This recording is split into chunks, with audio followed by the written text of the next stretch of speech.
Alright, what's going on, everybody? How are we doing?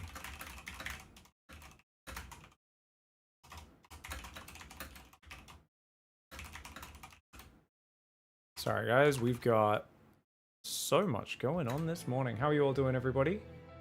Oh, copyright. Sorry, I was listening to the Westworld soundtrack this morning while having breakfast. Let's change that. Also, oh look, all of our goals are still the same from Best Games 2 days ago when we were streaming. Let's refresh all of those goals, guys. Yesterday we went to a fair with my my brother and his wife and their little kid, who is the funniest little fucking animal. He's not even 2 years old. He has zero fear, and he enjoys running into things. Looking hilarious. Bald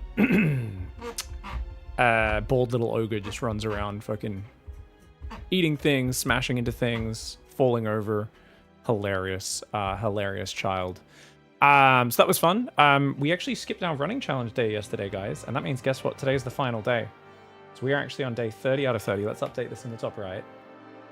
And we're, I think it's 275. So we get to do a fun 25 kilometers. I was thinking of doing a marathon on the final day of our run. I think I have to do at least 301 kilometers. We've been running for 30 days straight, guys. We did not do it every day. We have been sick. We have been tired. We have been lazy. The very first day of the challenge, I didn't do any distance at all, like the genius that I am, because I was playing Slay the Spire for about 10 hours instead of going outside of my house, which is kind of the gamer way to start a running challenge. We're up to 274.06. We have to do 26 kilometers to finish the running challenge later today, guys. I'm excited for it. I'm feeling pretty good considering. Also, I'm stiff as shit. I absolutely have not been... I've been stretching less than normal while running way more than normal. So my fucking... I've got to have a good stretch. Part of the reason as well is because I stacked it last week, tore up both palms, tore up my knee really bad. I can't stretch in certain positions without fucking getting on my knee. So I've just been lazy as shit and not stretching as much. I should be stretching way more. So gonna have a good run to finish the running challenge, and we're gonna try and stretch every day for like the next few weeks so that I don't just friggin' get too hunched in on myself, and especially my hips and my ass are gonna get way too tight. Otherwise, I'm gonna be a literal tight ass. Thank you so much for the raid, by the way, Metal Fingers. Such a lovely way to start the stream. I hope your stream was great, dude. Stream was fun today. Just another Lizzie jamming some. Oh, D2, nice.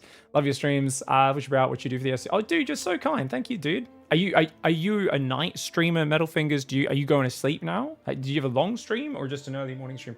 I love how many degenerate Aussies just stream like all night. It's amazing. I love it.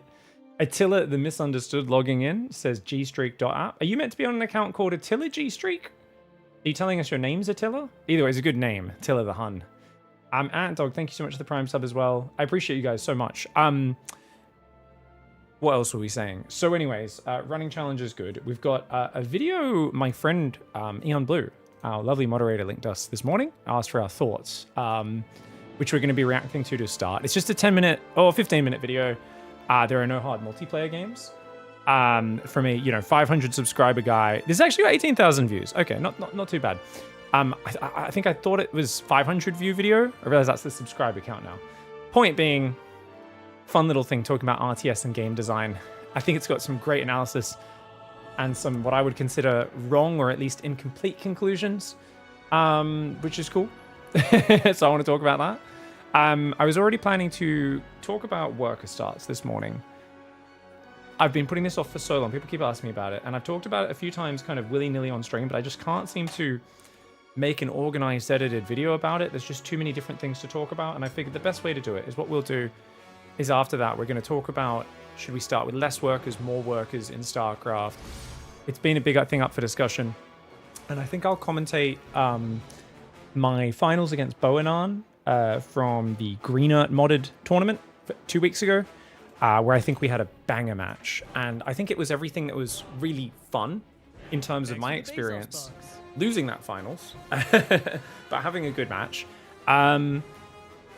In terms of the interactivity and the reactions between the players, where I thought it showed, really lovely pacing and a breaking up of the action and kind of forcing the game to be constant skirmishes and fighting without the game getting to 5 base very quickly, and with many chances for a fucker like Boanan to fuck with me and to just get in my face. And it's very imperfect, and we don't really know what we're doing. And the mod has 1,000 other changes rather than the worker start, but that's been the one mod where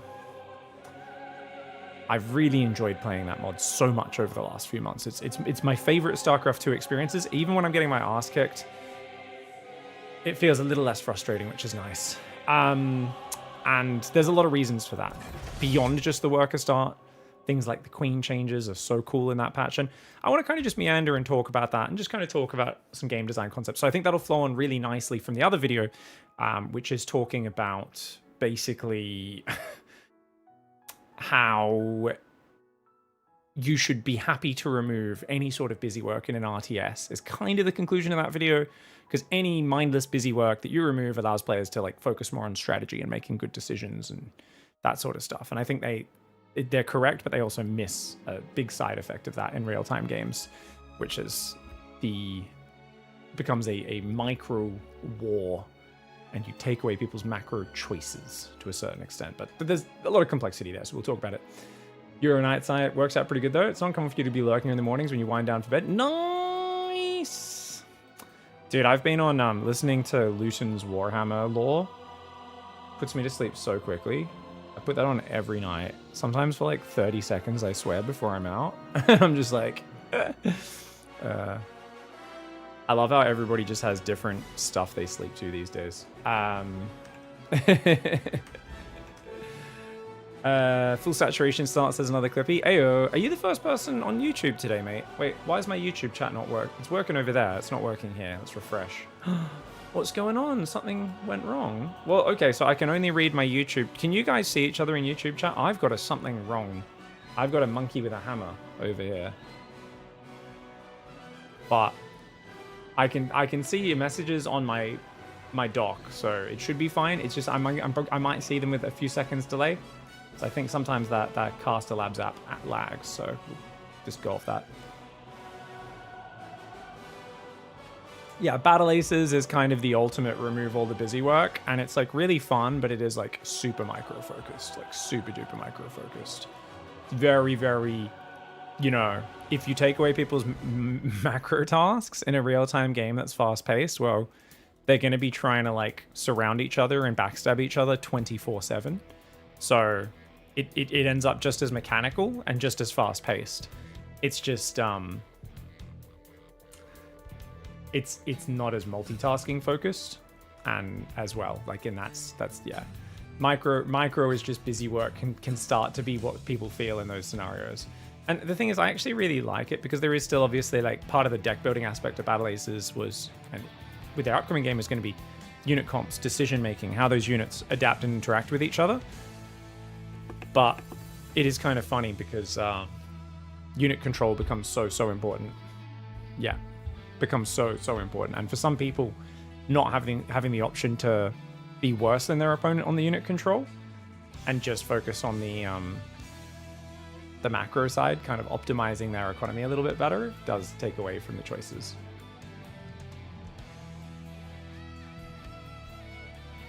Some very casual people prefer the equivalent of a fully saturated start in AoE 4. You start with a lot of workers, basic production buildings already built, and get right into the action. Oh, it's like a custom game mode, is it, Ratcha? Yeah, so there's a certain subsection of gamers who don't really like macro city building. They just want to make big army go smash, you know. They want total war, but in a multiplayer setting almost. Oh, there's an official game setting? Oh, really? They added like a Red Bull mode for AoE 4, did they? That's interesting, Ratcha. So for AoE 2, there's that. The special thing for Red Bull was that they added a mode which was only played in the big Red Bull tournaments, where you would start in feudal age with like 30 villages, and basically, yeah, it would skip the Dark Age because people would say, well, the Dark Age is boring. Oh, I'm sorry, I meant AoE 2, not 4.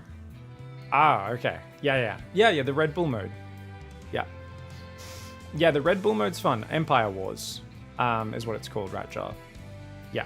So Empire Wars, it's a fun mode. I have no interest in playing Empire Wars on ladder. I absolutely adore the Dark Age build-up of Age of Empires 2. But a lot of people don't, and that's why personal preference comes in. It's the same with worker starts. There's always going to be an amount of just personal preference and what game flow you like, what single player quotient versus multiplayer quotient you like. For me, it's like, have I tried Empire Wars? No. If I tried it, would I get into it? Maybe. But for me, like, I like to build up from the very start, and that attachment to it is kind of like just at the core of what Age of Empires is for me. Ever since I was a little kid playing Age of Empires 1 in our computer class, you know, which, thank God to whatever IT guy decided to put Age of Empires 1 on every single school computer, the legend that he was. So we'd finish our very dumb basic computer project, which was like, you know, our teacher's like, doesn't understand how computers work, and she's like explaining to us how to like drag a folder into a folder, and that's what we had scheduled for an hour-long lesson. We're just like, wow, we managed to drag the folder into the folder, and she's like, oh, I guess we've done that. We're like, yep, we're gonna play Age of Empires now, miss. You can chill. We're just gonna do this for a while now. What's up, Victoria 750? Ooh, I hope it's not too cold down there, dude. Hey, have a good one. Enjoy your sharing food. Thank you so much for the raid, Metal Fingers, and thank you everyone for hopping over there. Appreciate you, dude. You have a great day. It's actually, we had a few days where it was cold in Sydney, and it's not been too cold since then. It's been really quite nice. I'm waiting. I figure sometime in the next 2 weeks we're just gonna get a crazy cold chill. At the moment it's been real nice weather. Big reasons made me take a long break from SC2 is the change of the worker starts. I missed the time you had to think about what you were about to do, etc. Says Ledge. These are the good memories of AoE 2. Yeah, that was AoE 1 even, what I was talking about there. You like the early game playing with low-tech units. I want RTS to have the ability to tech rush if you want, while also having the possibility of lower tech skirmishes. Hard to get that balance. Yep. On the other hand, the length of AoE 2 games is a bit annoying sometimes, says Mira. Yeah, it's a little longer. I don't mind that. Like, I can play 3 decent games of AoE 2 and get as much satisfaction as playing 10 StarCraft 2 games, sometimes more. It just depends on the games, right? I also think people genuinely think they are spending more time playing games than they are when the timer is not accurate to actual time. Right? Because the number of people who legitimately think Heart of the Swarm and Wings of Liberty games went for like 20-30 minutes longer on average than current games. And I'm like, don't get me wrong, they were longer. We're talking like 3 minutes longer on average, you know? But because the game timer was like 30% faster, it would click ahead fast. And everyone's like, I was just in a 30-minute game. And you're like, well, not quite. It wasn't. And Age of Empires 2 has the same thing. It's like 1.4 times time or whatever. So it's, people get like, I was in an hour-long game. And I'm like, was it an hour? I'm not sure it was. More like 40 minutes. But yeah. I think that the problem also can be at lower levels, people struggle to finish each other and know when they've lost. So the lower level you are in AoE 2, I think I'm lucky because I came from StarCraft and I learnt a little bit from Jason and then a few other people showing me things and telling me things. So I never was below 1,000 ELO. And I imagine below 1,000 ELO, you, especially below 700, 600, games might very much balloon out. I can imagine below a certain level, AoE 2 games are like 2 hours long, right, guys? Like, I imagine players just do not give in. People can't get up the tech tree fast enough to like take out a town center with villages in it, so you can always just ring the town bell. It'd be so funny.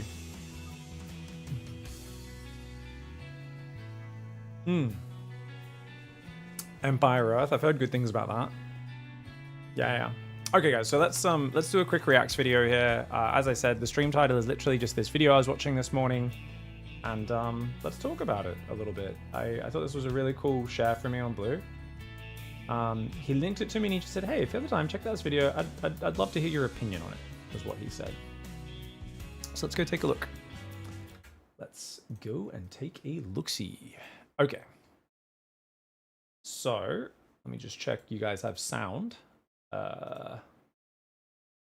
Challenge, where you have to run a certain distance within a certain little bit time loud. limit. Then you could tweak the rules to change the difficulty. I think If that you volume add should be hurdles okay. to the track, the challenge would become harder. Obviously, we're because, not of going to course, talk at the same hurdles time. slow you down.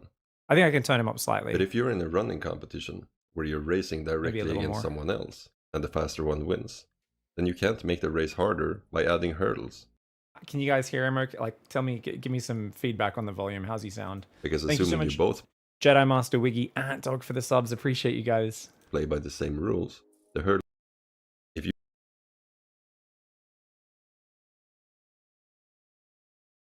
Okay. Sounds good. A little louder than your voice, just slightly. No worries. All right, we'll make him just slightly lower. All right, guys. Well, this morning, my friend linked me this video. There are no hard multiplayer games from The Fog Is Your Friend. A smaller channel, 570 subs, has 19,000 views. 3 days ago, it was posted with the description T90. For those who don't know, T90, the biggest Age of Empires 2 content creator, commentator, and high-level player. It says T90 might be wrong about auto farming, but he's a great guy, keeping the Age of Empires scene alive like nobody else. And as I'm about to react to this, I just realized he's just added a bunch of... Oh, we can't... Okay, well, we're definitely not posting this to YouTube, guys. Apparently, he's put a whole bunch of music in here. GG. Well, he's cockblocked us from reacting to it. It is what it is. That's okay. We can react on stream.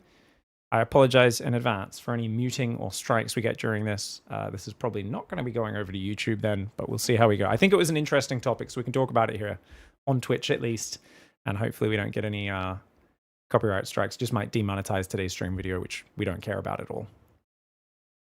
If you're doing it...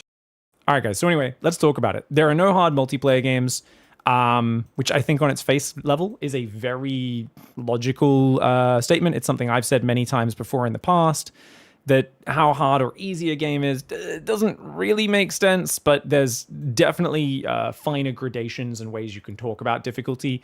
But you've got to talk about specific difficulty. If you're just talking about general, this game hard, this game easy, makes no sense in a multiplayer setting, because obviously the easier the game is, the better your opponents are going to perform.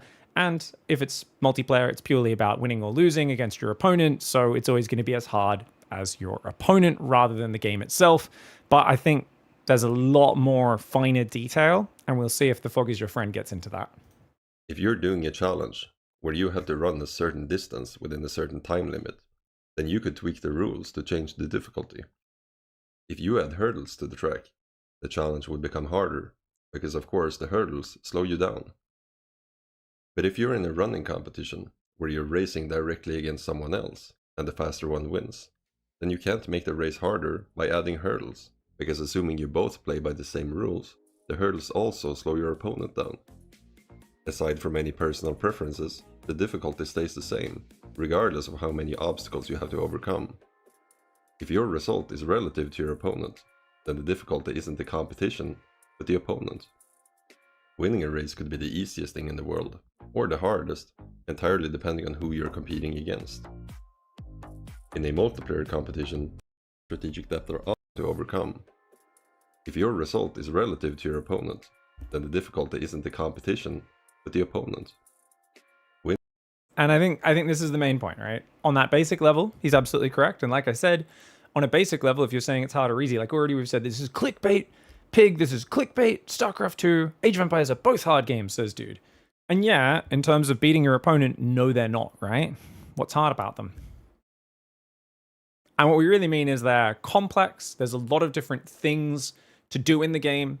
It's very hard to do the things perfectly or even feel like you're doing the things perfectly because there's so many different skills and things to do. Now, of course, in a multiplayer setting, that doesn't mean it's any harder because your opponent is also going to struggle with the exact same things that you're going to struggle with, right? Which means it's not any harder in that regard, but it means it's more complex. It feels harder it's harder to master. The single player side of the game, single player quotient, managing your base, managing those things is harder, as opposed to the difficulty all just coming from your opponent and what they force you to do and react, right? And that makes perfect sense. So we're with him so far. Winning a race could be the easiest thing in the world, or the hardest, entirely depending on who you're competing against. In a multiplayer competition, the rules do not decide the difficulty. They decide which skill set is measured. A 100-meter race might be about acceleration and max speed. If we add hurdles, we add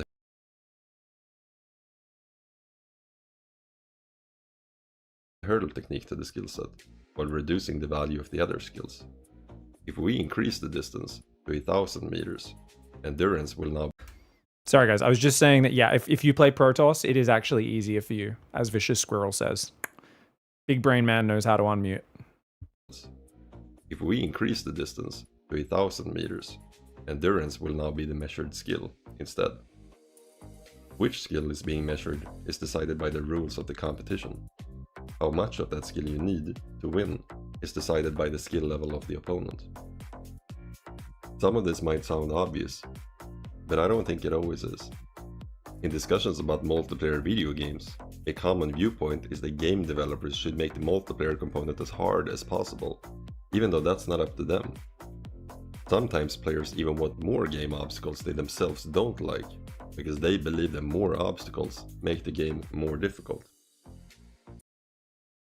So this is where I think as the video goes on, he might lose me a little bit. People want things they don't like because it makes the game more difficult. I actually don't think many people want things they don't like because it makes the game more difficult. It's definitely something that when you talk about macro mechanics in StarCraft 2 and stuff, people have had this view, right? Where they're like, look, I don't really like lava injecting, but I need it to be in there so I can separate myself from this baboon who like literally is really bad at keeping up with his injects, right? But that actually gets at a core deeper issue. So we'll see where he goes. We'll talk about this more in a sec. Misunderstandings about difficulty might not affect the sports world a lot, but they do affect video games. The biggest victim is, in my opinion, the real-time strategy genre, which suffers from a lot of faulty conclusions about what makes good game design. Good clip. Good clip. The best way to explain it is through a very important and very overlooked concept: the action-to-decision ratio. Let's say you're playing an RTS game, and you make the decision to continuously produce workers. Then, when you made a total of, let's say, 100 workers, you make another decision to stop the production of workers. To make these two decisions happen, if you had the ability to toggle worker production with the press of a button, you would have to make two actions. If this button didn't exist, and you instead had to manually queue each worker, you would have to make 100 actions to carry out what really is just 2 decisions. In the first case, it's 1 action per decision. In the second case, there's 50 actions per decision. The action to decision ratio matters because every extra action required to realize a decision reduces the total number of decisions you're able to make. Time spent queuing an individual worker is time that can't be spent on making another strategic decision instead. This is what's really interesting. This is where I'll admit, when I watched this just this morning while I was eating breakfast, I was probably a little distracted because I was doing a few things at once. So this is an interesting thing because it's like, don't get me wrong, there are situations where you do just want to build workers for 5 minutes straight. And this kind of holds up in that, well, you only made 1 decision, but now you have to do 50 actions. You have to keep queuing them up. But in an actual game, there's a few things going on here, right? So number 1, you will often want to swap between both, right? So it's like there'll often be times where you're like, okay, I want to really focus on my worker production, right? And you do just want to queue them constantly. But rather than having manual worker production, there's a lot of other decisions that go on here. I got to get a document open, actually. Let's write some notes. Where is my mouse cursor? What is going on? Sorry, guys, my mouse cursor keeps disappearing. One sec. Let's open up like WordPad or whatever. Oh, God, do we not have WordPad anymore? Notepad? What's it called? No. What do we have? We had up chronodown.txt. No, I don't want to open my chronodown. What is this? Let's get a new tab. Don't save, that's fine. All right, so there's a few things going on here, guys. Actually, what am I? Let's use a Google Doc. Google Doc's way better for this. Let's go to my video planning document. I have a video planning document. Whenever I'm talking about things, I just kind of write a lot of notes on going in here. The last one is my ongoing investigation into Perceive. Okay, so what are we going to call this? No hard multiplayer games. Okay, so first things first, guys. So let's say we're talking about auto worker production, okay? Allows only intentional, smart decision to turn on or off. Avoids having to press build workers 50 times for constant worker production, right? Okay, cool. That's really cool. So, what does it miss though? So what does this miss? However, this misses the skill of building workers. So what do I mean by the skill? So for me, as a very average Age of Empires 2 player, I will often queue in AoE 2 as an average player. I often queue 3 to 4 villages per town center at any one time, because I'm overwhelmed and bad at macro, and I want to queue up workers, okay, and have it be constant. My choice to spend 200 food on each town center is me paying a resource, an opportunity cost, right, to allow constant worker production, okay? Whereas if I see a proxy siege workshop outside my base, there's a very good chance I'm cutting worker production entirely and focusing on army and defense, and only occasionally building a single villager per town center when I get the chance, right? So same thing for StarCraft 2, right? Often you'll queue 3 or 4 SCVs per command center when you think you're safe, when you can macro, and you're a low-level player who's not that fast, versus you're under attack and you're going to pause SCVs to build bunkers, pull SCVs to fight, build marines, build tanks, and all that sort of stuff, right? So there is a skill of building workers and commitment of resources, right? Commitment of monetary, of minerals, food, but also your APM towards managing these. Now, there are times in the very early game, right? So in the very early game, you only queue up one worker at a time because the opportunity cost of queuing more than that slows down the rest of your build, right? But when starting, you still are too slow or noob. So you might queue up 2 to 3 workers at a time anyway, just to make it easier for yourself. So one of the things that always happens when you simplify this sort of stuff down, right? Sorry, here it is. Let's drag this to the front tab so that we don't get distracted. Okay. So one of the problems that you end up having, AoE2 is a bit of a bad example when it comes to queuing workers at the start because there's nothing else to spend food on. That's true, Bo and None. I was thinking that as I was typing it. This is more important with StarCraft. More in SC2 case, since minerals are spent for everything. Whereas for, TC, it only matters once you're about to go up to feudal, right? But yeah, I think this is the kind of the main thing is there is a cost in both. Basically, you are choosing to spend a resource to make your production something you don't have to monitor as closely, right? By queuing up extra villages. So you can spend money to get constant worker production, but you can also, and that saves you APM on it. Or you can spend APM, right? So here, spending APM to maximize economy, right? Or you can spend resources to maximize economy. Okay. So these are two different choices that are very strategic. And this is what we talk about when we talk about managing your attention in real-time strategy. So one of the big differences between StarCraft 1 and StarCraft 2 is when your workers come out, they won't rally. You can rally them, but they won't mine on their own. So you'll see pro gamers in hectic micro fight. What do when a micro battle's over? They jump back, grab the 3 workers next to their main, put them on mining, 3 workers next to their natural, put them to mining, 3 workers at their third, put them to mining, and then they go to their production and they have to click each building.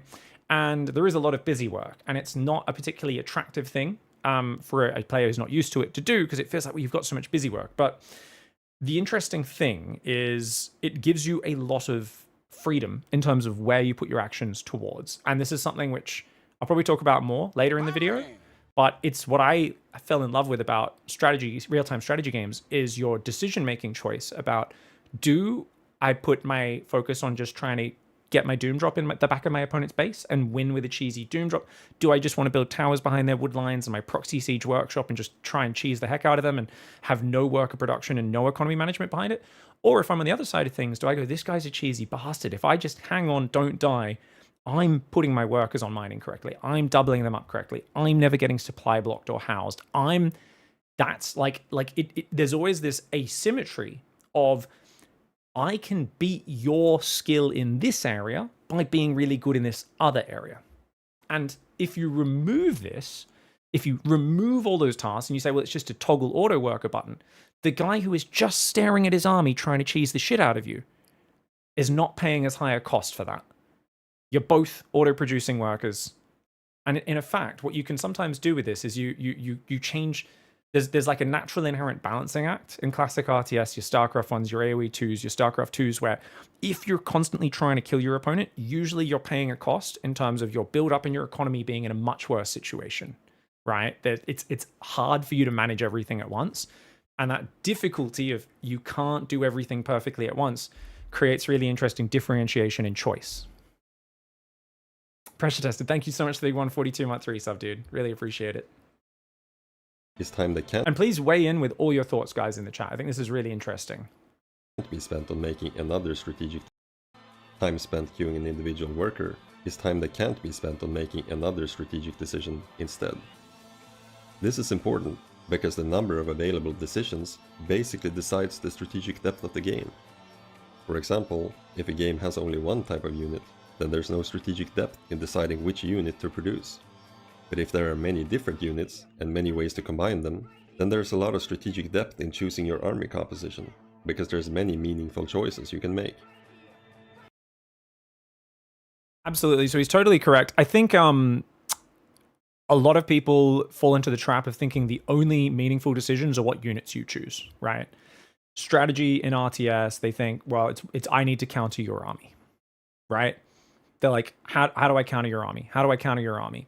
And the reason we often talk about kind of that's secondary is real-time strategy games are not just about that. That's an auto battler is where you should be thinking about those things first. If you're playing Mechabellum, it's all about countering their units and positioning them correctly. But auto battlers are very different to real-time strategy games, and they have different decision making that you're focusing on, and that's really important. If a high action to decision ratio reduces the number of available decisions, it reduces the strategic depth of the game. If all you have time to do is make very basic, obvious decisions, because every decision takes a lot of effort to carry out, then you're essentially locked out of strategizing, not because you don't understand the game well enough, but because you lack the required keyboard speed. Okay, so this is like definitely there are times where you are just kind of like, oh my god, there's just so many actions to do and I can't do them, and I don't get to make any interesting decisions because I'm literally just trying to play catch up. This is actually, funnily enough, kind of the issue I have with the current worker start in StarCraft 2, where I feel like because the economy grows so quickly, even though StarCraft 2 has a very simple macro system, right? So people didn't like the 6 worker start as much, because unlike Age of Empires 2, where you've got 1,000 things to manage in the early game, you don't have as much to manage with like minerals and gas. And it's a very streamlined, simplified system. Minerals and gas in StarCraft. And even in StarCraft 1, it's a simple system, even though it's a bit more manual. You have to manually put workers on mining and manually select them. But that's why StarCraft focuses a lot more on earlier interaction with your opponent, right? Compared to Age of Empires 2, which has a much bigger single-player quotient where you're managing your base, grabbing your boars, pulling those in, building, getting your wood line up, starting to wall off your base with your houses and everything. Age of Empires 2 has this slower build-up, right? With a more complex base building kind of city builder aspect to it. Like I always say, Age of Empires 2 is kind of like an RTS city builder almost. Like it's on that end of the spectrum where it's so much about like min-maxing your economy and optimizing, basically your economy management is a big part of it. And there are these moments of intense RTS action with archers dodging mangonels or kiting down cavalry and tech switches and proxies. And there are those interesting things. But Age of Empires 2, just as a design, and as a flavor, is more of a classic, I've got to build a city and optimize my farming and all this sort of stuff. And then we'll fight a little bit later in the game. And you can still rush each other and you can still have a lot of interaction. But those tend to be, even when you go for big attacks, more, I'm going to deny some resources here or harass you here or there and slowly deny resources and like force you out of the game over many steps. Whereas StarCraft 2 is often more, and StarCraft 1 as well, quite often is I'm going to go in here and, I'm in your base and you're dead if your attack works, right? It's like you can kill people in StarCraft a lot easier than Age of Empires. And that's also partially because there isn't as much economy to manage and all that sort of stuff. So it's really interesting to see like the differences in the two types of games. I guess if we think about this though, his point about does there being too many actions, so does too many actions lock you out of making strategic decisions, right? Strategic decisions. It's interesting, right? Because I think we sometimes see this in SC2 currently, where both sides feel expanding is the best option, but really struggle at average, let's say about plat level, to spend the money correctly as they rush up to 4 bases. So both players end up kind of not scouting and interacting that much and just building up and adding tech and upgrades and then eventually smushing their armies together. They don't have to though, right? They don't have to do this. As long as you and your opponent have similar APM or skill skill and speed, an RTS game is always still going to offer you a vast array of choice. Strategy. In terms of where you put your focus. So it was Eon Blue who linked this video to me this morning, guys, right? And we were talking about this because I was like, I really like parts of his analysis and I really agree with parts of it and other parts not so much. And Eon Blue said, I'm going to just copy paste the quote off Discord here.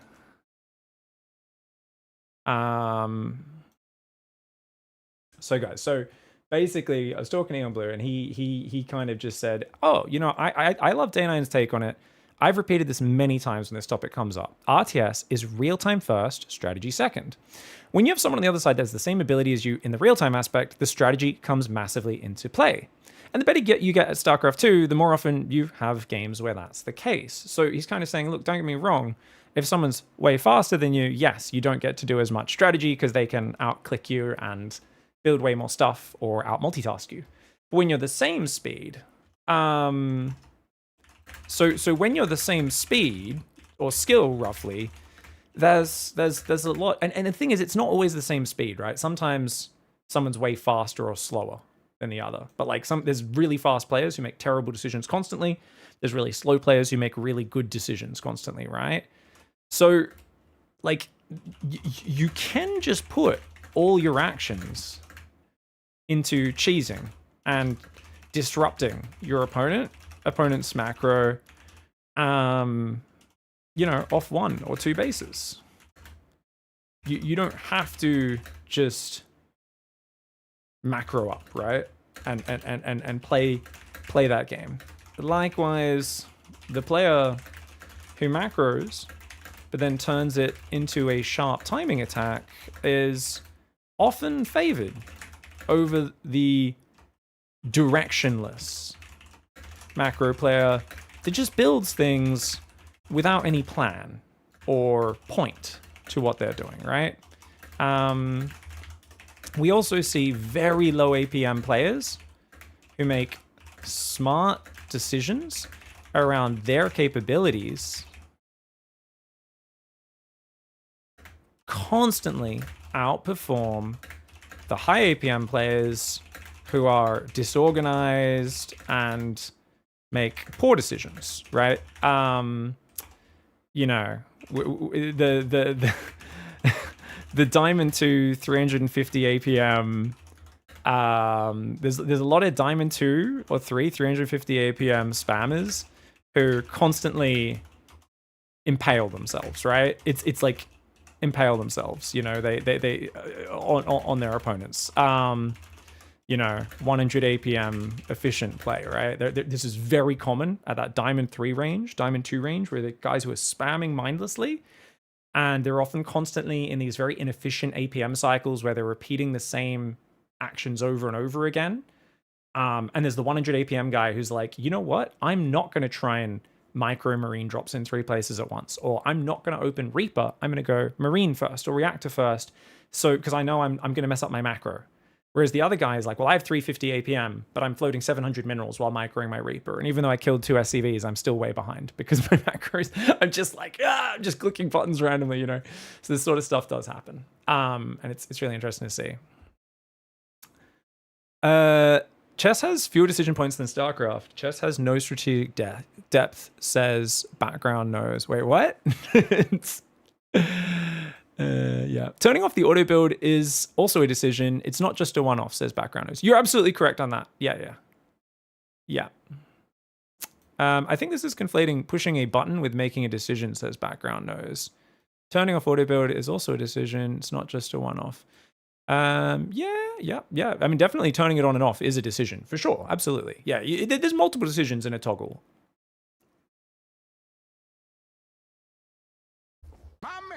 Talks about basic brainless units, shows SC2 PvP. I think he was just looking for any situation with mirrored units in the video. I think anything with just like the same units on either side, he wanted to show that, that situation. Fear Dragon, chess significantly has no depth. It's a 2D game. That is, that's fucking true, dog. Dude, congrats on your lifting, by the way, Fear Dragon. I thought you'd get bored. You stuck with it, guys. I saw Fear Dragon. You deadlifting like 230 or something? I don't know. You were deadlifting, looked like significantly more than your body weight the other week on Insta I saw. And I was like, fuck yeah, boy. You're looking just like a little thicker, but really healthy. 255, 5 reps. Fucking amazing, dude. That's awesome. No, you're looking really healthy, dude. I was really impressed. I was like, fuck yeah. Are you doing woodworking as well at the moment, dude? Either way, I'm going to catch up sometime soon, man. I miss you, buddy. We need some excuses to meet up. A shame I'm not going to be at this next Home Story Cup. I wish I could come, but I got some family stuff on. You just finished making a bench for your mum? Oh, you legend, dude. That's sick. That's awesome. Fear Dragon's actually the best, guys. All right, guys. So saying you're locked out of strategizing because you're too slow is softened by the fact that slower opponents will tax you less and actually give you more time for decision making. So that's 100% the point. Is yeah. Like I think whenever you go, oh, I just am constantly trapped doing this and this, like it don't get me wrong, there are situations where you can feel like you're just stuck doing a bunch of busy work. Usually there are ways to organize your actions into macro cycles to do them more efficiently. Usually there are ways, like you guys will see me playing on 200 ping, playing Roach versus Roach, and I'm like defending 3 places from Roach multi-prong, and I'm pissed off. There is like, I fucking hate playing reactive StarCraft 2, where I'm pinned in my corner with no vision, constantly having to move to defend different areas and micro to like cast and dodge corrosive biles with my delay and my already like, I hate it because I'm constantly reacting. I'm handicapped. I have very little time to react. It's stressful. There are ways I can avoid getting in that situation though as well. There's also like there are situations you can get in an RTS that you aren't good at and that are very APM intensive, but there are usually ways to avoid those situations as well. Cosmotor says, I think this problem space can be reduced to 2 ends of a spectrum. 1, as an embellished example, having a click for each worker in SC2 to move 1 space at a time, and then a key to start mining, versus being allowed to write your own scripts so that all decisions are already made ahead of time so that you can go down to 0 actions during the game and let your own AI play the game. And yeah, you're not wrong. You're not wrong, Cosmotor, right? It can go extreme, right, in one direction or the other. So like, where do you draw the line? It's a very nuanced discussion, by the way. Just to clarify, guys, I'm not shitting on this guy. I actually love this guy's video. I think it's quite interesting to hear this analysis, even though I think he misses some details and I kind of disagree with some of his conclusions. I think this is conflating the difficulty to win with difficult to play, and those are not the same thing. Yeah, for sure, Ratjar, for sure. That's why, difficulty is so simple. What does difficulty mean? In a multiplayer game, we just think win or lose, then yeah, it's hard based on how hard your opponent is. But if we think about the difficulty of actually managing all the tasks and stuff, hey, there's a lot going on. Lasibus says, I always wanted SC2 would look like if you hard capped APM to 20, what would have to change? How much would you have to automate? Toggling workers, automatic starter stepping, automatic creep spread to have it still even resemble the current play? 20 APM would be crazy, yeah. Especially with the way StarCraft 2 records APM. Matsi, how you doing, Matza? Big part of AO2 early games finding where your resources are to decide how to play early Castle Age, says Bowenon, which I love, by the way. That's part of what I love about AoE2 is that random gen and what map am I going to get? Oh, my gold's up front. I better play aggressive because I screw defending this. This forward gold gets denied and I'm basically checkmated, so I'm going to do this build to try and be aggressive. Yeah. Why do we care about platinum level? Someone was saying. We're talking about real-time strategy games. So everyone plays real-time strategy games. There's no reason why we shouldn't care about Platinum League, for sure. Why not? Talk about everyone. Tangentially, they didn't have to cap the APM of AlphaStar at Google so that it wouldn't abuse 18,000 APM to outplay everyone by perfect blink micro. Yeah. Well, it was funny because even when it was doing the perfect blink micro, it already had its APM capped Cosmotor, but it was across the course of a whole game. And because it doesn't misclick or anything, it actually is way more efficient with its APM than a human is, right? Because it doesn't have to move its cursor. It can click on its command center on one side of the map and then instantaneously click on a stalk on the other side of the map. So it's already like 5 times more speed and APM efficient than a human. And then it would bank its APM and then like there'd be no fighting for like 6 minutes while it's building up. So it's like at 80 average APM and then like it's capped at 300. So it's like, sweet, now there's 2 minutes of stalker fighting and it would micro at like 1500, 2000 APM for like a minute. I'm still not going over the average cap of 300, so it's fine. And you're like, what the fuck, bro? Stalkers were fucking doing these little crazy inhuman movements. You're like, okay, this is obscene. When mechanics are hard, people are going to make the game more manageable by simplifying something where that strategy or decision making depends on the player, says Valstress. Yes, absolutely. Okay, cool. Just check I'm not missing anything before we continue the video. Oh yeah, you guys can have the video link here, by the way. Sorry, that's the video we're reacting to.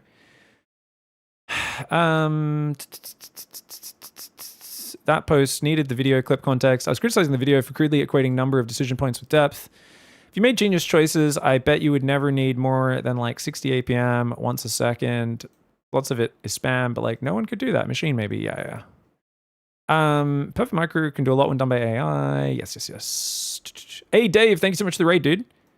Take the macro out. It does not mean everyone can micro like Clem. That would still favor the faster player. Battle Aces. Message Hobo. So Battle Aces is like a really interesting example we'll get to more later. But like, oh my god, playing Trigger, Clem, and Parting in that game, not my favorite. It was okay, but and I do like Battle Aces, and it's not like I can beat them in StarCraft either. But when those guys don't have to focus on their macro at all, and you just have to deal with their multi-prong and tactics and positioning, oh my lord. Oh my lord. Yeah. You're like, okay. Because like, normally in like current RTS, right, you play against a Clem or a Parting, you can kind of like do different things sometimes. And you could sometimes in Battle Aces, but there was a lot of times where there was moments where it was just like, oh my god, I have to micro in 2 places at once, nonstop for so long. And I hate doing that, you know? and I'm like, I'm playing with quite a bit of lag as well, and I'm just like, I gotta be microing in 2 places at once to stop them just constantly poking in and out. And don't get me wrong, I won my fair share of games, especially against Parting. I think a lot more than Clem. A few games against Clem, a lot more against Parting, but it was definitely like, it felt even more like I have to stare at my army to keep up with your army. Whereas, and StarCraft 2 has the same thing, but there's a lot of games where like there are moments where you kind of feel like, oh, I can focus on my economy a little bit more here, or this other thing, and create asymmetry. You kind of had to do that with the deck building aspect. And that's what I think David was always frustrated with Battle Aces, is how many players would get so distracted by the enemy army being in their face, and they would just not think about the unit counters properly, or what unit comp they'd go for. And he's like, you can beat them just by doing this counter to their units, but no one's thinking about it because the other guy's running wasps in from 2 sides and their brain's malfunctioning under the pressure. Make very basic, obvious decisions, because every decision takes a lot of effort to carry out. Then you're essentially locked out of strategizing, not because you don't understand the game well enough, but because you lack the required keyboard speed.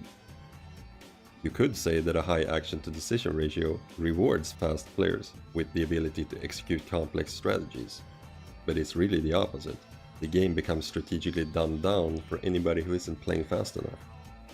An RTS game could be very complex on paper, with many different units and upgrades and other factors. But in reality, none of that matters if the depth is bottlenecked by how many decisions the player actually has time to make. Speed chess is interesting. This is an interesting one because it's I don't know. I don't know if that's necessarily the case. I'm unsure on this. Because even though it's fast, the bottleneck is still the player's ability to strategize.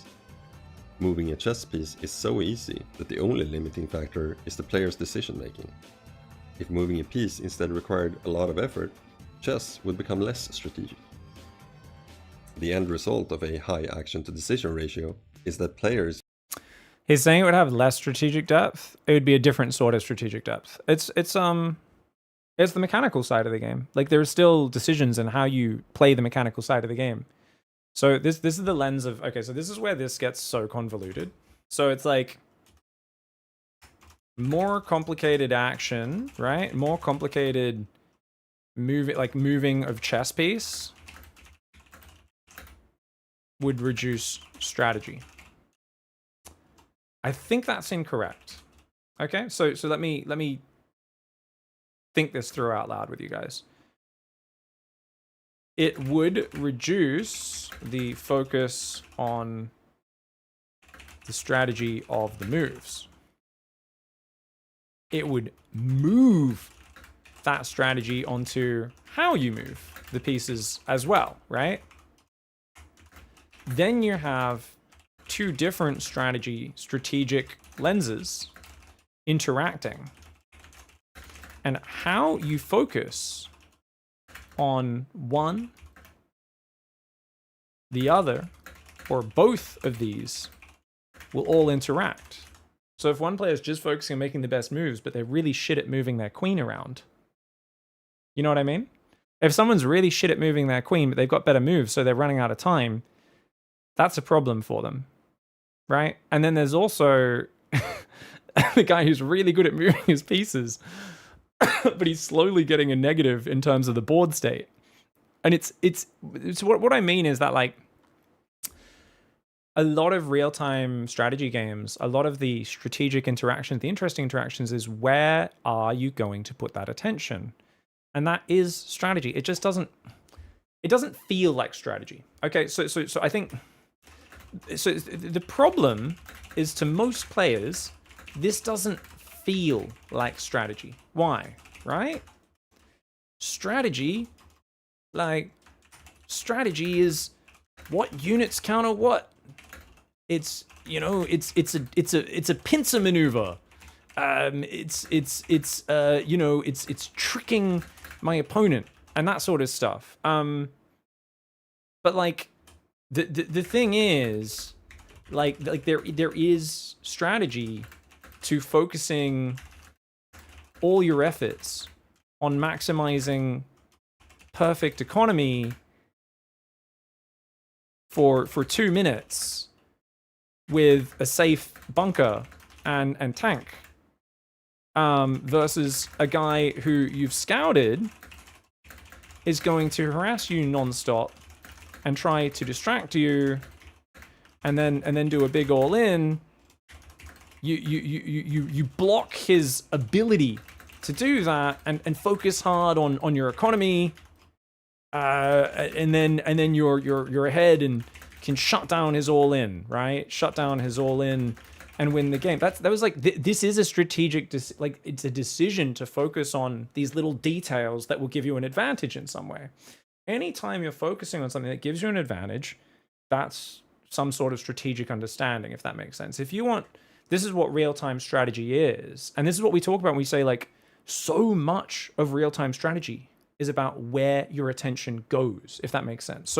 So much of RTS is, where is your attention? Did any of you guys watch You Should Play AoE 2? This guy's not even a YouTuber. You Should Play Real-Time Strategy. The thumbnail had Age of Empires 2 on it. This one. This guy does not even a YouTuber, really, or not a big one anyway. I don't think he'd made many videos before this. Almost 1 million views on this 2 years ago. And I think what I really liked about this video, I think great video from someone who just got into RTS. And his main conclusion is that and I'll put it in chat for you guys as well. Sorry, yeah, for you guys in chat. His main conclusion in this video is that the real main skill is multitasking. It's bouncing between different things and managing them at the same time. And his friends who got into RTS with him, they learnt that skill, right? And those who didn't were not interested in it. Were not interested in that skill and didn't like it, right? It was also a real challenge for him because he'd never done that before. And if you haven't played RTS, you always wonder, why do people struggle? I'm so sorry, I'm blocking everything, guys. Let me just move my camera over, Get out of the way a bit so I'm blocking less of it. Always wonder, why do people struggle so hard with RTS? And it's because they can't, they have no or little experience bouncing between different tasks, right? And you know, constantly. And he said, like, once he got used to that, where, like, it wasn't about, oh, my macro needs to be perfect, my micro needs to be perfect. It was basically once he just felt like, hey, I'm going to go in here and kill a few villagers with these knights. And then I kind of know in my brain, I'm going to go home and build some more villages, and I'll build some more farms and houses and put on wood. And then I'm going to go back and look at my knights again. And they might be dead, they might not, but I'm going to do some more stuff with them. And he was kind of explaining in this video, which is such a great video. I really recommend you guys watch this. It's such a good one. It's such a nice video. I really love it because he's talking about how, like, once you get this feeling for being able, you kind of like, I know I'm not doing these knights perfectly. Like I know I'm not macroing perfectly. I'm not microing perfectly, but neither is my opponent. And he started to get a feel for, this isn't perfect, but he must, like, my opponent must be so distracted and stressed by this. This is great. This is giving me a huge advantage, right? And a lot of players, when they're starting, they're like, oh, but I didn't micro my knights perfectly in their villager line, or I didn't micro my banshee properly, or my liberator, and it just died after it only killed a few workers. And I'm like, mate, if you queue a liberator into their base, and then you just go back and macro, like at platinum level, like I keep saying platinum because it's middle of the ladder, right? Middle of the ladder is platinum. Oh my God, the advantage you get from just queuing a liberator in, because your opponent is they're in this like deep tunnel of distraction, right? They're so distracted and they're so thrown off their game, and you're just macroing, you're getting further ahead, right? And it's really interesting, is that is a big part of what RTS is where does your attention go, right? And that's the really, really big thing, is the more things you can choose to put your attention on, the more complexity there is to a game, right? So in that regard, so the more things you have that you can optimize and put attention into, the more strategic choices you have about where you put your attention, right? And that's what I love about having a lot of optimizations. And this is what I love about Age of Empires 2 over Age of Empires 4, is there are more micromanagement decisions with what I can do with my workers than there is in Age of Empires 4. Age of Empires 4, it's not as interesting where I place my gold mine, where I place my wood line. The building wall-offs and how they operate are not as interesting for me. For me, the economy management in Age of Empires 2 is vastly more interesting to me in terms of what I focus on in those areas than the other one. Yeah. A lot of your points come back to the fact tension is a resource that can be spent, and your opponent's limited amount of it can also be abused, which the video doesn't mention. 100% Bowen on that. That sums it up really well. In my opinion, it's not useful to view it as multitasking. It's just one thing. Playing RTS, since you can only do things sequentially, you have to create a suitable order of operation on the fly. Most people call it multitasking. I think multitasking is a good term. But yeah, it's essentially being able to bounce between tasks quickly is maybe a better way of talking about it. I often refer to it as kind of like a shopping list or a checklist. I think I always say shopping list. I should say checklist, I think, is a better term, where you should know what happens. 26 kilometers to finish day, super easy tool. Every other day except yesterday when I took off, I did like 16, 17 Ks. It's going to be great. I think I'll go for 30, go a few Ks over today. We'll have a nice long run. I'll have lots of fuel before I go. It's going to be great. I'm looking forward to finishing the run. But yeah, RTS is concurrent. It's competitive optimization. 100% it's competitive optimization. Yes. Game knowledge. Knowing how to react without having to think through everything is also a sort of strategy. Yeah, maybe Valstrias. Yeah. I mean, it's like, recognized pattern recognition. Yeah, which is a big part of a lot of strategy games. One annoying thing about RTS, the mechanics will probably be more limiting compared to chess when we get 50 years old, says Murha. Oh, really? What do you mean by that, Murha? You think it'll be harder to play? Wouldn't it be easier? I think they're all going the way of easier. So Zozo says, why would be a mechanical burden be a good strategic metric in a game? What unit counters what is not strategy? That's tactics, says Zozo. Interesting. Good morning, Dot. Hey, sorry to wake you up. Yeah, thank you.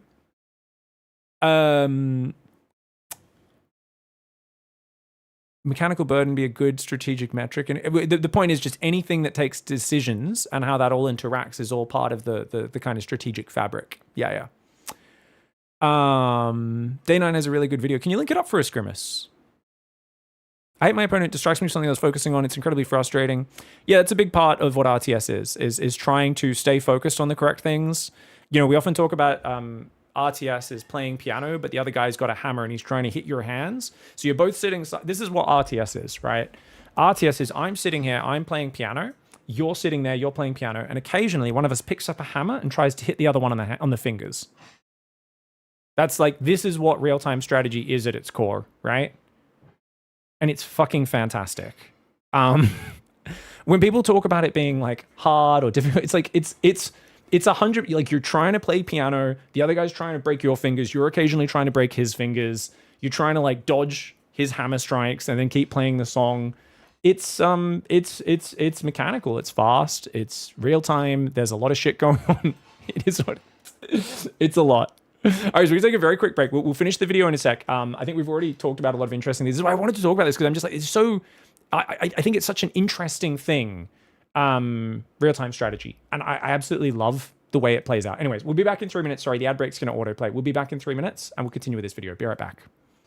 Remember when Protoss late game was actually 20 Tempest with a few Stormers? Oh, I remember, No Pret. Dude, that's when I loved playing Protoss. And then the Terran would pick up 4 drops and go in your main. And do you remember what we'd do, No Pret? Do you remember?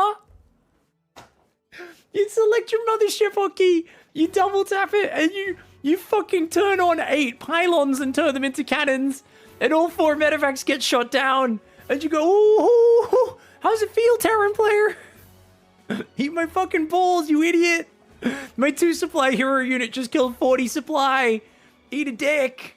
You weren't looking for 2 seconds because my Tempests are fucking giving you 50 attack alerts, making you walk into my storm. Oh, the good old days. They were so fun, man.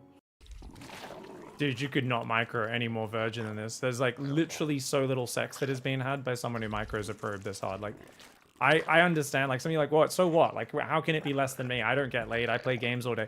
Trust me. There is a level of not sex you can be having. If you micro your probe like that, like, you don't even have time to light a candle before you touch yourself. That's the level of micro Maples is fucking displaying right now. Like, get the fuck out of my base, dude. Like, fucking get romantic with yourself one day. Stop cheating yourself out of that connection you could have to your own right hand, man. But he just doesn't have the material to fight these Marines, let alone the siege tanks anchoring the position. The medevac's there as well. A Ling run by does try to come in on that bottom side. You can see he's going to catch the rally, but Clem already dodges the biles. Cyril almost eats his own corrosive biles there. Slow banelings waddling into these Marines. Bile actually lands on a few of them, but the tank shots. Ow, ow, ow, ow, ow. Whenever you walk into these tank shots, so many Marines. He gets a triple bile off to Cyril, but he loses every Ravager to kill 1 siege tank. Clem fights back and puts the brakes on the Cyril train.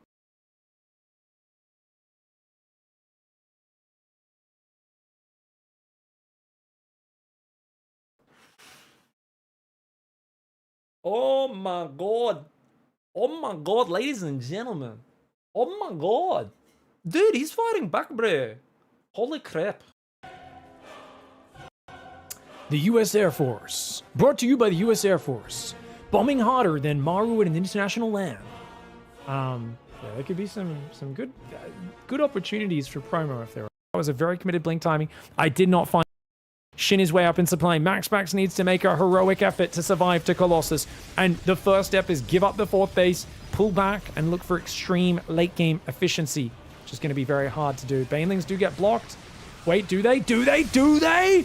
Banelings! Massive hits in the mineral line. Remember, that was about 20 Banelings, guys. It was a big sacrifice, but it opens things up, and now the Hydras are on top of the base, finishing everything. Crazy new martial law. Yeah, the Korea's not... They weren't born today, Jake and Bake, right?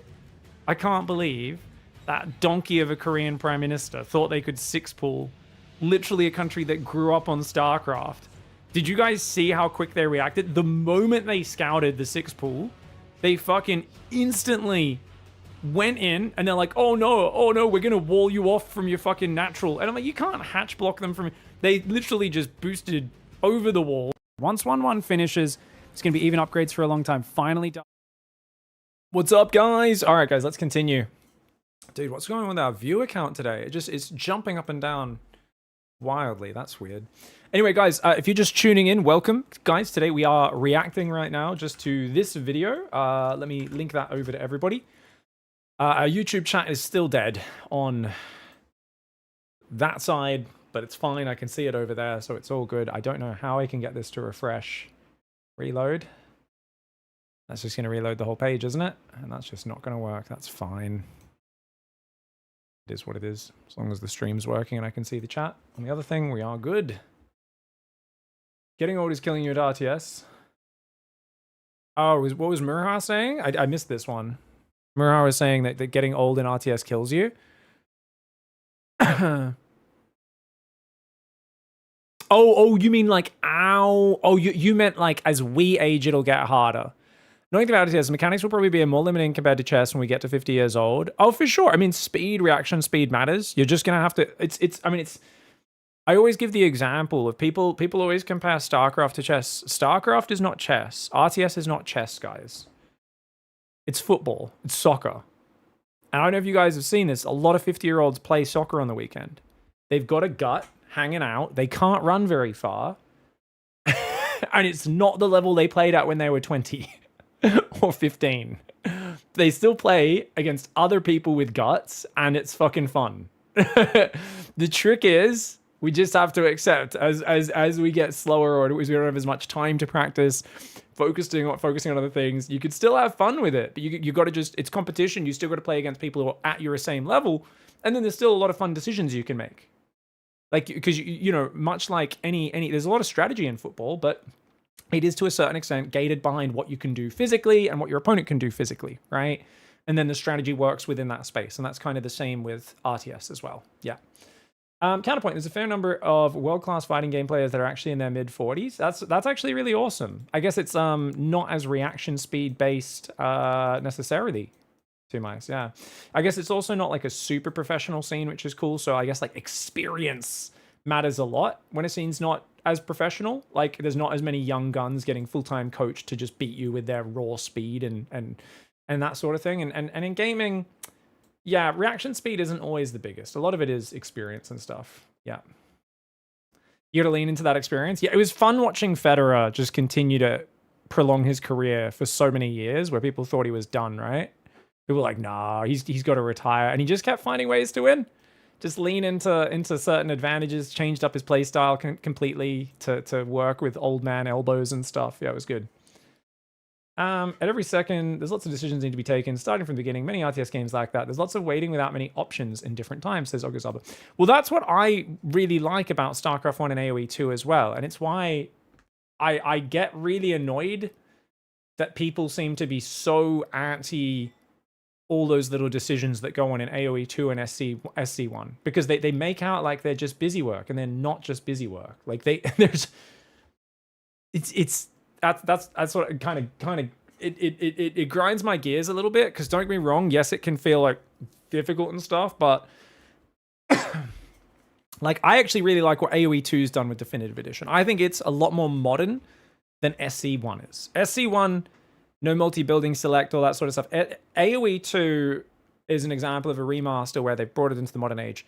But that comes with its own complaints. There are Age of Empires 2 players who say, well, it's too easy to macro now, and it's way harder to cheese, and it forces more castle age games. It forces more fast castle. You know, it's too easy to macro up when you can queue up 5 workers at a time with control queue or whatever. You know, when you can see your global production tab and just cancel units from there. When you can just select all of your buildings come pre-hotkeyed in Age of Empires 2, you know, and stuff. Whereas StarCraft 1 players, they were like, no, do not mess up any of that. Like, you can't even customize your control groups, you know, or whatever it is. Like some hotkeys you can customize, but other ones you can't and stuff. Like it's kind of funny where StarCraft 1 was like, no, we will keep it the way it always was. And AoE 2 obviously was with Definitive Edition updated a lot more and kind of tried to make it a lot more friendly, but I think still keeps a lot of depth. Yeah. Buildings are pre-hotkeyed. A lot of people still don't use them necessarily, Ratjar, but same AoE 4, AoE 2. yeah, there's default like select all archery ranges, which will probably be like Control Shift Q or something like that would be the default. All town centers, all archery ranges, all barracks, etc., all that sort of stuff. Yeah. Yeah. The end result of a high action to decision ratio is that players use simpler strategies and play at a lower strategic level because they can't make as many of the decisions they want to make. The focus of the competition also shifts from being about who can make the best decisions to who can execute the most actions. There's a solid. It's not just about most. It's not just about most. What he's missing in this analysis is he's calling all actions basically it's just busy work. Like it's just so I really think that what he's missing in this video, as good as analysis is the strategic lens. His idea of what strategy is one type of strategy, and it's not RTS strategy. He's talking about the chess strategy. He's talking about where the pieces move and how you use the pieces. So I really, yeah, like the thing is, if you actually believe there's no decision in where you put your actions, there's no strategic depth in where you put your attention and your actions, then he's correct. And if you guys hate that aspect, then it makes sense. If you watch football and you think this sport is so stupid because the guy who can just kick the ball better or has better dribbling skills can beat the other guy even when he makes the wrong or inferior decision, like therefore this invalidates the game. It's like, well, no, you've got to work around the decision making is not set in stone. It's based around what you can do with your mechanical skills. So it's yeah.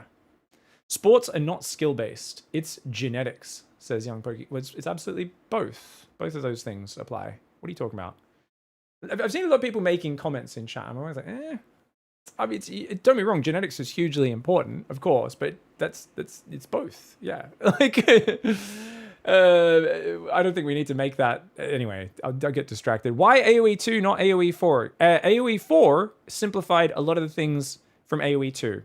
So in Age of Empires 2, you can dodge arrows. You can dodge projectiles. You can't do that. In AoE 4, they just track your units and land anyway. Buildings can full wall, so there's a lot of really clever building micro you can do, which is really cool, as well as building placement in AoE 2. Can't do that in AoE 4. Units can just flow between the buildings. AoE 2 is much more granular with how your villages mine and how they work. So placing buildings just specifically to get the best optimal mining and wood chopping and stuff and drop-off paths is something you can optimize, whereas the units will kind of just wrap around the gold mine and you just put it one space away and there's not much more to it. So there's just a bit more granularity in Age of Empires 2 compared to Age of Empires 4, which I personally enjoy, adds some nice depth to it.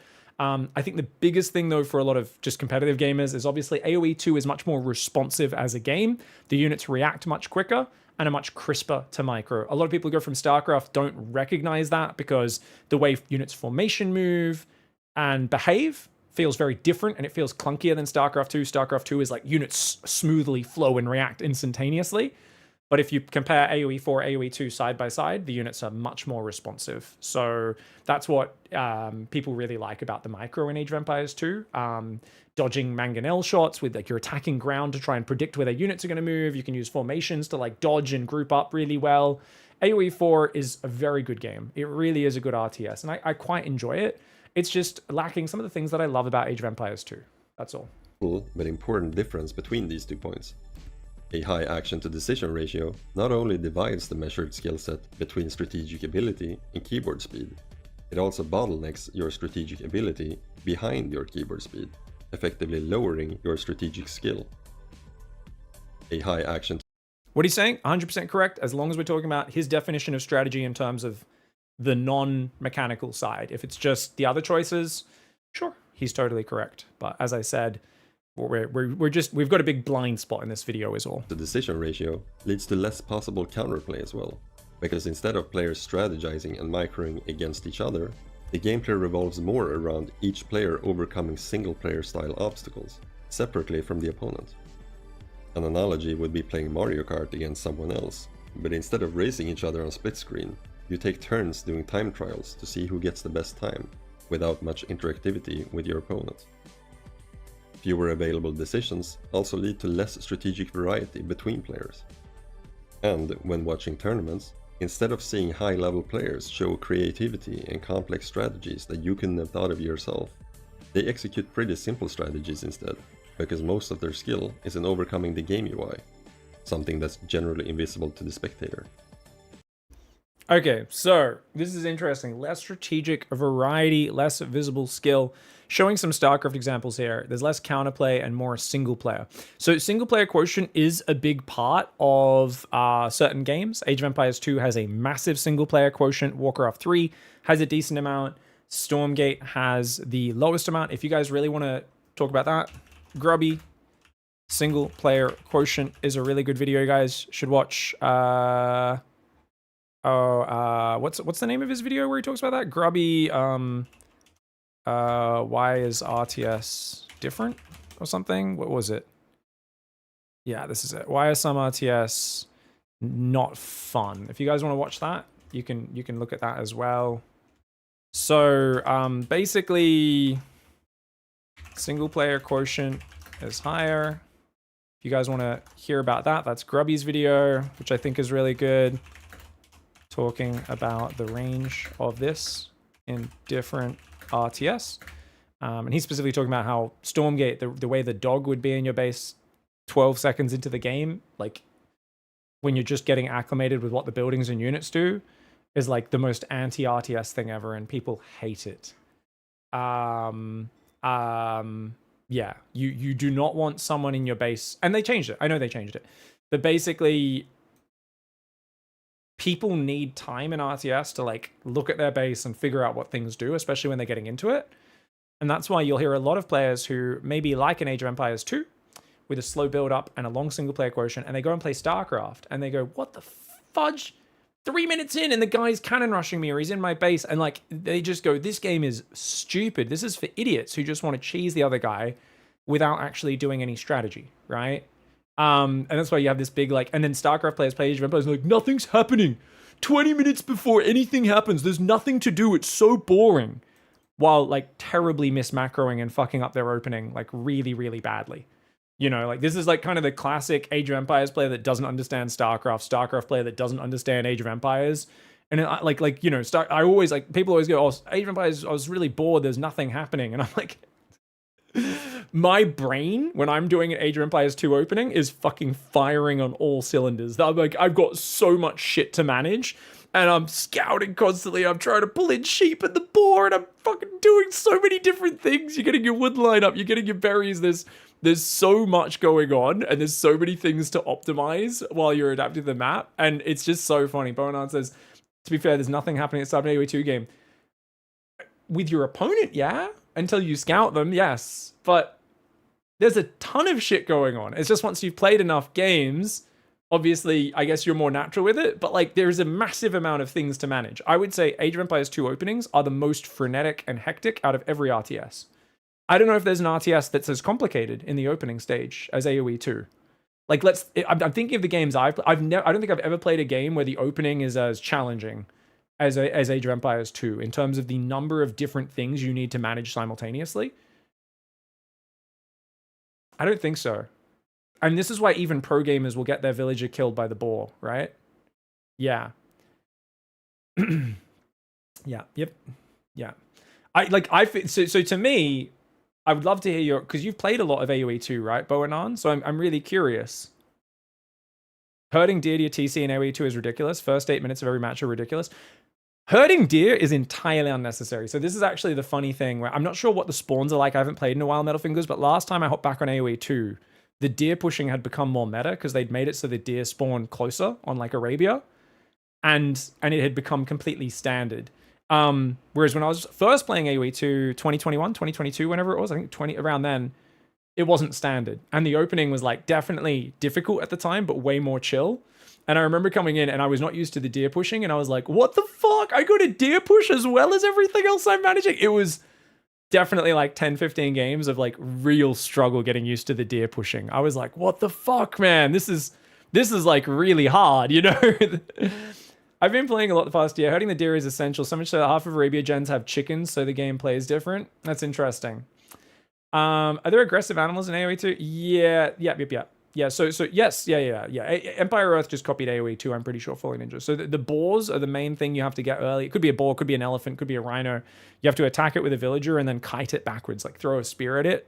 You throw 2 spears, and then you lead it back to your town center, and you try to kill it right underneath your town center so you can harvest the food efficiently. But yeah, it was kind of funny to see that when herding deer became standard, it became even more stressful. And that's what I mean. So it's kind of funny, right, Boanan? So you said, to be fair, nothing's happening. But like, to me and Metal Fingers, who are probably a bit more casual, probably haven't played as much as you in the last year, we think there's like 1,000 things happening in the early game. So what do you mean when you say nothing's happening? You just mean interacting with the opponent, right?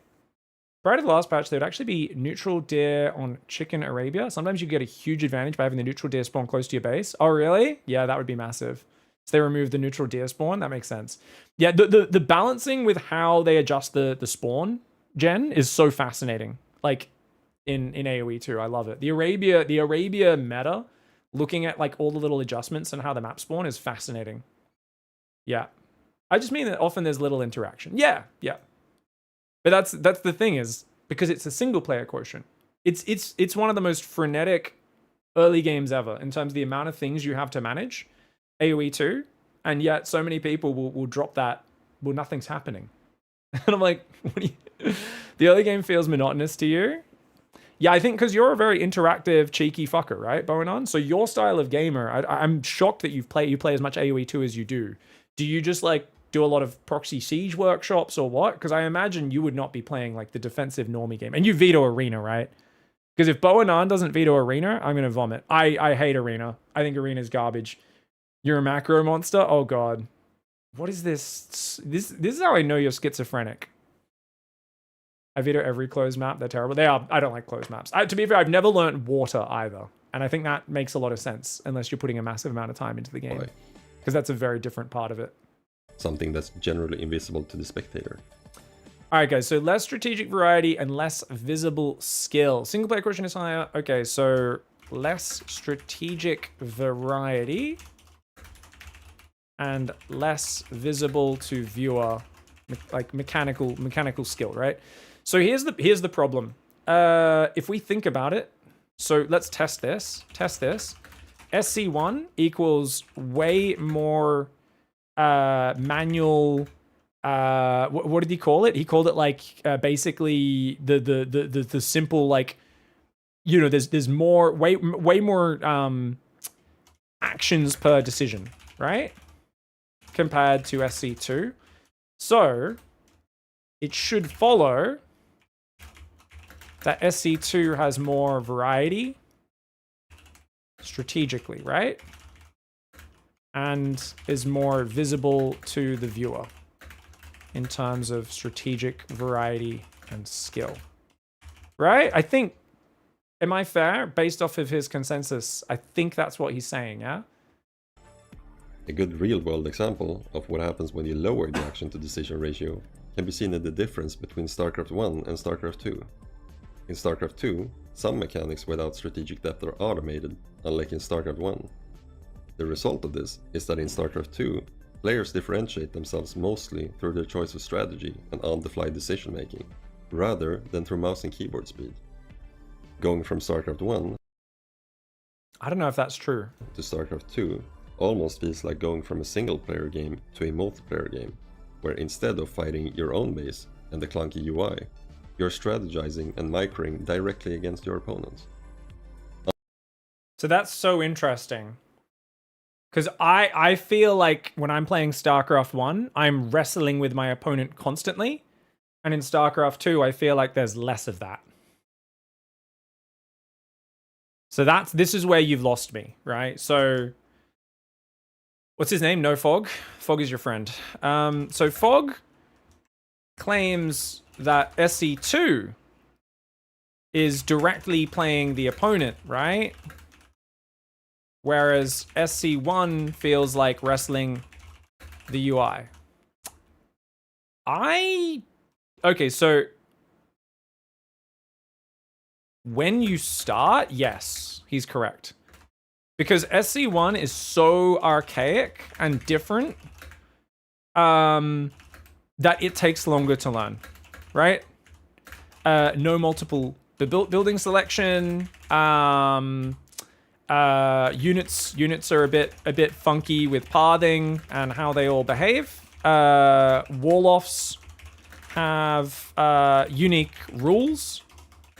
Like it'll wall on the right side of a forge, but not the left. You know, example, etc. You know, like weird shit like that, right? So when you start with StarCraft 1, you are wrestling with the UI more. However, you're also the fights are more drawn out. The builds are more differentiated. So lower worker start, more manual shit in your build that creates like limitless variation, right? Because you know, how quickly do your workers don't auto mine, buildings are harder to produce off, you know, etc., right? So it creates a situation where, don't get me wrong, it's harder to learn StarCraft 1's mechanics, but I would argue that it feels like when I watch StarCraft 1, it does feel like I watch a wider variety of games.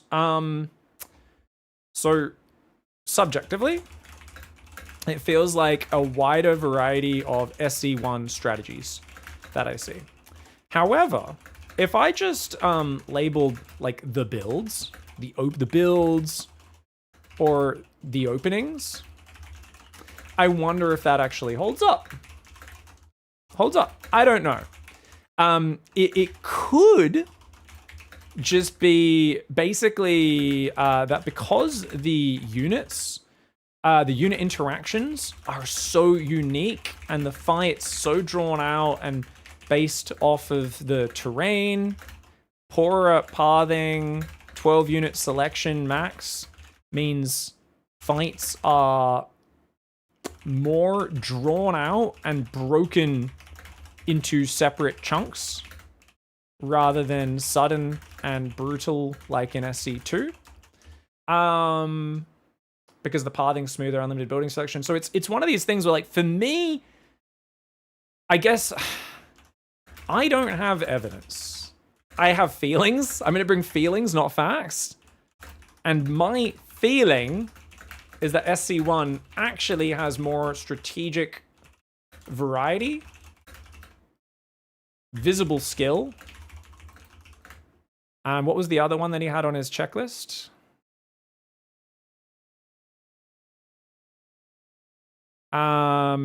Counterplay. I think there's lots of counterplay as well. Even though there's more single player, I think there's lots of counterplay in SC1. That might be because and more counterplay. I think there's like a lot of times where I don't know, like I think of Raynor, you know, never scouting people's attacks and just defending it with mechanics, speed, and sick off-the-cuff reactions. I don't know.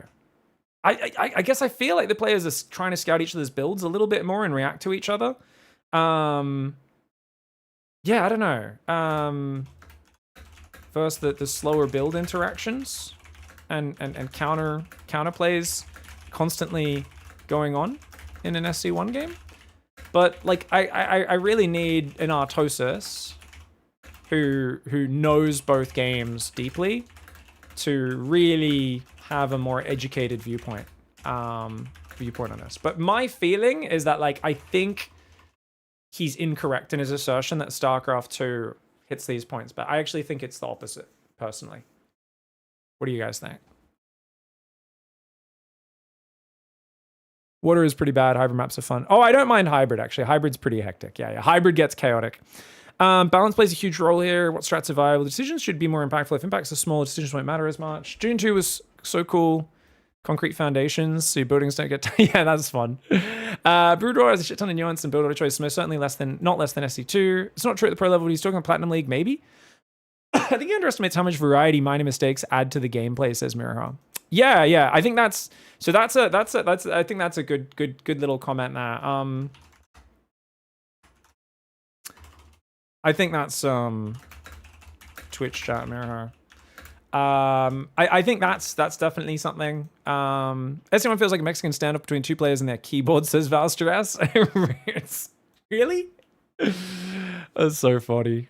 Wrestling the UI opens up strategic interaction points with your opponent.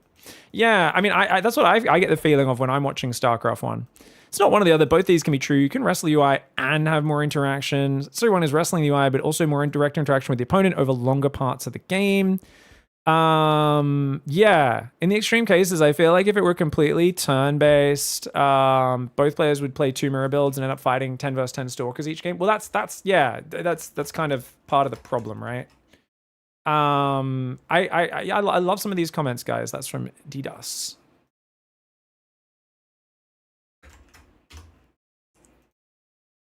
I feel like I agree that SC1 feels a lot more like you're wrestling the UI, but that's also exactly why it's so much a skill-based game, and a large reason why it doesn't need patches, says Ace. Well, it creates so much variety and choice in terms of what you want to focus on, right? How is it that because StarCraft 1 is mechanically way harder than SC2, it means StarCraft 1 has less strategic depth? Sorry if this has been answered, just got here. Well, I disagree with that, Cloud. I disagree with that. Whereas he says that, and I've just disagreed with it. The only variable is not the manual work there, though. StarCraft 1 and 2 differ in many other ways. I feel like there's an oversimplification. Yeah. Well, like, that's the thing is this because of... is this actually due to the automation? Or in SC2 versus SC1? Or is it just the slower game speed? The pathing, the terrain being more impactful because of how armies move and interact in SC1. Is that actually the reason it's more drawn out and interactive? And, interactive and strategically diverse? I don't know. The problem with SC2 is that you can actually have very, very close to perfect early game 5 minutes. That leaves you in a handful of optimal builds that are played, whereas in Brood War, perfect basically doesn't exist because you always have to choose what you want to focus on right from the start of the game. Well, that's a big one. That's a really, really big one. Who was that? Who posted that? Let me, it's Rakanichu. I think that's a very good way of putting it. Yeah. Oops. Okay, so YouTube, Pig, SC2. What is the difference between SC1 and SC2? So this is a little video that we did. It's also like, I think we've put it in a short. I think there's a clip. I think we have a reel of this. How do I check reels on my channel, guys? I don't even know how to do. Let me take a look. Let's see if we can. Let me see if I shorts. I don't have many shorts on this channel. Actually, no. Oh, someone else clipped it into a short, apparently, I think. Hold on a second. Did they? Oh, I think I'm just logged into the wrong account. Maybe that's why. Content, shorts. No, I think someone else did it. That's fine. But basically, in this video, we talk about that and the kind of granularity. Me on SC1 versus SC2 difference, the endless granularity of forced imperfect early game, right? It's essentially what we talk about here. Let's listen to my old thoughts and see if I agree. What would you say is the biggest difference between StarCraft 1 and StarCraft 2? Granularity. If you look at older RTSs, there is infinitely more tiny little details that you need to do the basic tasks effectively. And therefore, there is a lot more of you trying to manage your bases and your fundamental production and your economy and making sure your workers are mining. That takes more actions. And therefore, there is more of a choice going on in StarCraft 1. And the same thing goes for like Age of Empires 2 versus Age of Empires 4. Between, do I focus on my economy? Do I focus on my production, my tech, harassing you, defending your harassment, scouting you? Basically, it's more impossible to do everything you need to do. So there is more of a, I'm focusing on this part of the game right now and ignoring this other part. I'm focusing really hard to make sure every worker goes to mining as soon as it pops out, and I'm constantly building workers, I'm never getting supply blocked, versus another guy who's like, I'm in your base running vultures around your mineral line the whole time because I went one base factory vulture. My command center is late, I'm missing some SCV production, I'm occasionally supply blocked, but I'm fucking you up with harassment. So that's essentially the thing. I've been playing a lot of AoE 2 lately, and it's like the amount of granularity with how you manage your villages and making sure they're all spread correctly, and like all the placement of the resources is always different and random, and trying to optimize that while protecting certain resources and prioritizing certain things is the same reason why I love AoE 2 and I like AoE 4, you know. And that's the thing is I think if I got into the competitive scene of StarCraft 1 when I was younger, I probably, or really at all, I probably would enjoy StarCraft 1 more than StarCraft 2. But because I didn't grow up competing in StarCraft 1, it's too much of a learning curve for me to have put the time in to really learn it. But I do think that granularity adds a lot. There's also just like the inertia of already knowing StarCraft 2 very well. And like, it would be fun to learn StarCraft 1 just as like, for like a few weeks on stream, grind hard and like have someone coach me. But it's like just as a challenge, right? But like the inertia of kind of just knowing something really well. So you're like, well, obviously I'll keep casting StarCraft 2 and stuff. And there's not exactly a lot of opportunity as a streamer in StarCraft 1. Otherwise, I would be more motivated to hop over and learn it to an RTS. I think it's really nice to have that vast choices of what you can focus your APM on, and you can kind of never do anything perfectly. Like you can just focus on what you can focus on, and it creates this huge distinction between what every player is doing at every moment, and it creates every game feels a lot different in games that have that. So this is the thing a lot of StarCraft 2 players don't get, because they go, those games are too slow, they're too hard to play, I'm playing the game, not my opponent. And you're absolutely right. They're harder to get into, bigger barrier to entry. There is a lot of playing the game. But the intersection of you playing the game and it being that much more challenging and you playing the opponent means every game is more unique. And I would argue every StarCraft 1 and every Age of Empires 2 game is much more unique than every StarCraft 2 game. At me, haters. Disagree with me if you want. It's really interesting. So is Battle... So yeah, this is I think I agree with everything here. This is the video Artosis always tells people to go watch if they're asking about the difference between StarCraft 1 and StarCraft 2. He kind of is always like, yeah, this Pig sums it up the best in this video. Watch this little video Pig put on YouTube. And I appreciate that he agrees with that. This was July 2024. We put that one up. Yeah. So yeah, SC1 and 2 bring some order theory into play. There's a lot of complexity there, Ogazal, but yeah, that's actually, so you're like, is it all that stuff? And like, that's why there's so many decisions, you reckon, in StarCraft 1? You might be Ogazalba. Zalba. Yeah, I don't know. That's an interesting comment. I totally disagree. It's only applicable for old games with the community to make them replayable. So what are you disagreeing with, Panetti? This won't work with... Oh, so you're talking about, is this good for a new game? Oh, okay. Yeah. Well, that's it. No, 100%. You can't just release it. Like, if you look at Age of Empires 2 when it first came out, without any of the modern features, or StarCraft 1, which is very similar today as it was back then. No, you're not going to get tons of new people into playing those games as much necessarily, but there is a beauty to them, and there are things to be learnt from them for sure. And yeah, I think it's something where you do want to make things imperfect, and you do want to make certain things somewhat difficult. And I think I'm not with you that like, oh, we should just remake StarCraft 1 with different units, but make it exactly the same UI and just as difficult. But I do think you want there to be like complexity and things you can focus on that aren't purely interacting with the opponent, but also interacting with like what you focus on, optimizing your own base and stuff. So like, yeah, it's interesting. Thank you, Slorch, for the big 47-month resub. Dave Tester, Rexter, thank you, guys. I don't think I can count the amount of TVZs I played. They go Reaper Scout, Third Base, 6 Aliens, 2 Banshees, Double Medevac Drop, Airx Push, except for the end of it, some macro detail. They all look and feel the same, says Rakanichu, for sure. Briggs recently picked up Remastered to try and play the campaign. I found it really hard to get into. It feels much more of a grind in the beginning than SC2 was. Oh, just the campaign, Kraken? Did you never play RTS back in the day?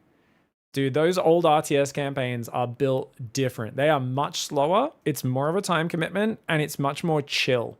There are less time constraints. It's more about just building up and slowly cracking big siege bases. If you didn't grow up with Warcraft 2, Command & Conquer, StarCraft 1, it's very different.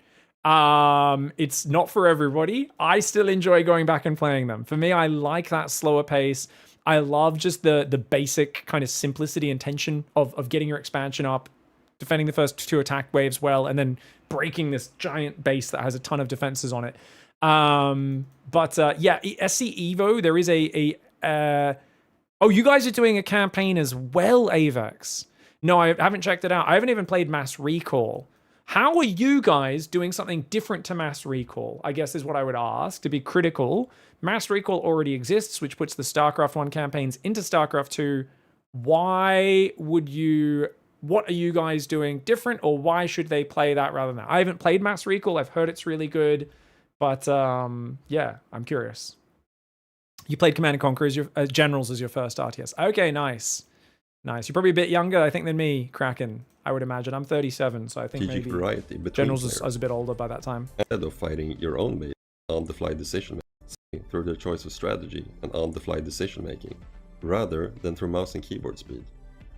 Going from StarCraft 1 to StarCraft 2 almost feels like going from a single-player game to a multiplayer game, where instead of fighting your own base and the clunky UI, you're strategizing and microing directly against your opponents.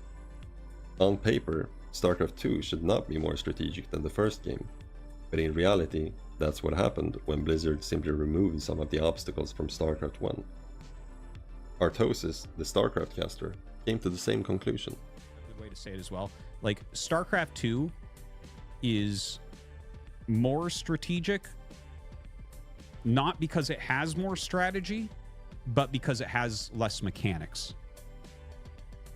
Unfortunately, some mechanics... So the thing is, Artosis is struggling here because it's really hard to explain, because it's like the build order should matter more in StarCraft 2 because there's less differentiation in the other stuff. That's what Artosis is trying to state, but you can see he's very like cautious and unsure because he's like, well, StarCraft 1 he knows has more differentiation and this sort of stuff than StarCraft 2, and I'm pretty sure Artie would be on my side with that. But like, especially in Heart of the Swarm Wings of Liberty, there was like your build order often mattered so much because people could execute their openings kind of so perfectly, right? If that makes sense. And the macro was so much easier in StarCraft 2, so the build orders mattered more. So therefore, well, it's your strategic build decision that matters more. But this is Artosis just talking about strategy in this kind of the way that this guy in this video is talking about it, which is ignoring the strategy of where does your attention go at what times. And remember, the strategy we've been talking about this entire video has been where your attention goes creates unlimited differentiation and unlimited different scenarios, each one being a little bit different than the last and a bit different than the next. Every game becomes a bit more unique, and that forces you to adapt a bit more on the fly. And rather than focusing on preset or memorized transitions and things, there's always a little bit more adaptability and a bit more of, you need a bit more of a feel for the game. It becomes a little bit more like Bobby Fischer's version of chess, right? Automatically, because every game's a little bit more fucked up and different. Whereas StarCraft 2 is a bit more like modern chess, where you see the same board game states at a higher frequency. I know chess obviously is very complex and still goes off in many different obscure lines and stuff, but StarCraft 2 is a bit more, if you think of it as like a simple environment, I guess, because of this. Whereas StarCraft 1 is naturally more chaotic and creates more of these weird little odd situations because of the imperfectness. Yeah. I guess it depends on whether you consider logistics a part of strategy or something that enables it, says Valstress. Well, like we said, it's everything though. Is where what it's not just logistics. It's, am I focusing on my army or my base? Because that is a decision, right? And this is what I was saying is strategy. If you just think of it as what composition do I want to beat my opponent? How do I counter my opponent's comp, or how do I counter them with army movement? You can do that. The problem that ends up happening is, yeah, basically you might as well just play like either a turn-based game or like a micro battler. If you don't have to put any attention towards at home, right? I don't know. It's just a very different sort of game. Like RTS at its core is splitting your attention behind, ooh, do I want to optimize the economy here? Taking a new base there, starting these upgrades at the perfect time, or dropping the shit out of my opponent and harassing them. And that's a huge part of what I would call the strategy of it. And like I said, StarCraft is playing the piano next to your opponent side by side, and you're both trying to break each other's fingers with a hammer at the same time. And that's what I think, makes it kind of great and interesting, yeah. I thought StarCraft 1 was actually less varied. Noob opinion here, obviously, because from what I've heard is, don't they just make a couple of units the whole game? Like in TVP, they just make tanks and vultures or something the whole game, and Protoss just make zealots. No, not at all. SC2, I feel like people like make more varied units. No, you gotta go watch some pro StarCraft 1 calorific Kraken. Dude, there's so many units that get made in StarCraft 1, and there's so many more upgrades, and the tech trees take like a while to unlock, a bit longer than StarCraft 2. So, yeah, watch. I was watching the recent ASL matches. There's a lot going on. Like Corsairs came out, and it was Corsairs to counter the Mutas. Scourge are trying to hunt down the Corsairs. There's Storm, Zealots, some Dragoons. We saw Hydras, Defilers. Like in all the batches, we were seeing a pretty big variety of units. Obviously, you see Science Vessels come in a lot for Terran. You see Queens come out late game for Zerg sometimes against Terran. Protoss will get Arbiters against Terran Mech to start stasising units. They'll try and do carrier transitions, which forces heavy Goliath out of the Terran. There's a lot of interaction. So there's a big Wraith meta this ASL, which is crazy. There's been so many Wraiths because of Leader has like led a Wraith meta right now, which is insane. Everyone's using Wraiths so much. So I'd say it's similar unit variety to StarCraft 2. I'd say it's similar unit variety. With a high action to decision ratio exists even in StarCraft 2. Every worker and every military unit has to be produced manually, one by one. The supply mechanic feels like busy work and adds more annoyance than meaningful gameplay. The macro mechanics were added to give players additional macro. I hate that. I hate what he just said. Added more annoyance than busy work. This is so rife in game designers for RTS over the last 10, 15 years as well, as everyone's trying to remove the annoyance. Everything's annoying. Oh, I have to manage my base. Oh, I have to do this or that. I just want to have a big army and smash it into their big army. Go play Total War and play a custom battle against your friend. You don't want to play real-time strategy if you want to do that. These little things you need. This is where your attention goes to choose the path you're optimizing. Don't get me wrong. I do think dropping mules, Lava Injects, and Chrono Boost are a bit mindless. So, and I know he's making a video. I'm sure we'd have a good chat if we talk to each other. I don't mean to rage at him because, like I said, I actually like his video and agree with a fair bit of it. It's just like, I hate that statement that a lot of people go. They're just like, it's all busy work. It's all boring to build the buildings. And don't get me wrong, like, I think the macro mechanics they added into StarCraft 2 feel a bit ham-fisted. I think they feel a bit like why do we have to look at my hatchery to lava inject every 30 seconds? Feels fucking stupid. You gotta go drop mules every however long, you know. Chrono Boost is a bit more interesting, I think, right? Do you guys agree? I think Chrono Boost feels like at least the most interesting. Yeah. Kylos is saying it the exact same thing I was saying it. Chrono at least feels a bit more, you're like, ooh, I want this to be a bit faster. Like, it just feels a bit more intentional. You're like, you know, and you're like, yeah, I gotta fucking do that. Yeah. One by one. That turned me off from Stormgate, no base management. The feedback I gave to them multiple times was, look, I get you guys are trying to make this like for most people, and I agree, maybe that's the right thing to do. A lot of people don't like base management, but I was like, the macro is deeply unsatisfying in Stormgate. I was like, there is like, so it was actually following the development of Stormgate and these other RTSs that were coming up that really brought me to the love of Age of Empires 2. Because there was all these RTS games that were hyped, getting developed, and I was really interested following them along. And what it's really done is it's driven me into loving Age of Empires 2 so much. Because they all were like, we want... Look, there's current RTS, you've got Age of Empires 2 on one base building economy management side of the spectrum. StarCraft 2 is towards the other side, where it's much more combat, streamlined, into you and your opponent running around the map trying to outposition each other, right? And then basically every RTS they've tried to develop in the last like 10 years has been like, we need to go further beyond StarCraft. So there's like nothing you need to manage in your base. Like they're like, StarCraft is too hard for most people. And don't get me wrong, there is like this massive group of gamers here that like the Age of Empires style. They like their slower strategy games and their city builder style strategy games. But it's nowhere near as big as all the non-RTS gamers that are off way beyond that other side of the spectrum. They're over there. And that's what you've kind of been trying to appeal to. You're going, we want to give you an RTS where you don't have to build buildings and you don't have to do all this boring stuff. You could just make big army, fight their big army. And there is an appeal to that. But classic RTS, StarCraft 2 is already on an extreme end of the spectrum, I would say. right? And I don't think that's a crazy assessment. And I think people are trying to push it into this like new space where they want to push the envelope and say this is like kind of almost like MOBA auto battler RTS level. And it's fun. I like auto battlers. I love auto battlers. I actually really like Battle Aces.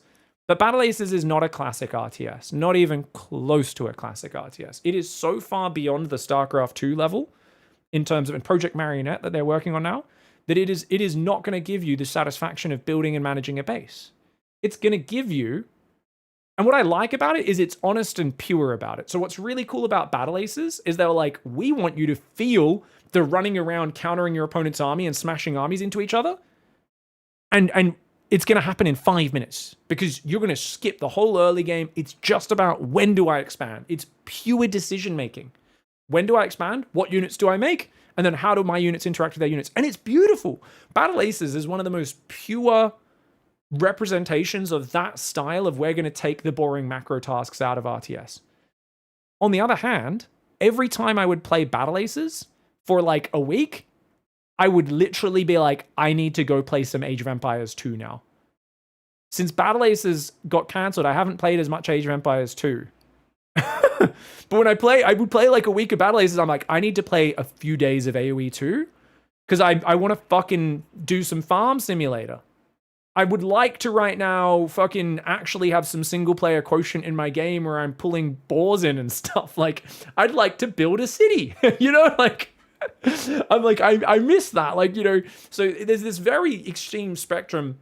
And I guess, yeah, it's just, it's an interesting thing because it's all subjective. What makes a good RTS? What makes a bad RTS? It's all subjective and it's all enjoyment based.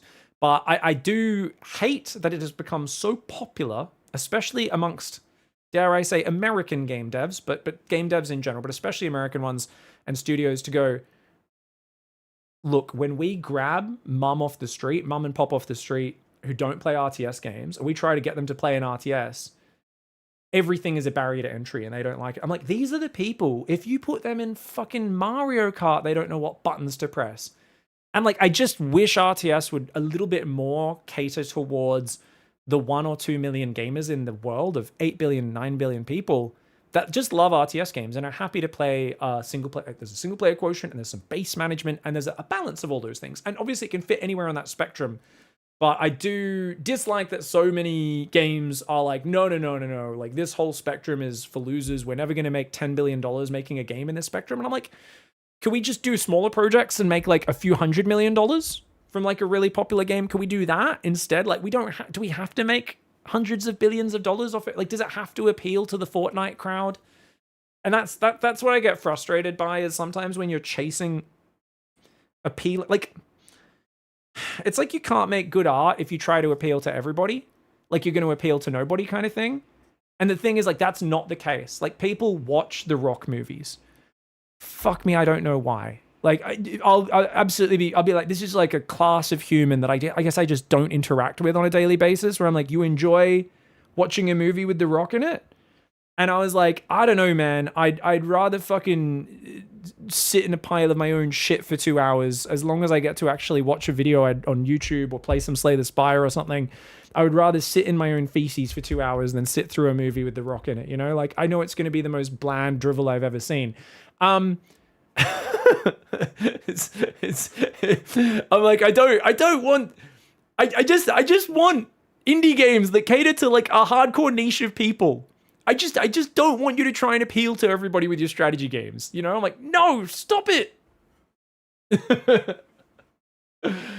Anyways, you just need to make one man happy, be the richest, and he has to be the richest man so he can be the whale on your game. The thing is, like, there's so many people in the world. If you get like 1 million people that love your game, like, I love like Path of Exile is like a big game, right, guys? It doesn't have that. Not many gamers as a percentage play Path of Exile, but they're passionate and obsessed with it, and it's fun, and like they can make a fuck ton of money because of that, and I like that. That makes me happy. These guys, like, we're just going to take the hardcore Diablo players that got left behind by Blizzard a little bit, and we're just going to basically cater everything towards them. And I'm like, that's cool. What's your view on Dawn of War 4? Low expectations, but I hope it's fun. I expect very little Shake Vivid. My experience with most Relic RTS is they have gone backwards in terms of engine and technology in every game since the first Company of Heroes and the first Dawn of War, which were built on an amazing engine. I think every engine since then has felt clunkier and worse. This one's not built by Relic. Oh, they lost the Dawn of War license. Built something. I remember I watched a few videos on Dawn of War 4, and it sounded like they were saying the right things. Could just be marketing speak. It's made by King Art Studios. Right. Oh, the Iron Harvest guys. Yeah. They were saying all the right things, which is really cool. Iron Harvest was a spectacular campaign. I recommend it to anyone. Not the best multiplayer game, and the movement of a lot of the units was a bit derpy and not that smooth, and the cover system felt shit. It was meant to be a Company of Heroes style cover system, but it just didn't quite feel right in Iron Harvest. As much as I really recommend Iron Harvest to anyone for just such a campaign made with love and a cool story.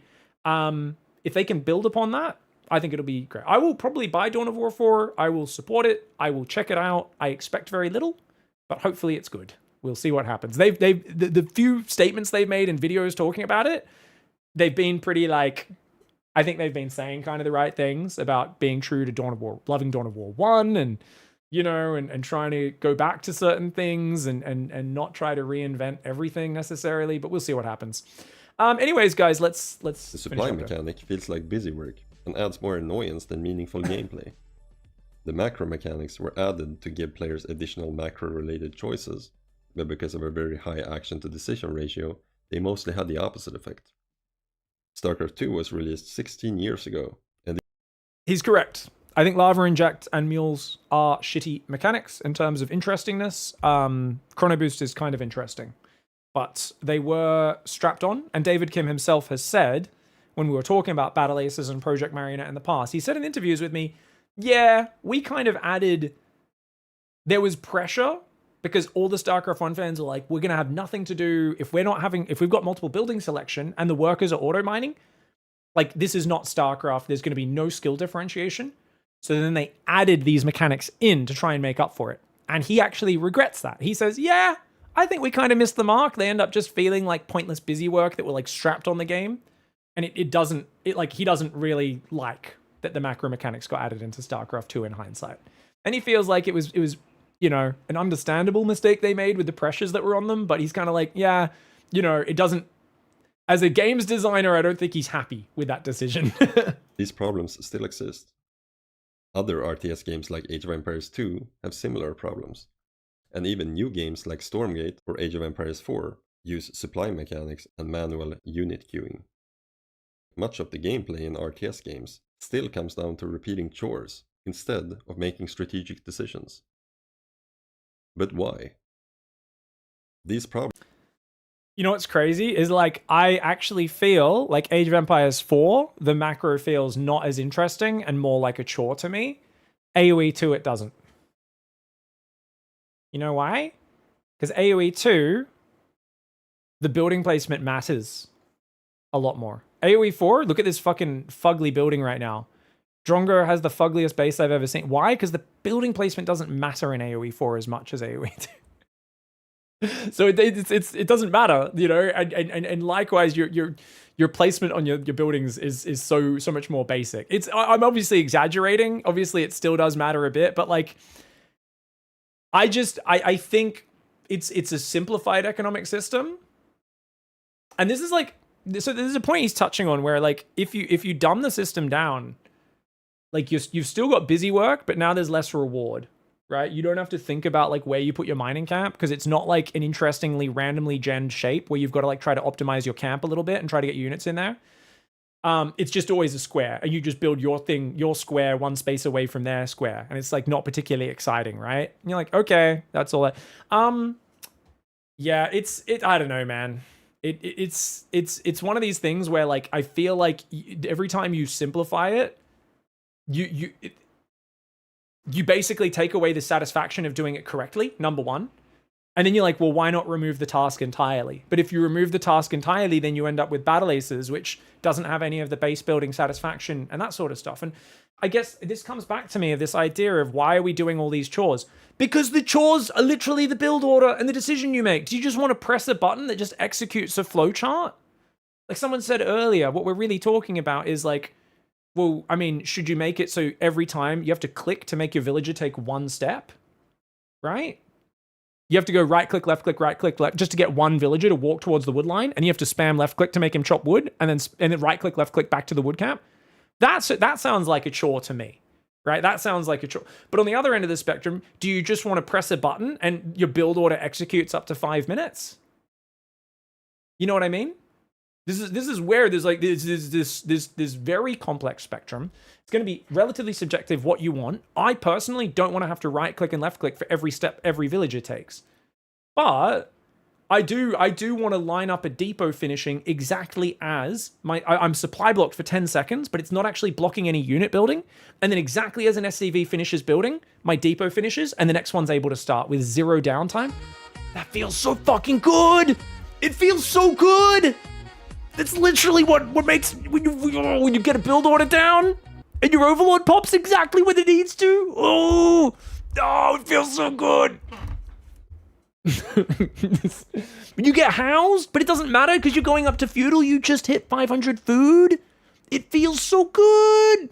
Thank you, Geodic, for the 5 gifted subs. I appreciate it. Thank you so much, guys. Slap some bacon down to say thank you to Geodic.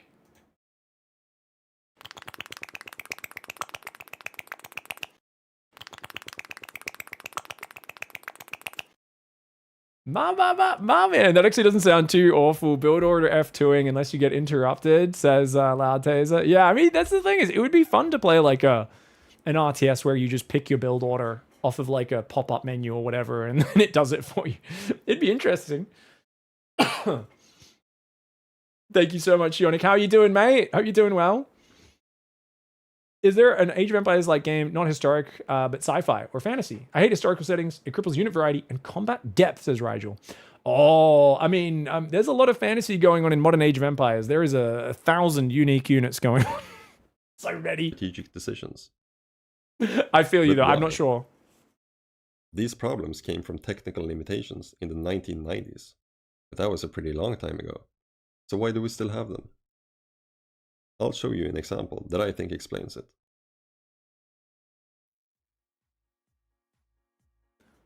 About a year ago, a mechanic called auto farming was added to Age of Empires 2, which automatically positions farms. Auto farming essentially lowers the action to decision ratio, allowing players to make more meaningful decisions and therefore making the game more strategically complex in practice. This is a really good example, guys. I'm really, this is a good example. But there was some resistance against this change. P90, the Age of Empires 2 caster, was one of the people who didn't like it. Here's a clip of him explaining why. But before I play it, take a moment to guess what you think his reasons might be. Because his parents were farmers. Let's see if you were correct. I think Age of Empires is hard, but it has only survived because it's hard. I think the game being hard is the reason the game is back where it is today.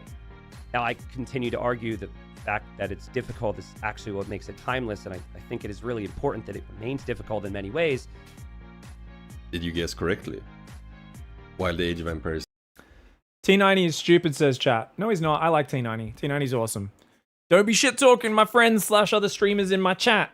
You can criticize. Just don't just be like, he's a dumb head. Bad, Mila TV. Bad. Next time you cut your hair, there'll be at least one strand that won't sit right. It says I punched innocent. What? 2 developers are looking for ways to make the game more strategic. They're held back by players who claim they want the game to be as hard as possible. Look. Okay, so him just saying it's hard, obviously it's like, it's a complex thing, and he's just kind of saying, well, it's good that it's hard. This is a really interesting one. So I think the game should be relatively hard. Now, the farm thing is very interesting, guys, because what I kind of like about this change is for people who aren't quick with their mouse, this is quite a difficult thing to do. Placing farms was one of those things you have to do regularly, especially as the game and the macro gets bigger and bigger. And it was quite difficult because it relies on a lot of more mouse movement and accuracy than quite a few other tasks in Age of Empires 2. So I was kind of shocked when they went through with this change. But yeah, essentially, I kind of like that they did it, because I thought about, like, low APM players would struggle so much with placing farms in late game, and it was a real, like, stress and problem point. for a lot of players. On the other hand, it was so satisfying that I had developed the skill to get the farms placed correctly. Like, I found the farms placing and optimizing them was one of those skills that when I got down, I was like, this is so good. This feels amazing. This feels awesome. And then when you have that taken away and you kind of go, oh, we're all just kind of clicking the buttons now, it once again removes a piece of differentiation. And if you do too much of that, you end up with battle aces, which is a very different style of game. So yeah, it does remove a little piece of skill expression. Now, I don't think it's too bad to remove some of these to make a game more accessible. You can't have all the modern games be StarCraft 1 and Age of Empires 2, or no one will play them. Snooze! No ad break. No ad break. Whew. Where are we up to in this video? Or no one's going to play them, and especially new people. I don't mind this. It's okay. It's acceptable. It does nerf Khmer players. I don't think they've fixed that, right, guys? So if you're a Khmer player, you can return food to like any building or something, right? Something like that.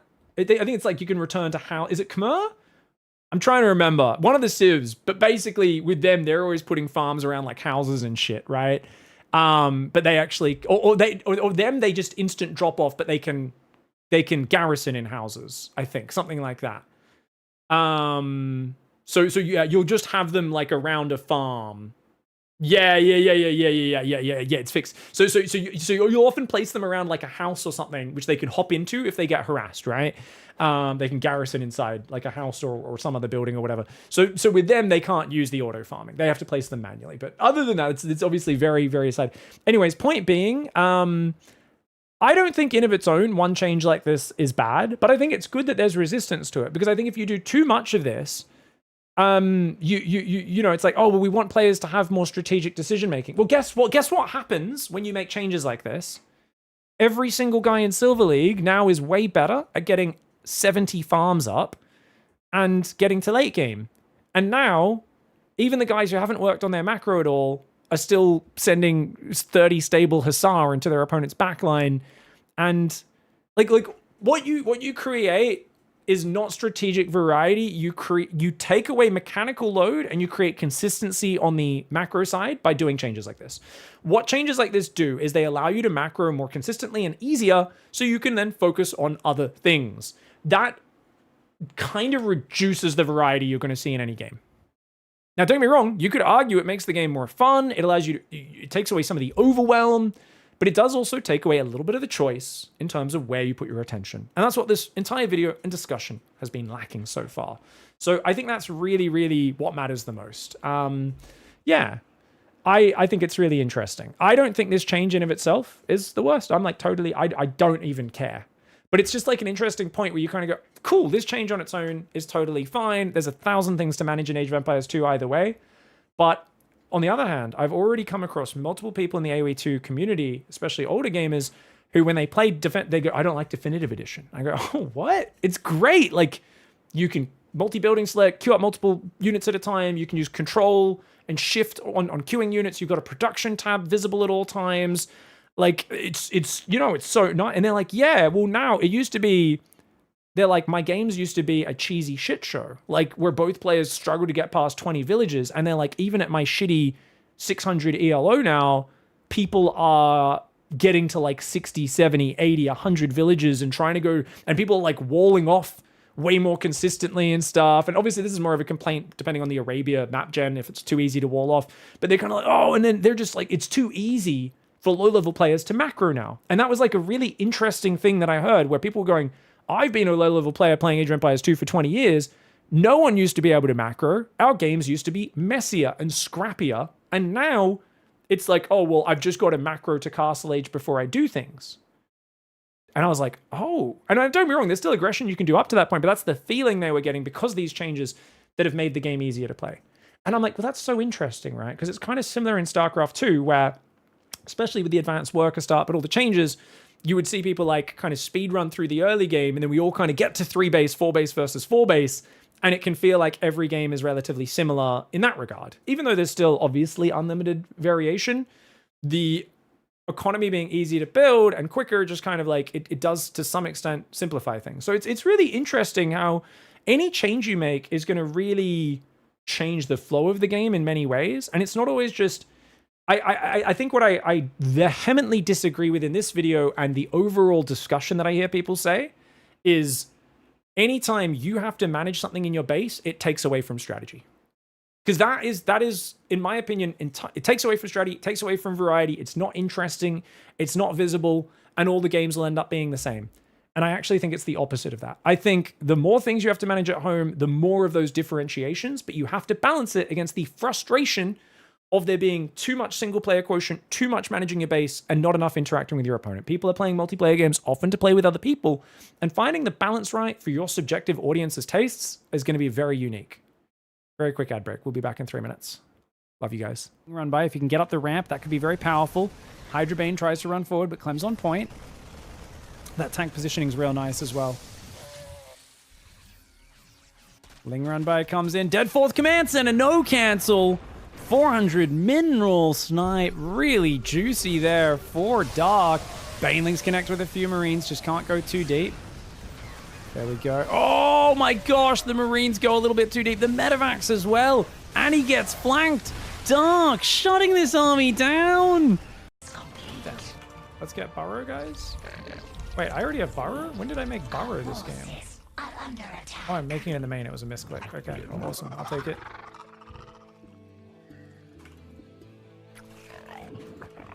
Oh, GG! Oh! Oh! I'm sorry for making orgasm noises, guys. I'm sorry, but that was... If that wasn't worthy, then what was? Then what was? Oh, damn. Thank you so much, Captain Undead, for the $5 as well. Holy crap. Oh, my God. Okay. That was beautiful, mate. Get up the ramp, guys. Get up the ramp. Get up there. Get up there, fat boys. Oh, my gosh. We're going to file down these workers as well. Oh.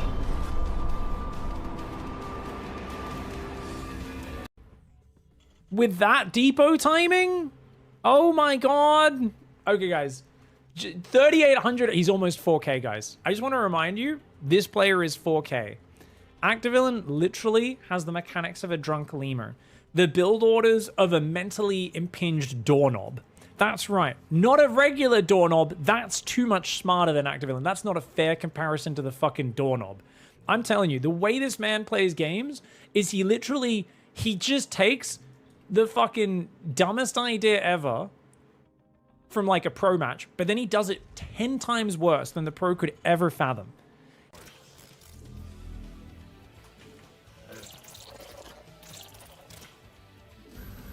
Research completed.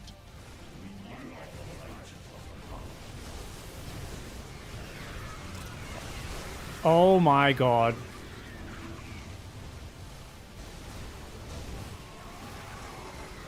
Holy moly. Stuff and all that, but these pro gamers apparently prioritizing injecting their hatcheries and sending their lings into each other mineral lines. Virgin detected. Houston, we've detected an anomaly.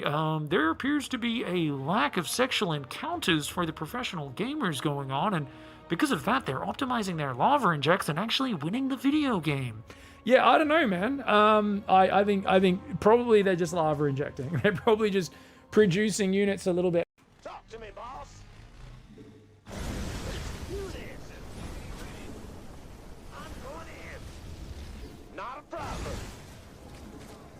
All day long. Mineral field depleted. I'm waiting on you.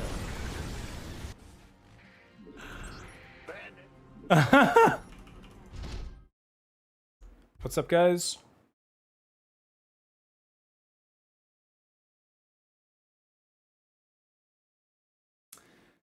Yeah, if you remove depth, right? What I like about RTS is always that one unit being rebellious, says Katsini. Oh yeah, just not doing what you want it to. That is RTS. Yeah.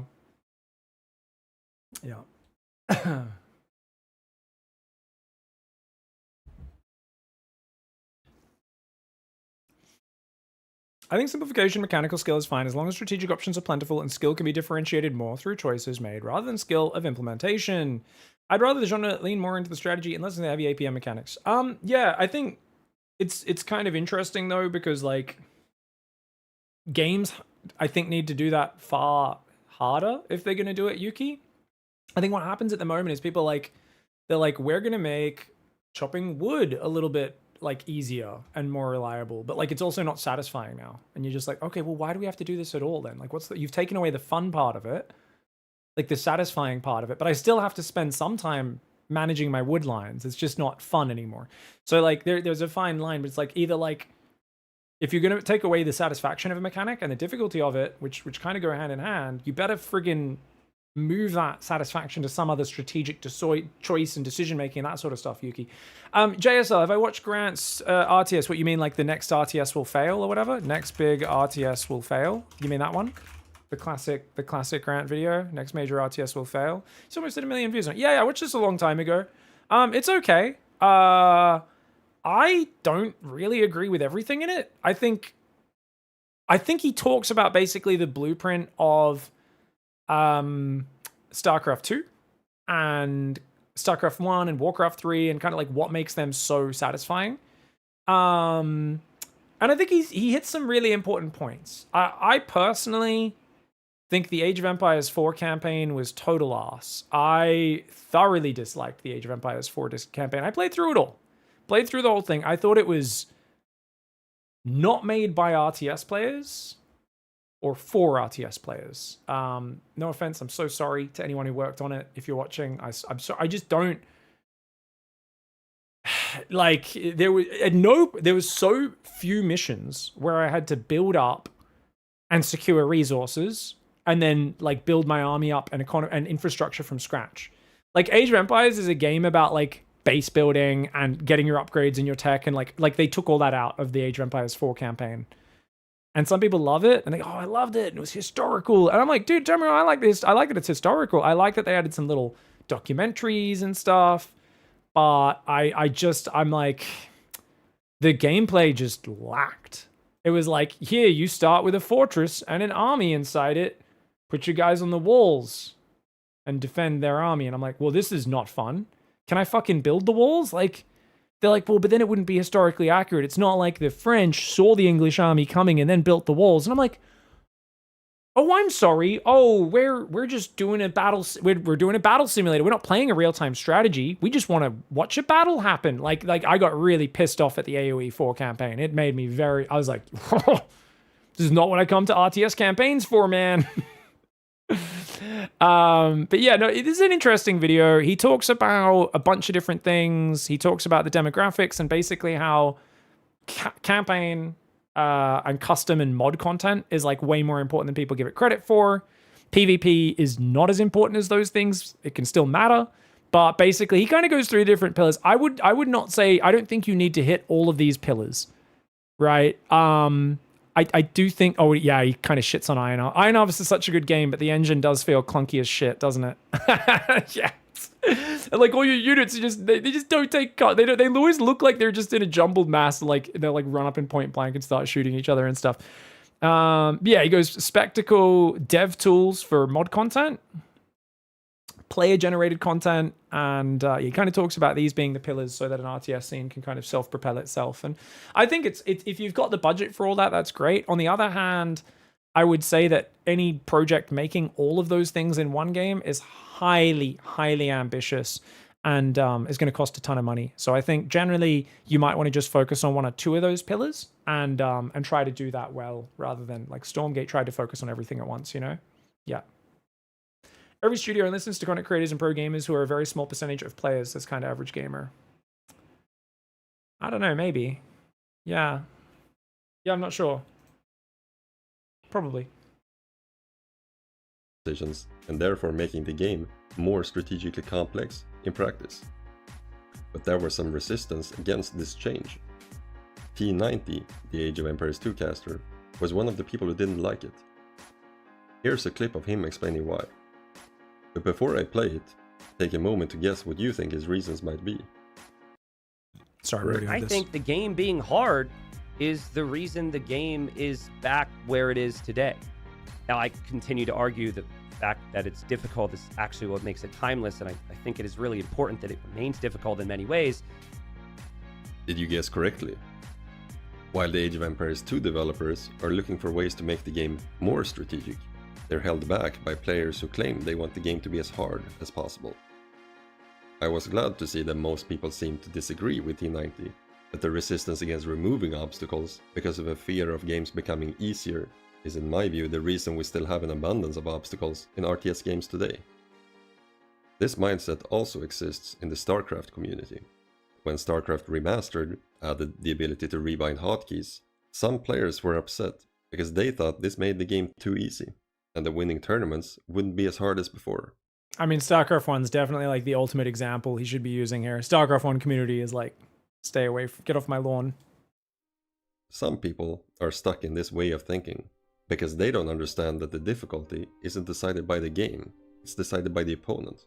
And then Yeah, look, the difficulty in terms of the outcome, yes, but then we could just play League of Legends. Like, League of Legends is also just as difficult as StarCraft, right? Because it's just as hard based on your opponent. It's not based on the game, right?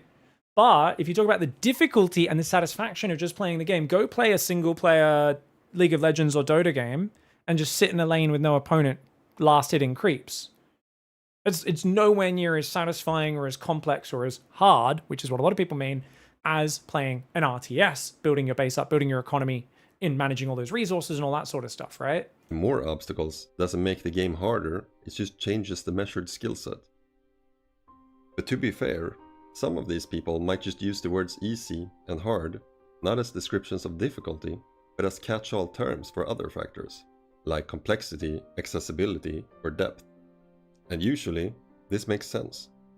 Adding more meaningful choices to the player, like for example adding unit upgrades, make an RTS game more complex. But it also makes the game less accessible, because it complicates things for new players. Yeah, I hate that the games remove so many upgrades now. Every time I do play StarCraft 1 or AoE 2, I'm reminded by just how many choices there are to like go in a different direction with like these different upgrades. And I love it. I hate that game devs keep reducing the number of upgrades in RTS because it's too overwhelming for fucking dumbasses. Like, I'm just like, fuck off. This is ridiculous. Like, they're like, oh, but then they'll look at the menu and there's too many upgrades and like they'll be sad. And I'm like, I don't care. Removing unit upgrades has the opposite effect. How many unit upgrades the game should have is basically a trade-off between easy and hard. Mm-hmm. But categorizing mechanics as one or the other doesn't always work. Mechanics like auto-farming make a game more accessible to new players. While this might seem like it should make the game less strategically deep, it doesn't. It does. It has the opposite effect. Nope. Lowering the action-to-decision ratio increases the strategic complexity of the game, and makes the game more accessible for new players. It does make it, look, it does make it way more accessible, but it does simplify the decision making, just not a massive amount. Like a single change on its own like that has such a minor impact on the decision making. Look, it's also twofold. It does allow them to free up their APM and actions to think about the other things more. So especially for an average Joe player, not staring at the farms means they can think about, oh shit, he's going bombard cannons, so I'm going to swap into light cav or eagles to try and do run-bys because I know I'm going to lose this castle war in the middle because my siege workshop tech isn't as complete as his. And, you know, like because like placing those farms was easier, freed up the APM to engage in that strategic side of things, which is awesome. So don't get me wrong, it can, for the average player and the low-level players, open up more chance to focus on those more interesting decisions, right? And that's totally true. But if you do too much of this, you end up with the game often reaching a similar state and everyone being able to make those decisions a little bit better, at which point you often find that RTS games aren't the most complex system, right? Like real-time strategy games are basic as shit. If you were just picking what units to build against their units and stuff and where to move your units, like if you turned it into a turn-based game where you just picked options, it's actually not like these are not well-designed games for that. These games are designed with simplicity in mind so you can focus more on like where do I put my attention and where do I should I go for these units, but I can't think about it too long because I got to go manage this thing and that thing. And like that's kind of like part of the whole RTS thing, where if you were to make it so everything is like much easier on these basic tasks and easier to manage, you would have to add more upgrades and more unit choices and more interaction with that in order to then have that complexity there. And I don't think the farm change on its own is bad, but if you automate everything, I'm just going to turn on a toggle so my town centers auto build villages. When one finishes, another one starts. I also can set each town center. This town center automatically sends workers to wood, or I can maintain a ratio. I have a slider. I want 70% wood right now, 20% food, 10% gold. And I just put that on a slider, and my town centers, as the workers pop, automatically go to those resources and like do it in a really smart way. Like where do you draw the line on this? And that's very subjective. I'm not saying it's wrong, but remember, every time you remove one of these things you have to manage, you are going to create a more standard situation earlier on that leads to the same situation more constantly. You're also going to create less of decision making around, should I put my attention on this thing or that thing, right? That is a form of decision making that is integral to RTS. Is what am I choosing to look at and prioritize? You can never do everything in a StarCraft game, an Age of Empires game. You're constantly going, I'm going to focus on building lots of workers now and getting towards these upgrades. What do I always teach in StarCraft? I'm going to get 2 bases of workers, and then I'm going to get roach speed +1, and I'm going to go do a big roach attack, because you're trying to give yourself like a rough plan of my attention will be on this thing and then this thing, but then we're liberators in my base, and you get disrupted, and you've got to move your hands off of the proverbial piano that you're playing to dodge them trying to smash your finger with a hammer, and then you elbow them in the dick. You go, and then you go back to playing piano, and like you put your drones back on mining. I'm supply but quick build overlords, do some more injects, let's build a macro hatch because I missed some money. And then you're like, it's time to send my roaches in, and that's you get a hammer and you start trying to smash his fingers while he's playing piano. And that's kind of like the integral part where just any time you have to look at your base less, it's going to be more focused on 2 things. Number one, what units do you make? And these are the strategic choices he's been referencing in this whole video. What units do I make, and how do I interact with my opponent? So unit comp, timing attacks, when to expand, when to defend. And those are the most interesting choices, many would say. But it's a very different style of game. So keep in mind, if you have a game that's much higher single player quotient, an RTS like Age of Empires 2, it is much more focused on managing those villages, managing those resources, managing those bases. It is on this far end of the spectrum. It is complex, it is deep, it is inaccessible. StarCraft is further over there, guys. It's further over on the simple, shallow, accessible side, in that the macro is way easier. There's only 2 resources. You don't have to manage 4 resources. It's, you start with your base already full on workers, and then you just fill up another base, and then you fill up another base, and it's only 2 resources, and there's way less upgrades, and they upgrade faster, and the units move a lot smoother. StarCraft 2 we're talking about, not StarCraft 1. Yeah, good clarification from chat. So, and it becomes a different game, right? This, but all the complexity in StarCraft is much more about unit interaction. And even in StarCraft 1 is not right next to AoE. StarCraft 1 is kind of different, but it's subtly so, right? So StarCraft 1, you still have to put a lot of attention into managing your resources in terms of, but it's purely mechanical. So what's interesting about Age of Empires is there's a lot more it's not purely, but it's a bit more mechanical, right? So StarCraft 1, it's a lot more like, I have to click each building and build these units. I have to grab each worker or every couple of workers periodically and put them on minerals, put them on gas. Whereas in Age of Empires 2, you can rally your workers straight to wood. You can rally your workers straight to this. You can multi-building select. You actually have pre-built hotkeys for all those buildings. In Definitive Edition, it's added all these nice quality of life things, but you're managing 4 resources. Your wood line, as it's getting eaten away, is getting more inefficient. So you've got to pick the right time to build a closer wood camp. You've got to prioritize your building placement to try and get wall-offs up in certain areas. And like it's you're managing a much more complex system in Age of Empires 2 compared to StarCraft 1. So StarCraft 1 is much more pure in terms of, it's like, hey, there's more shit you have to go look at in your base more consistently, but there's like less, like, I guess, strategic decisions you would argue. Now, the sort of farm simplification system is kind of like, well, we don't want to do the StarCraft style, you have to look at your base and put your workers on minerals. We don't want you to have to do that as much. What we want you to instead only have to think about, do I want more gold or more food? Do I want more, like if you do all these choices, whereas like at the moment placing farms is like a StarCraft 1 style like challenge in that regard. Now, they're both obviously on the more complex, more city builder, more single player quotient, more upgrade side of the spectrum than StarCraft 2, which is much further over. But StarCraft 1 is somewhere between StarCraft 1 and Age of Empires 2. So with StarCraft 2 having the fastest combat, the fastest moving units, the fastest pacing, Age of Empires 2 being much slower, but having a more complex economy that you've got to manage. StarCraft 1 somewhere in the middle of those two. You could argue where it is exactly. There's definitely a lot more actions you need to put into busy work around your bases, but yeah, it's interesting. Complexity in StarCraft 1 is trying to get your dragoons and tanks to move down a fucking ramp. People always joke about this, to my eyes. I have no trouble with that when I play StarCraft 1. I think it's something where, like, occasionally, yes. I mean, to be fair, I play Zerg. Zerg units respond pretty well. Occasionally, lurkers get a bit stuck.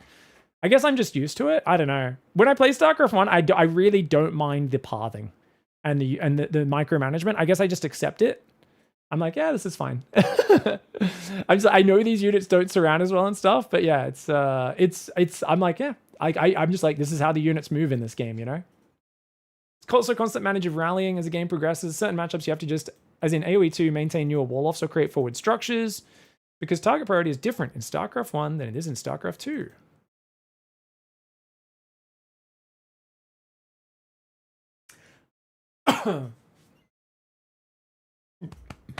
Excuse me. You still need to go set up forward positions. Yeah, for sure, Avex. Yeah. It's definitely like not as complex in terms of like economy management, but tactically, positionally, StarCraft 1 is like much more directly to interacting with your opponent than Age of Empires 2, right? Like it's no, you're gonna go fight the opponent. It's why when AoE 2 players like they play StarCraft 1 and they're like, oh, this is just a cheese game. Like I was saying, same way StarCraft players, this is just a farming simulator.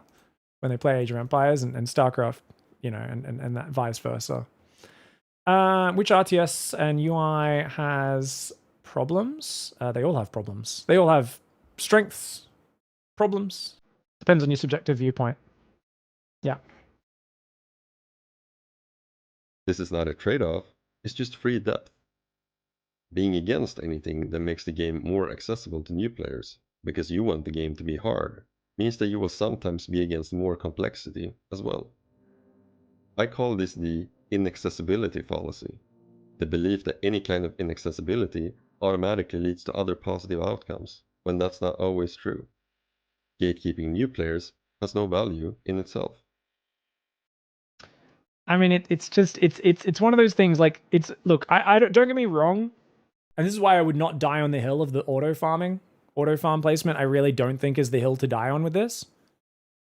But I think if you show battle aces to most Age of Empires players, they'll say that's way too fucking far, right? You made it so accessible, but most Age of Empires 2 players are not going to like battle aces. Some will, but like many will not, right? Definitely, it's an entirely different experience. It's an entirely different genre. Some people might like it the same way a StarCraft player might like Counter-Strike, but it's for very different reasons they like StarCraft. And it's the same thing for an Age of Empires 2 player liking battle aces, you know?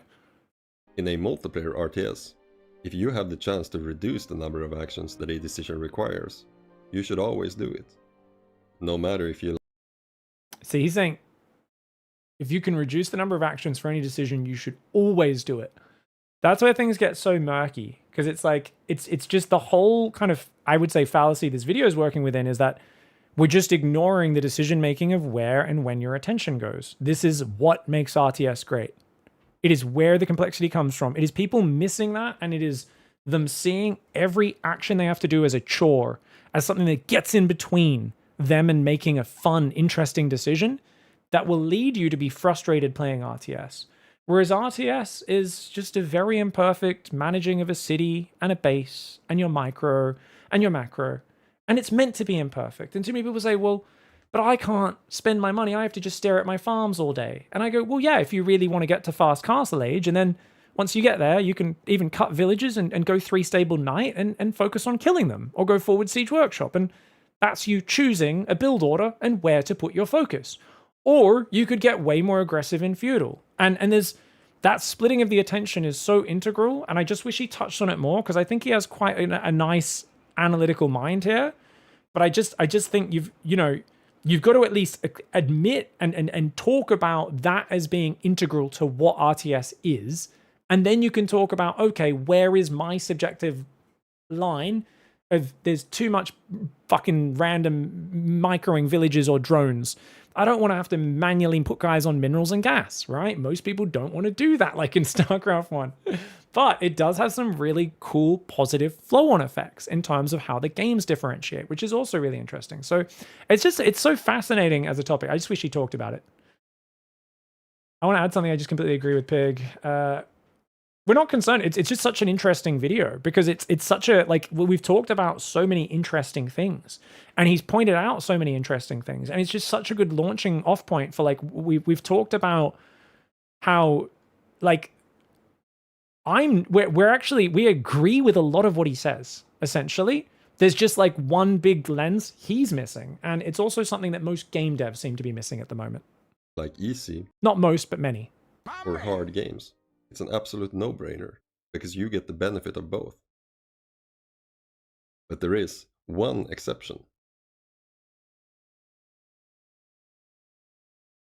Chess is 100% a strategic competition, because chess doesn't involve any mechanical skill. Rocket League is a less strategic game than chess. The strategies in Rocket League aren't as complex or intricate, and strategic ability is less valuable, because the mechanical skill of maneuvering your car plays a big role instead. 100%. But unlike chess, in Rocket League, you get to compete in playing giant football, driving a flying rocket car. That's a lot of fun. Rocket car football, what's not to love, right? And like, I always give you the example of RTS is like football, in that it's a sport, and there's this mechanical side, which working your strategies around that mechanical side and that interaction is what makes it real time. Not everything has to be a competition in pure strategic ability. Mechanical skills have a place in games and sports, if they're fun to do. The thing, I just don't know if he's, RTS games also include some level of mechanical skill, which lowers the strategic depth and reduces the focus on strategy. But keep in mind, this makes sense. His view of what is strategy here is not to do with where your attention goes and how that interacts. His view of strategy here is, and so his analysis is correct if you just view strategy as the other stuff.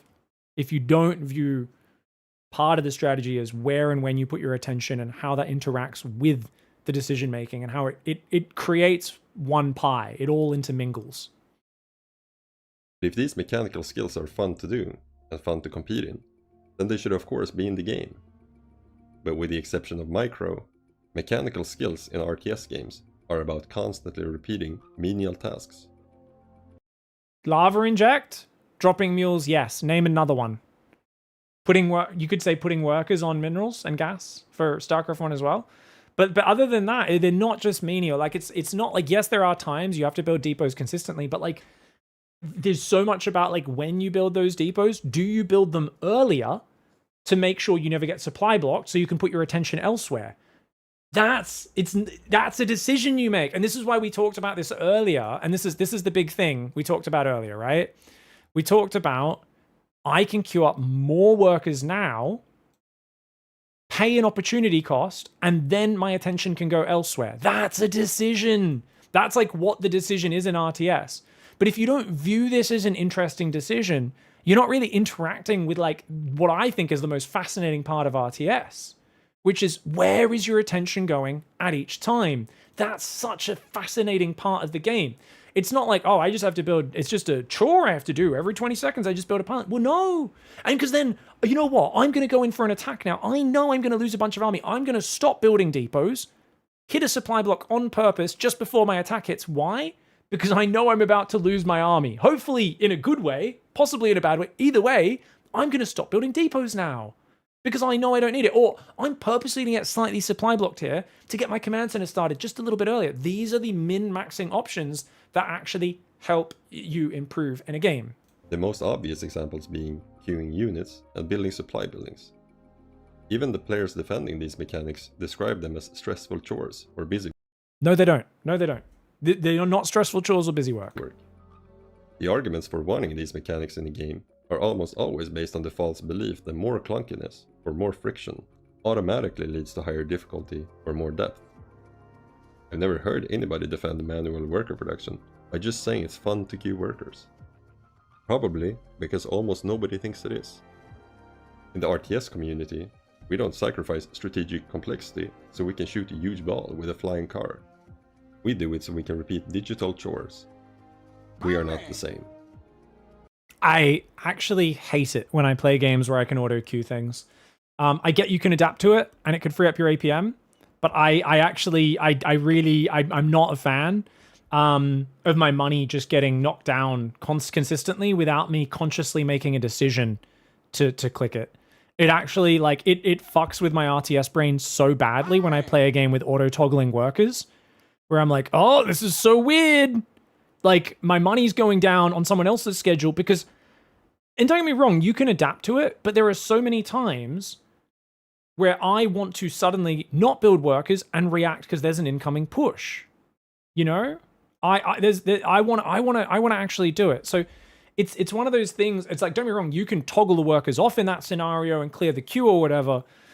But like, it's actually, it's part of feeling in touch with where your money is going and being very conscious of where your money is going. That's like part of the whole management of it. Don't get me wrong, I'm not saying you couldn't make a great RTS with auto worker building, but I don't really see it as a chore. I see it as something that's incredibly satisfying, and I'm very conscious of my economy building, and I'm doing it in a very aware way. I'm like, oh yes, now I'm up to 20 workers on my natural. I'm at this point, which is where I like to pause workers and make roaches or lurkers or do this or that. I'm always aware of where my worker count is. It's bizarre if I'm playing a game and I'm not consciously I'm just like, no, workers are just nonstop. I would argue that if you've created an RTS where you want to just constantly be building workers in almost all situations, something has probably gone wrong before. And that is, I think, where people have trouble with Age of Empires 2 in a closed meta. In a closed meta of Age of Empires 2, if both players are macroing because it's seen as the dominant style, and they're walling off, and they are macroing for 20 minutes before any serious interaction happens, that is where it can feel like a chore. But at that point, you have entered a meta and a certain matchup where I would say the game is not interesting. You know what I mean? Like the moment auto queuing and automation of all the basics becomes necessary in an RTS, it means the strategy has already broken down and the players are either playing incorrectly or the meta or the game is rewarding uninteractive and uninteresting playstyles. And I think that's why I don't like that. If someone's reason for playing real-time strategy games is so they can switch off their brain after work and compete in repeating simple tasks as fast as possible, then at least that's a logically consistent opinion. But the players who want to keep mechanics with high action to decision ratios usually don't acknowledge that this is their opinion. They instead pride themselves on wanting their game to be as hard as possible, without realizing that what they're really saying is that they prefer the game to be less strategically deep. No, because like, look, whenever I've played games where everything auto toggles, it just feels like there's less skills to master and stuff. There's less going on, and it's actually like I feel more and more like I'm just memorizing a build order, which is weird because when you first learn an RTS, right, you do have to kind of memorize a build order and get used to the basics. But what happens is once you get past that initial learning stage of just figuring out your basic opening, is there's so much interactivity that you then adapt off of that. Like StarCraft and a lot of RTS is you learn a build to get the basics down. And then once you have that muscle memory a little bit settled, so some of the basics are happening relatively automatically, you then can very easily pivot those mechanics in different directions based on what's happening in the game, where you pause workers, you explode into worker production, you accentuate your worker production, you go down in workers, you chrono your probes really hard, you chrono your upgrades, you go for the timing attack, and that is where it gets really interesting and all the adaptability in RTS comes from. But it's underneath the level of you building some base mechanical acumen and skill to be able to do it. Viewpoint doesn't seem to come from a difference in opinion about what is fun or not, but from a misunderstanding of the effects these mechanics have on the game.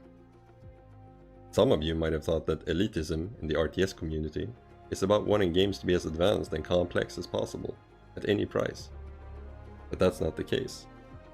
RTS elitism is about not differentiating between inaccessibility, complexity, tedium, and difficulty, and instead treat all of these factors as the same thing. Inaccessibility, complexity, tedium, and difficulty. I don't know, man. I think he's kind of lost me here. I just feel like like, don't get me wrong, there's crossover in all of these categories. Like I often say, like, basically, if a game's not hard, it's not good. So any strategy game, and I play a lot of single player strategy games these days, guys, and a lot of them I always say, like, if I don't get a little angry, it's kind of shit, usually. Like, my favorite games will always at some point have me going like, what the fuck is this? Like, because, and what that is me touching something I don't fully understand how to do. There's some depth there. There's some, like, layers of interactions that I don't really understand. And then, like, it's so fun to unravel and discover and explore that. And that's what I really love in a lot of games. It's, overcoming that friction is part of the joy. It's why we love Dark Souls, right, guys? It's why we love Souls-likes. It's there's something about this, you're going, this is difficult. And there are times I play Slay the Spire and I go, the fuck, this run was going so well. This is some bullshit. I got so unlucky here. But then, like, my hardcore gamer brain goes, there was some inflection points where I must have done some dumb shit. As long as I trust the game to be relatively fair. And I kind of go back and I search through my run and I think, oh, you're kidding me. That little choice I made there that I didn't think would be impactful. And then I did that other thing because I thought it would synergize with that. But the first thing was already a shit choice that didn't synergize with my overall game plan. And then I ended up with two essentially curse cards in my deck. And I went, oh, that's where it went off the rails. Oh, shit. And suddenly my eyes opened to a new part. So there is crossover between, like, difficulty, complexity, and struggle and that sort of stuff, but inaccessibility. They don't always have to be the same. I do think there are things that are, like, as a games designer, you are going to have to choose what you think the audience is willing to push through. Slay the Spire sold 1,000 copies in, I think, its first 2 weeks or month of release. It's not a successful game launch. It's not terrible for an indie game, I guess. It took a long time to pick up a lot of users in Steam. There's a lot of games like that they're not immediately massive. Dark Souls kind of slowly built up a cult audience over many years to the point where it was the game. No one heard about Dark Souls when it came out. Everyone heard about their friend telling them about Dark Souls years later, right? You know, there's a thing where a lot of great games, a lot of the best games are difficult. They are sometimes tedious. They are inaccessible and they are complex. It's not a perfect crossover, but I think these four things do often go together in my personal experience. I am the RTS elitist you are basing this video on, Fog. Hard. And the elitist opinion is, of course, that hard is good. This chart explains why chores end up being mistaken for depth, and why new RTS games still imitate annoying technical limitations from the 90s. So this is the thing, though. Annoying technical limitation. I wish he would touch on this more, because he's talked about StarCraft 2 to StarCraft 1 to StarCraft 2, Age of Empires 4 from Age of Empires 2, and, like, the macro is so much more fun in Age of Empires 2 than it is in Age of Empires 4. I think it's fun to choose your age choices and choosing your strategy, like, kind of out of a flowchart. Like Age of Empires 4 gives you, like, do you want to go this direction or this direction on age up? Like, it puts the strategy in front of your face. Like when you're playing an RTS as a noob, you don't really see the strategy until you've played a bunch. AoE 4, your first time playing, the moment you go up age, you're like, am I going that way or that way? It announces to you what path you're taking, which is fucking cool. And that's what I love about AoE 4, and it did so well, is it brings the strategy to such an accessible level, but I think the macro is boring as shit in AoE 4, and I don't enjoy it. Likewise, I do kind of find the macro, in terms of managing the workers and stuff, quite enjoyable in StarCraft 1. I do find building off all the individual buildings a little bit more annoying. It's satisfying in its own way. It's a little more annoying. Just a little bit, you know? But there's something about rallying the workers onto minerals each time that I really enjoy, and I don't know why. I'm not sure what the difference is between those two. So there's this really funny thing where, I don't know, I feel like Stormgate stripped away all of the boring tasks, and most people hated the macro there. It was not interesting and not exciting. Okay?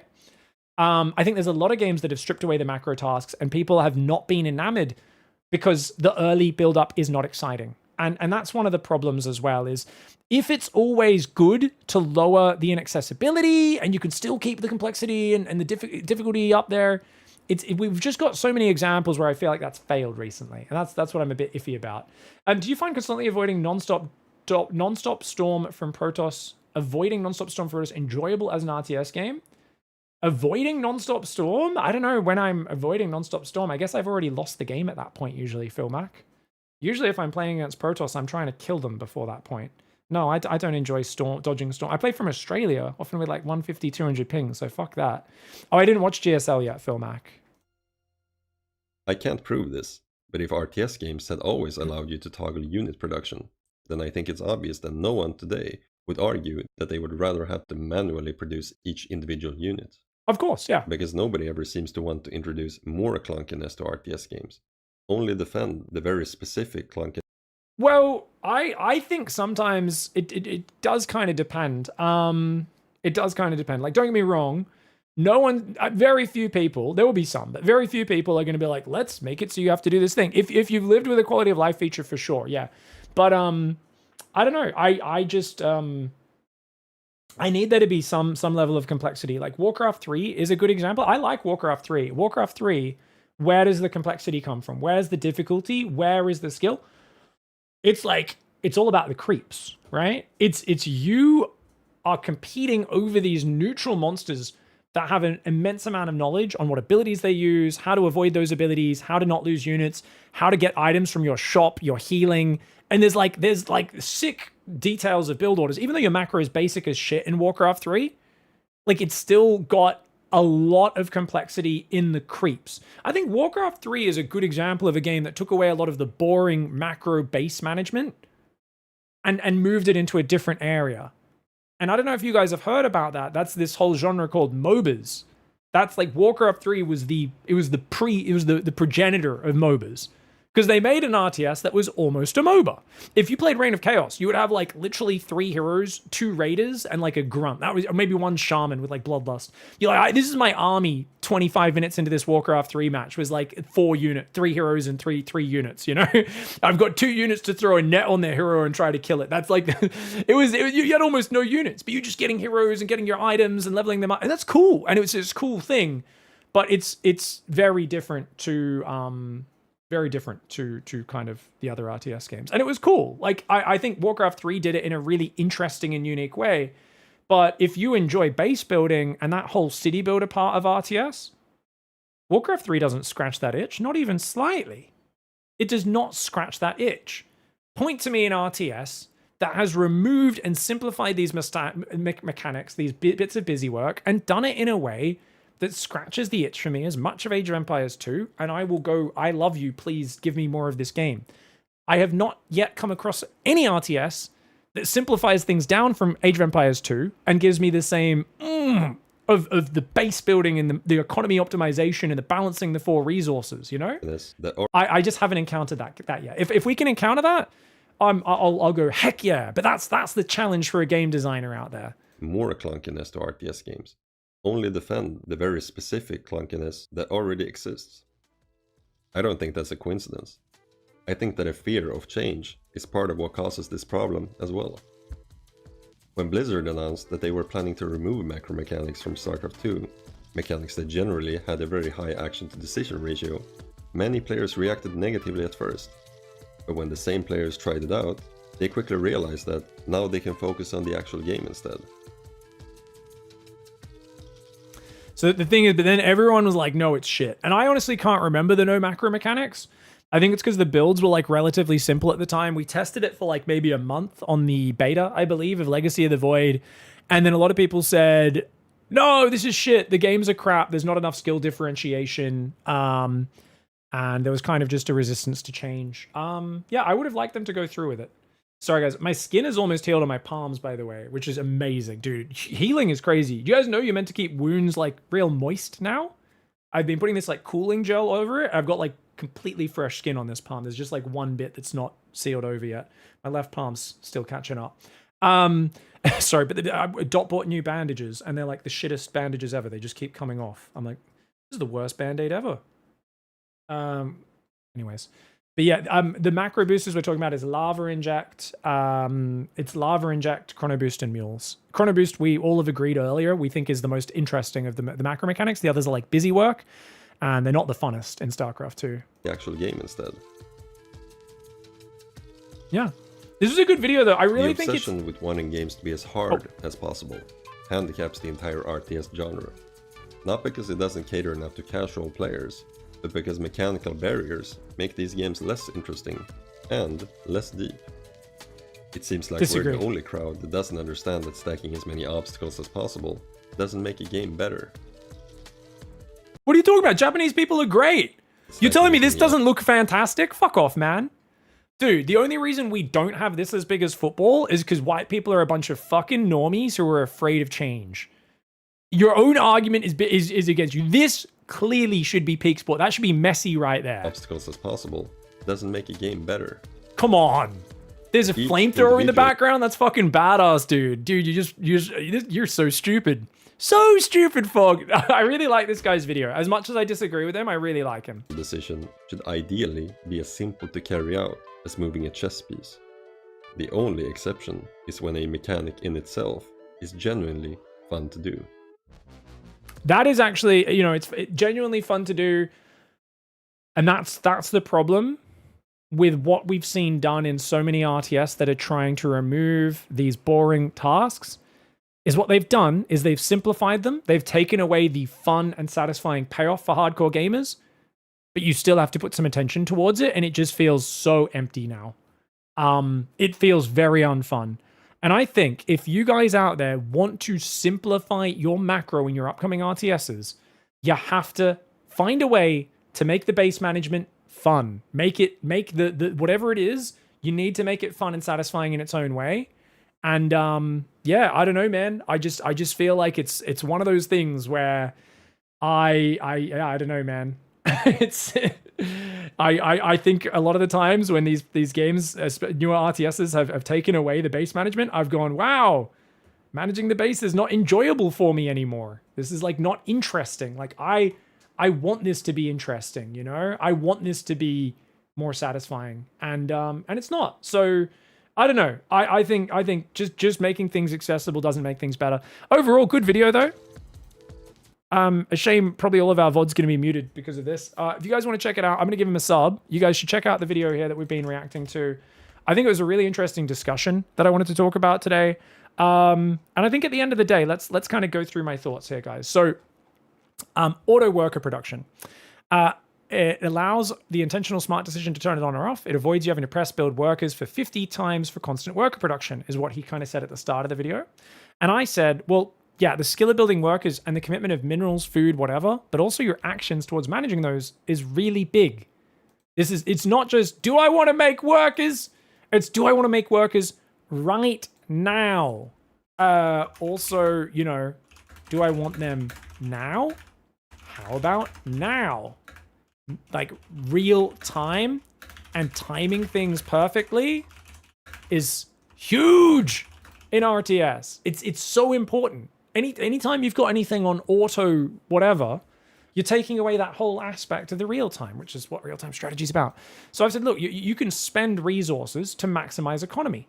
You can queue up extra villages per town center because you're overwhelmed. I'm overwhelmed. I'm bad at macro. I want to queue up workers and have it be constant. I'm going to spend 200 food on each town center, despite being in feudal age or castle age, and I could be using that food to build a few more knights right now or do this or that. I'm going to do that. I'm paying, and I had to overbuild farms to do this. So technically, I could be on 15, 20 farms, but I'm on 30 farms early because I'm doing a 3-town center boom, and I need the extra resources to make up for the fact that my macro is shit. That's a decision I've made, and I'm purposely more vulnerable against all-ins because of it. You know? If I see a proxy siege workshop that's my base, there's a good chance I'm cutting worker production entirely, focusing on my defense, and only occasionally building a single villager per town center when I get the chance. So rather than going build villages and then build knights with my leftover money or archers or whatever, I'm going to go, archers a bad example, different resource, but you know, let's say knights or light cav because it uses the same resource. I'm going to focus on queuing those up. If I'm playing StarCraft, I'm going to, instead of queuing up SCVs first when I'm under attack, I'm going to queue Marines, Marauders, tanks, and then I'll go, oh, I got a bit of money left over. Let's squeeze a few SCVs in here. But maybe I only have enough money to queue up one SCV across all 3 bases because I've spent it all in the minerals and tanks that I need right now to survive. And I like that very manual, constant adjusting and decision-making of where my money's going. And this is constantly happening in real time as you play RTS. It is integral to what RTS is. Also, spending APM to maximize economy. In the very early game, you might queue up only 1 worker at a time because the opportunity cost of queuing up more than that slows down the rest of your build. When you start, you're still 2 slow noobs, so you might queue up 2 to 3 workers at a time just to make it easier for yourself. Right? That's like a big thing, yeah? And this is really interesting because it's one of those big things that's been missed. Latte said, okay then, so no shared resources, auto mule drop. What is your suggestion? You guys talking about mules? I'd say you just don't need mules in the game. It's fine. But you know, take mules. You could like mules and lava inject and chrono could probably all just be removed, I think. Make them all automatic so you don't have to do them constantly.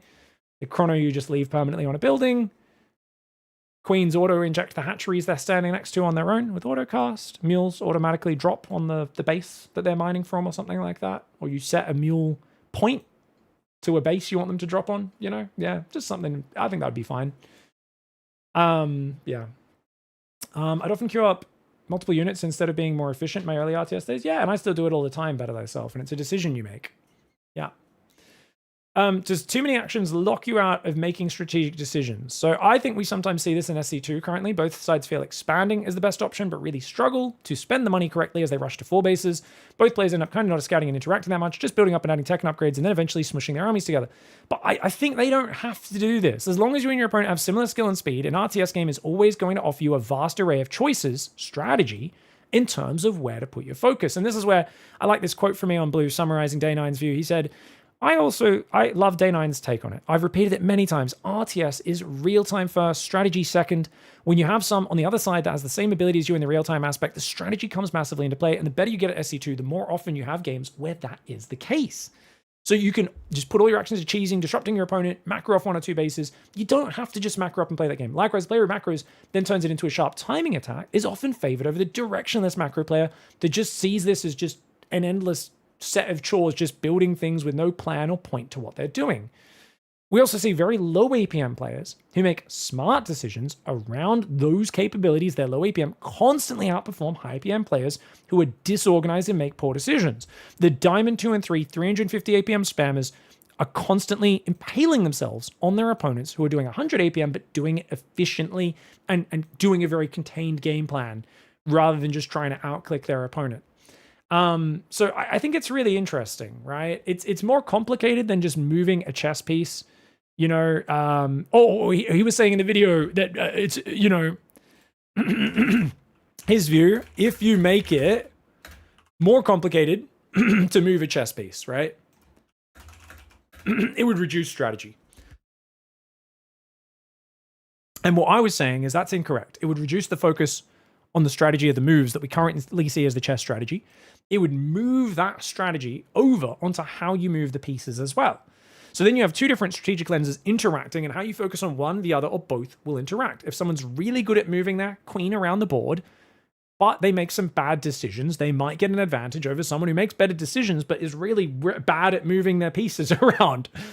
Bit of a clunky example, but the point is that there are different skill sets. Like if you add a different skill set and you go, oh, this skill over here is now suffering because you got to focus on this other thing. It's like, well, does the other thing not have any sort of weight to it? And I think that's what we got to is, no, I think that's all the weight of RTS is where does your attention go?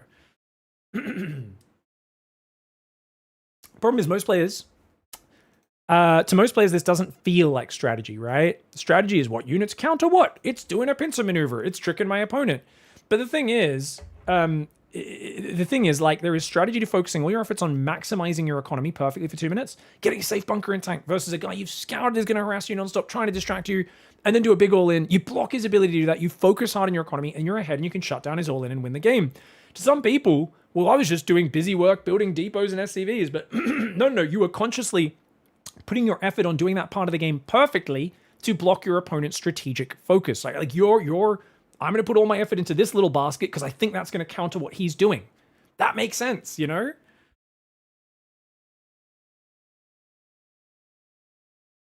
For me, so much of RTS is where your attention is. And that's where we linked up this video, guys, which was Real-Time Strategy is incredible, and you should play it. This one here. Where he really goes in depth about someone who just got into RTS recently, made this video, and his conclusion was that the main skill is multitasking. It's bouncing between different things and managing them at the same time. His friends who got into RTS with him, they learnt that skill, and that was kind of the aha moment where they started feeling like they were playing RTS and having fun. And those of his friends who didn't ever learn that skill and never really tried to engage with like bouncing between different tasks, they just couldn't get it down. They didn't find it fun. It was, and they didn't like it. They're like, I don't like this RTS. It's stupid. It's stressful, right? And that was the main difference he found between him and his friends that like fell in love with it and just couldn't stop playing, and the ones who bounced off. It was a real challenge for him because he'd never done multitasking before in gaming. And if you haven't played RTS, you always wonder, why do people struggle so hard with RTS? Well, it's because they have no or little experience bouncing between different tasks constantly. And once you figure it out, you kind of go, I know I'm not macroing perfectly. I'm not microing perfectly, but neither is my opponent. And this guy made this video. He started to get a feel for, my opponent is distracted and stressed. This move is good. I can then focus on this thing while he's distracted by my other thing, and I can get even further ahead off that. And then I can run some units in his base over there while focusing on this other thing, and I can get even further ahead.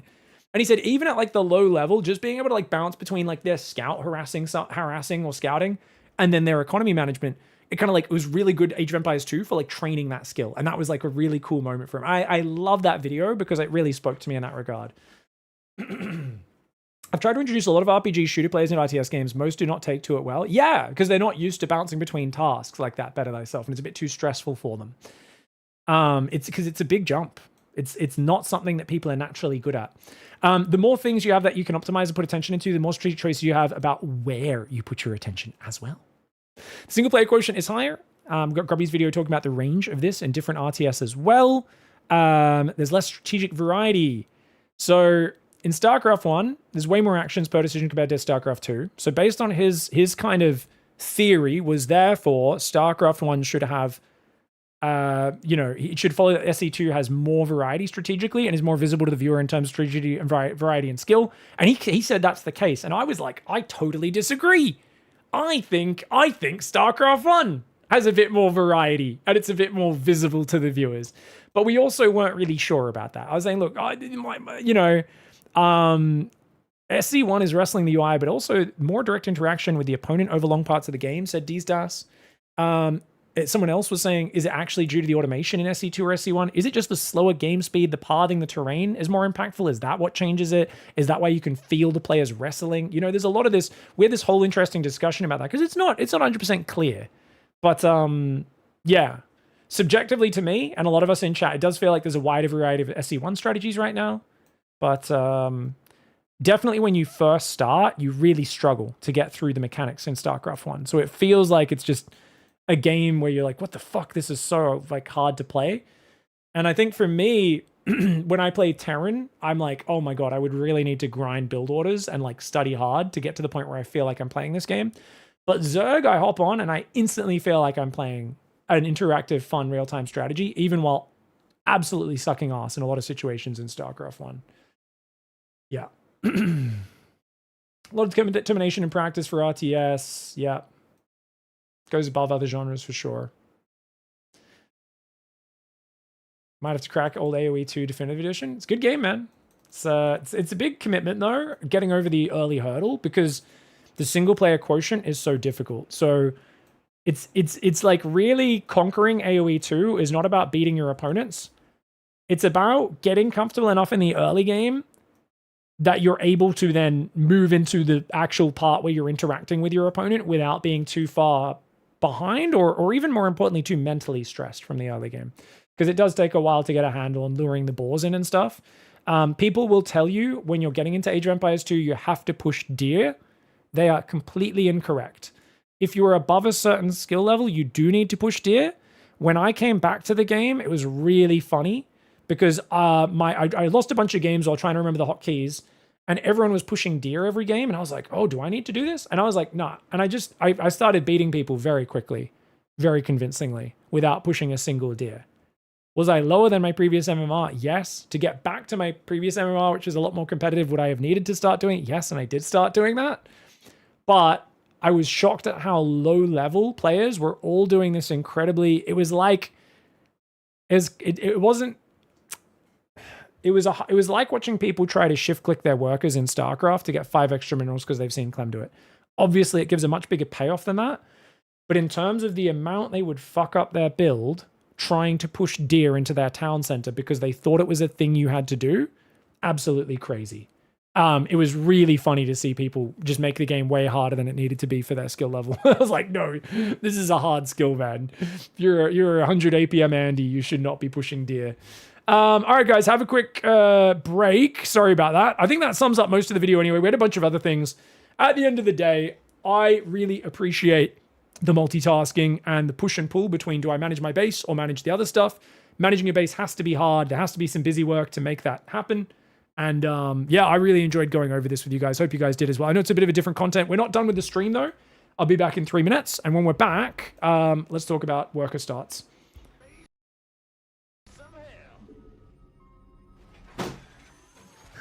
That's the dumbest game of StarCraft I've played in a while. This guy didn't believe in spore crawlers, man. The earliest. So, because we had harassed him, it should be a little bit later. If we recall now, he shouldn't be able to get me, but we distracted him. Oh my god, again! Again, That's so... do you know how hard it is to actually get that picture perfect 2 games in a row? 2 games in a row, I got the recall bugged out by the perfect grenade timing because I'm leaving it too long. That's actually wild. Normally that's like 1 in every 15 games. Okay, I guess I just don't do damage this game. It's a scouting banshee. Guys, he upgraded Cloak to Scout. He's like, this, I have an observer too. Look at me, Protoss player. I have an observer as well. It's just, it runs out of energy after a while. Has to go hide in the dead space and come back later for a second scout. Come on, come on, come on. Let's go, lads. Let's go. Warning. Class 10 Zerg flyer detected. Yeah, class 10 dick in my butt. Scanners show the largest Zerg fire signature I've ever seen, and it's headed your way. Holy shit. Oh, revenge! How do you like that, you little shit? Oh, you can't expand here. I'm a Protoss player. Fucking eat my ball sack, dickhead. Fucking run your probe across at the start. Get fucked. Get fucked, son. Now, I just got a whole lot of love. Ready for pickup? Talk to me, Bob. Where's the hot action? Don't got a whole lot of love. It's go time. Loud and clear. Life flight's here. Here's your stop. Understood. I heard that. Oh, micro! Forward, the medevacs do not get out of there, trying to evacuate. And Clem's out of income. He's just got this little army here. He's going to find the last Protoss base with the last 8 probes on it. There's not enough money to rebuild probes or Nexi right now. He loses every probe, which means... No way! Clem just forced to draw. Clem just forced to draw. There are no probes on this. Oh, no, he has enough money to rebuild. He can rebuild probes. He can rebuild probes. There's still 2 Nexi. If he gets rid of the Nexus, if he gets rid of both Nexus, it's a draw. If it gets rid of both Nexus, he can float his buildings and it's a draw. He needs to get rid of both Nexus, though. No, don't get distracted by the army. Clem, this is your only condition. Your army is so much weaker, but he doesn't get the Nexus. If MaxVex keeps the Nexus alive, he can rebuild probes and long-distance mine. But if he can't keep the Nexus alive, then he will be dead. Clem knows that. He's only got 1 medevac, and Clem not able to get the draw condition there, and he'll have to tap out now. Position would completely be blindsided by tank pushes. All right, we're back. What's up, guys? Yeah, chess is very different to StarCraft decision making. I agree with that, Kraken. Yeah, I love Tooth and Tail. Another Clippy was asking about Tooth and Tail if I played it, guys, in the YouTube chat, and I love it. It's a great game. Really fun campaign. I don't think I played much multiplayer, but the campaign was awesome. Did you guys play Tooth and Tail? Oh, what's up, Zombie Grub? I think that was the clip where I'm negging you. Like every time you're saying something, I'm just like, no, you dumb. I think so. I don't think I have it on resume though. I think it'll go to a different clip if I click it. Position. Say that might be one of the easiest things to fix, but You're one of the easiest things to fix. But for some reason, and you're a reason. Sorry guys, this is my new game called unmuting other casters and then saying nonsense at them. It's a fun game. But remember, orbitals take forever. Ah, yes, it was that clip. Cool, just had to check. It looks like it is on resume. I swear last time I pressed that, it went to a completely different clip. It didn't resume the clip it was on. It's like every time I used to tune into Home Story Cup, and like Home Story Cup's on in the middle of the night for me, guys, so I don't watch much of it live. And every single time I would tune in, it's fucking Todd and it would be Todd and In Control just on the couch, and they're like, "Oh, nothing wrong with getting in the bathtub with your uncle, eh? Down in Australia, we do that all the time. Oh, roaches, And I was just like, this is the 30 seconds I've tuned in. Can I just open this broadcast at any moment of the Home Story Cup and it's them doing an impersonation of me? And I would literally tune in 3 days in a row. Every time I would open the stream, they'd be doing an impersonation of me. And I was like, what the fuck, guys? Is your entire tournament content just doing impersonations of me saying seedy shit or like getting excited over Dark's roaches? What the fuck? I swear for like 2 years, it was non-stop them doing impersonations of me. I was like, fucking hell, man. Can you guys stop? Surely this has been played out. The audience is like, Pig never even has been to this tournament before. Why are they always doing impersonations of a horny Australian?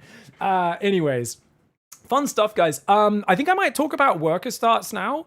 And we're going to do that kind of casually. Hopefully I still have enough energy to do this well. Different worker starts in SC2. And this is going to be very much by feel. But we're going to kind of commentate. Bo and Arn, you still around?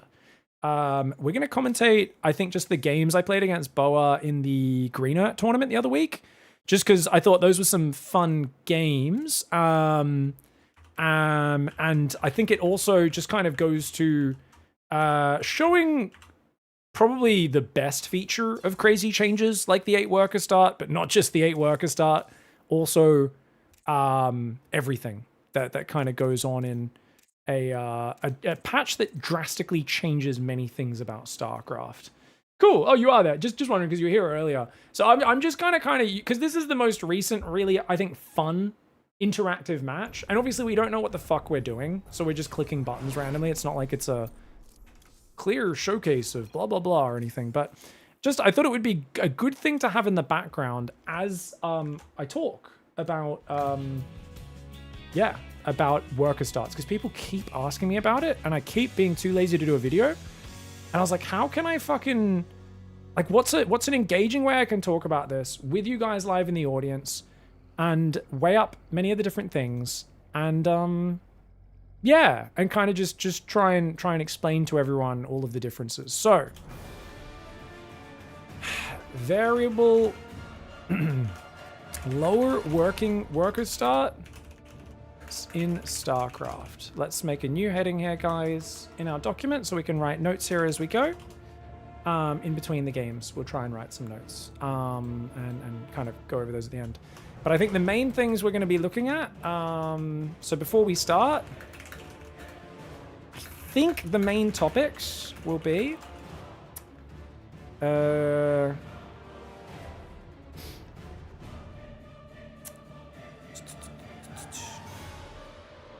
we'll talk about too much value from expanding, right? In terms of basically the extra supply that you get, especially extra supply in Legacy of the Void, which is I think it's 11 to 15 and 12 to 15 for CC plus Nexus, and it's 4 to 6 for Zerg Hatchery, right?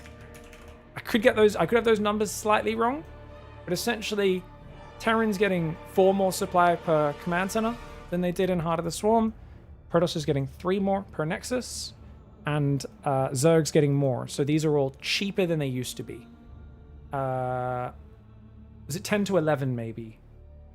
Old Nexus was 10, says print. What you said? So Terran.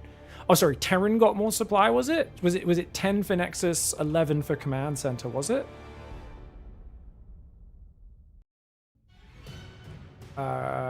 Sorry.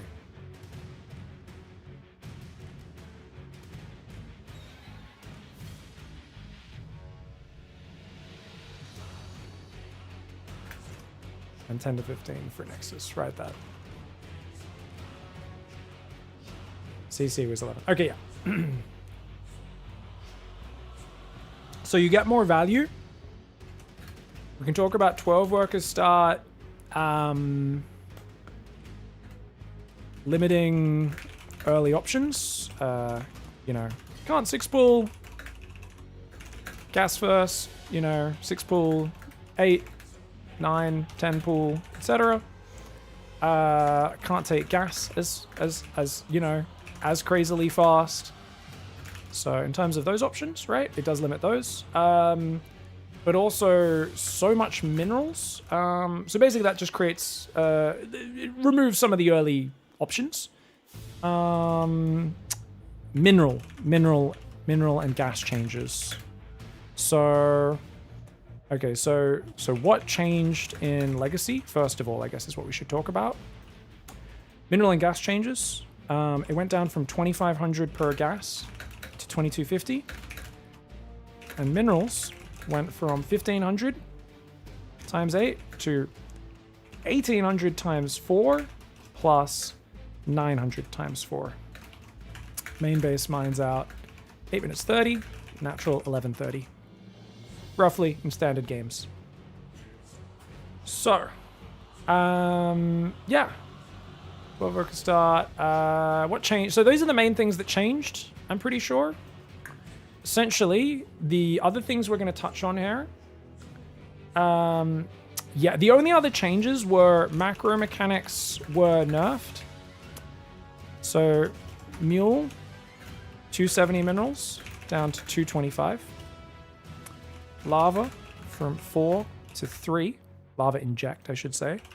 Which is, I think Lava Inject is a little more than 50% of, or it was more than 50% of a Zerg's lava production. Playing perfectly back in Heart of the Swarm and before. And then Chrono Boost. Changed. I can't remember how they changed it. They changed Chrono Boost like 400 fucking times. It's changed 25 to 50 energy. I think like lower speed boost or something. I don't know. They changed it so many times. It changed like 50 times, including after Legacy release. But yeah. Chrono Boost has changed like 1,000 times. It's impossible to keep up. The Chrono on my mod is exactly like Heart of the Swarm and Wings of Liberty, says Greenert. Which was Hot Swings. It was 25 energy for 10 second, 50% speed boost. Is that correct, Greenert?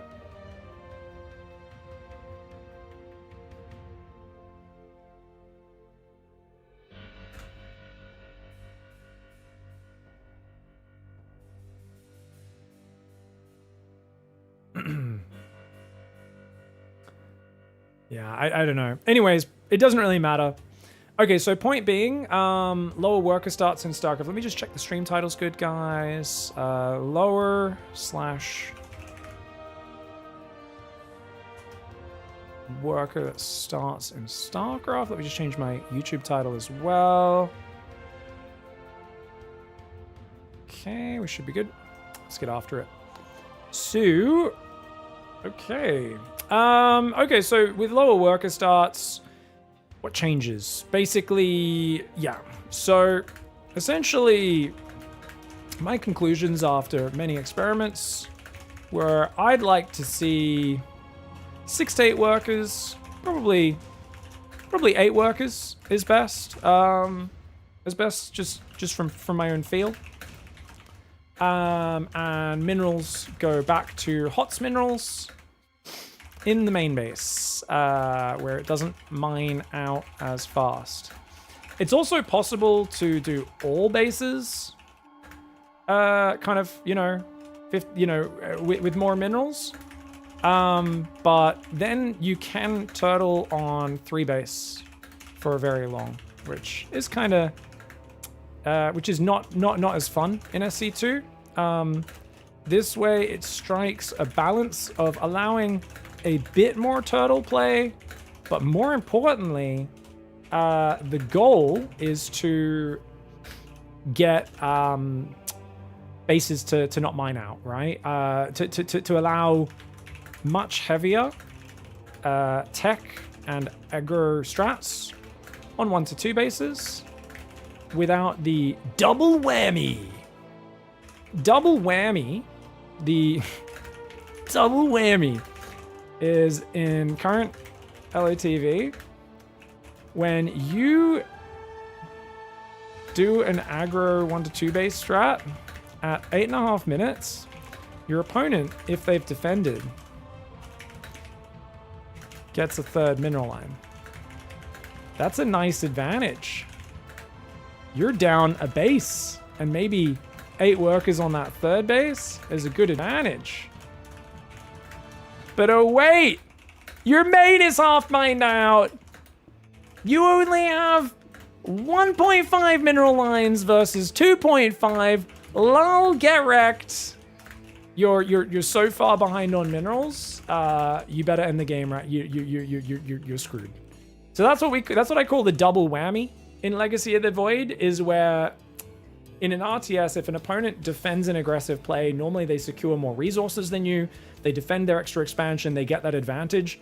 But in Legacy of the Void, you get punched in the dick. If you're 1 base muta play, 2 base muta play, if you don't get a 3rd up while you're doing this thing, you get kicked in the ass. And what this does is, so essentially, this forces players to just to constantly expand, no matter what else is happening, or they need to do critical damage to the opponent. An extended 1 or 2 base play with, lots of tech unit interactions and tech swaps as the primary next step, as a valid next step, rather than just expanding behind everything,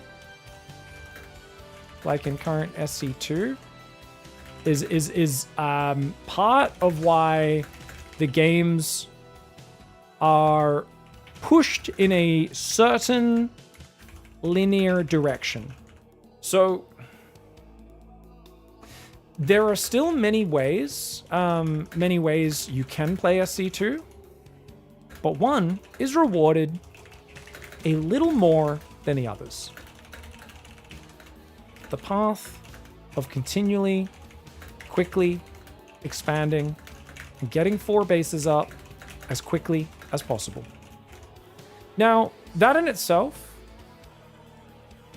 the way balance works in strategy games is there are small push and pull factors that nudge players in different directions and towards different paths. And even a small nudge in a certain direction can eventually lead to an incredibly dominant meta. The meta for many years, since about 2018, so that's 8 years, in LOTV has involved very fast, very consistent expanding. Thanks for the Bezos bucks. That's it. That's kind of one of the key things I have with the current economy. And it's not just the worker start. The worker start's part of it. The other part is the minerals mining out, the double whammy effect. So essentially, that the when to expand part, of SC2. So because we still see so many different builds and unit types, many current players are like, but these are different builds. What are you talking about? And that totally makes sense, and I used to be the same. But if you look at expansion timings and how quickly bases are taken, expansion timings, it has become incredibly uniform compared to Wings of Liberty and HOTS. Yeah. So, okay, so if you make these changes, you think everyone will just magically do one base builds and all play different, and every pro match will change tomorrow? Lol. Thank you, Strawman. That's a very good question. Not even slightly. Thank you, Strawman, for that great question. Yeah, Strawman. No. Pros and players will continue to do what they've been doing for a decade. If there are enough rewards, if however, the rewards nudge players in a certain direction, over time, the meta will shift. But it will take many months. When they made the Infestor, and I always give this example, able to burrow fungal in 2017, I called it as super OP, blatantly unfair and broken. Everyone shat on me. They said, no pro is using this in tournaments. You are wrong, pig. I said, wait and see.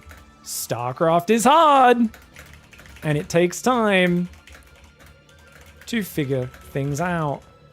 6 to 7 months later, when Dark was basically dead versus Maru, he was like, let's make burrowed infestors, because I'm dead.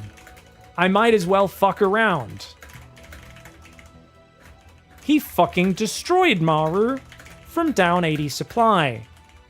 It was grossly unfair. He kept doing it every ZVT after that. Every other Zerg was like, wow, that's good. Maybe we should do that. It got nerfed a few months later because it was clearly broken. And wow, can you guys believe no one realized this broken change happened? That's crazy. That's crazy. I remember this very clearly because so many people told me I was fucking stupid about this because nobody could figure out how to get to Infestors safely in 2017. The meta was not very figured out. Zergs didn't know how to get to Infestors. They're like, well, how are you going to get there?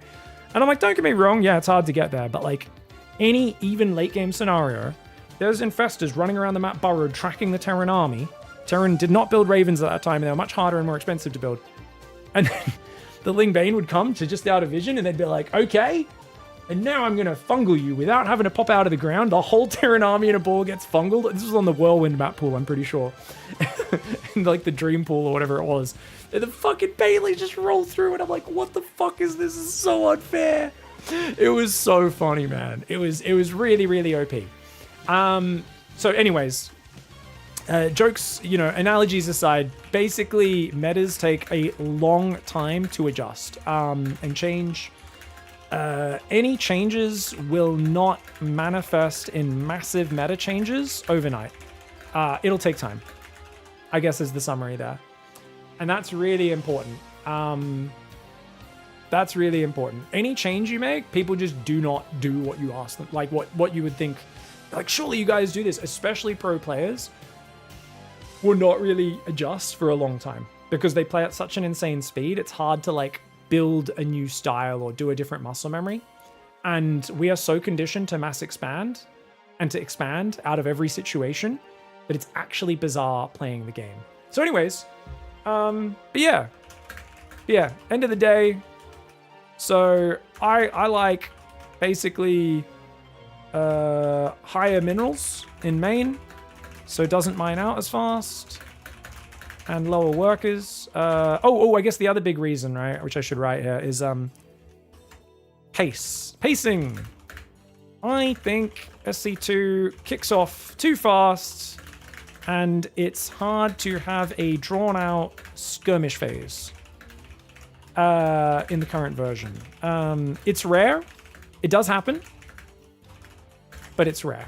I used to love Wings of Liberty Hot's 9 pool because I could fuck up both of our builds, and we'd have, Slowlings versus Marines or Slowlings versus Zealots for like 5 minutes, and just constant slow-paced small micro whilst macroing up off that slower start, and it just had really cool pacing. A 12 pool just doesn't have the same impact. It's both more and less committed, it feels like, where your opponent is already so far forward with their econ by the time it hits. It's so different to the old early pool variations. In general, it's just the game hits like the game. In general, the game just rewards due to 12 workers, 3 bases. 3 base management super fast, and multitasking small uncommitted harassment whilst macroing like crazy. And it feels like a lot of average Joes just focus on their base because it's too intimidating. So this is a very subjective thing. It's too intimidating, and they feel they get more rewarded for watching their base than trying to handle the multitasking. Anytime they micro a Reaper, they float like 600 plus minerals, and they get taught, hey, don't do that. Just build workers and macro, etc. Because that's more worth it. But then you get a lot of average Joes who miss out on the more interactive SC2 game these days. For many years, I've noticed many more players who don't scout much, sit in their corner, and then smash kind of 4 base armies into each other much later in the game. And I think SC2's engine is so good for skirmishes and interaction and all that stuff. So I just subjectively like the flow of games that exist more in that skirmish phase, and then go up to the big 4 base plus stage more, you know, rarely, or rarely, or only when both players really prioritize that play style. I don't know. I want there to be more interaction before that stage, personally. So I think that kind of sums it up. So I like high minerals in the main. 8 worker start. 6 would be fine. 9 plus. 6 would be fine, but 9 plus feels so similar to 12 workers. In my experience, it just feels like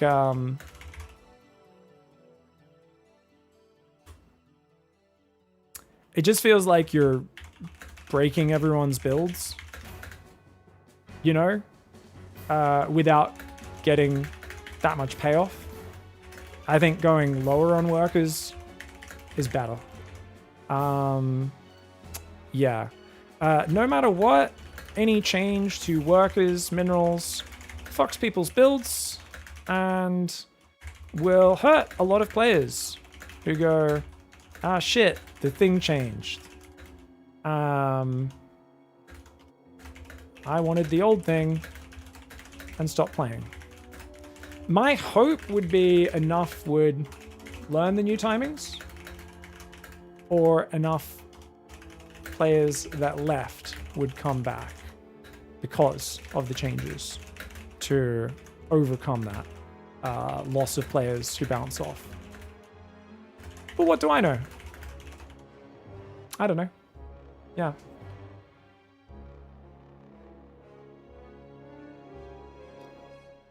Zonocto says, lower worker starts do the opposite. They actually slow the pace down and make skirmishes happen less because they compensate by putting more minerals in the main. So that's not been the experience in my games. I've played a lot of games and that's not happened. Yeah, it's one of these really interesting things where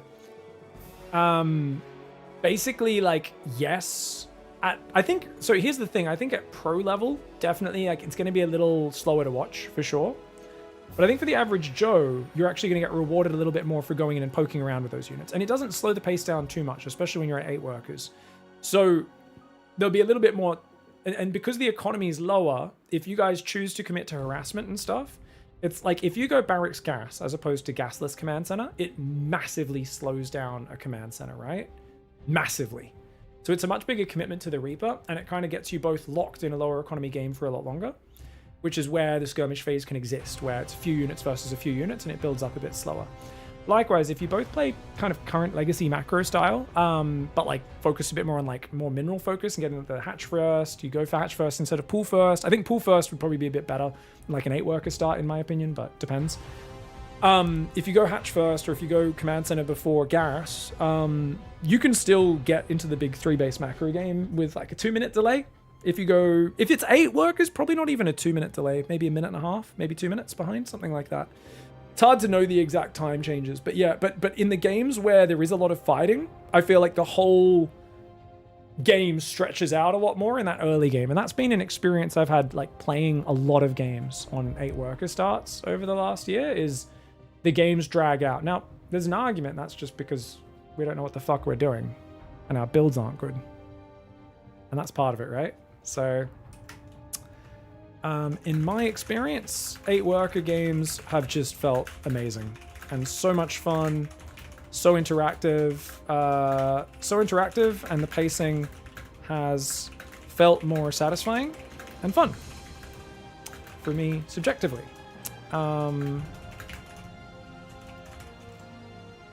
That's just because you suck at the builds and your games are messier. Possibly. Definitely partly. Part of changing base things like this is it does disrupt the meta and makes the game more chaotic and therefore, in my opinion, fun. So here's another thing. What about more ambitious other changes that goes hand in hand with this question? What about more ambitious changes? So obviously, like Green Arts mod has so many. And part of the reason it's so fun is there's so much OP shit. Everyone goes, oh my god, this is Imba. But then says that for like 50 things for each faction. And when we play, we go, fuck me, everything's Imba. You know, Green Arts mod not only does workers, but it also just drastically, I don't know, SC1s, SC2, by adding OP bullshit, that it feels like it wouldn't be balanced. Like I honestly believe Green Arts mod is grossly imbalanced. And yet, I think we'd take like a year plus of competing on it to really figure out which parts are truly Imba and which aren't. Like there's just so much to figure out and learn. So if you guys haven't watched much of this, you got to check out Green Arts, man. We're going to cast some games of ours on it, which are very early game and chaotic and stuff, just while we discuss these points, because I thought that'd be the best way to kind of talk about this. Have you read a treatise on the economy of Oh, yes. I think that's a long one, Zombie Grub. It's a long Team Liquid thread, right? 2015. Treatise on the economy of SC2. This is the mining efficiency one, right? Yeah. Oh, they totally should do this. Oh, 100% this would be amazing. Yeah. No, this would be great. Another note, double harvesting, etc. Anything SC1 related to make economy more interesting. Like here, like in this thread would be amazing. That's a very good point. Sorry, guys, I haven't been reading chat. What's up? This is just Pig's journal. Just let it out. 100%. Maybe you're forgetting Broodlord Infestor meta. Oh, for sure. So that's one of the things. Is I think we have a lot more counterplay now, which is good. But this is why I would still want bases to mine out faster. Zombie Grub, Blink Stalker Turtle, Raven Turtle meta. Think about all the different metas in HOTS and Wings that like turtled out into shitfests. We do have more units to choose from now. And I think if it's slower to get there as well, I still think the games, even in those metas, were more interested in getting that. Oh, that was a guy who said he wanted Wings of Liberty. No worries. But yeah, I think only the main, maybe the natural, should have the minerals increased to 1,500 per patch. Because I still think it's good that players are forced to expand more in StarCraft 2 Legacy. Because people used to turtle on 3 base for way too long, and it was really shit. But I think just doing the minerals in the main, so it lasts a bit longer, it increases turtling power a little bit without going back to the old days of like, I have 3 bases, the other guy's like, I have 6. And you're like, yeah, there's not much advantage to the 6 base player who's got full map control. The guy on 3 base is like, you have a bit more gas than me, but otherwise I don't give a shit because my minerals don't mine out. And you're like, what the fuck? This is so dumb. Legacy messed the pacing up. It's gotten worse. If you played Wings of Liberty, gave it 12 worker start, it would still be slow.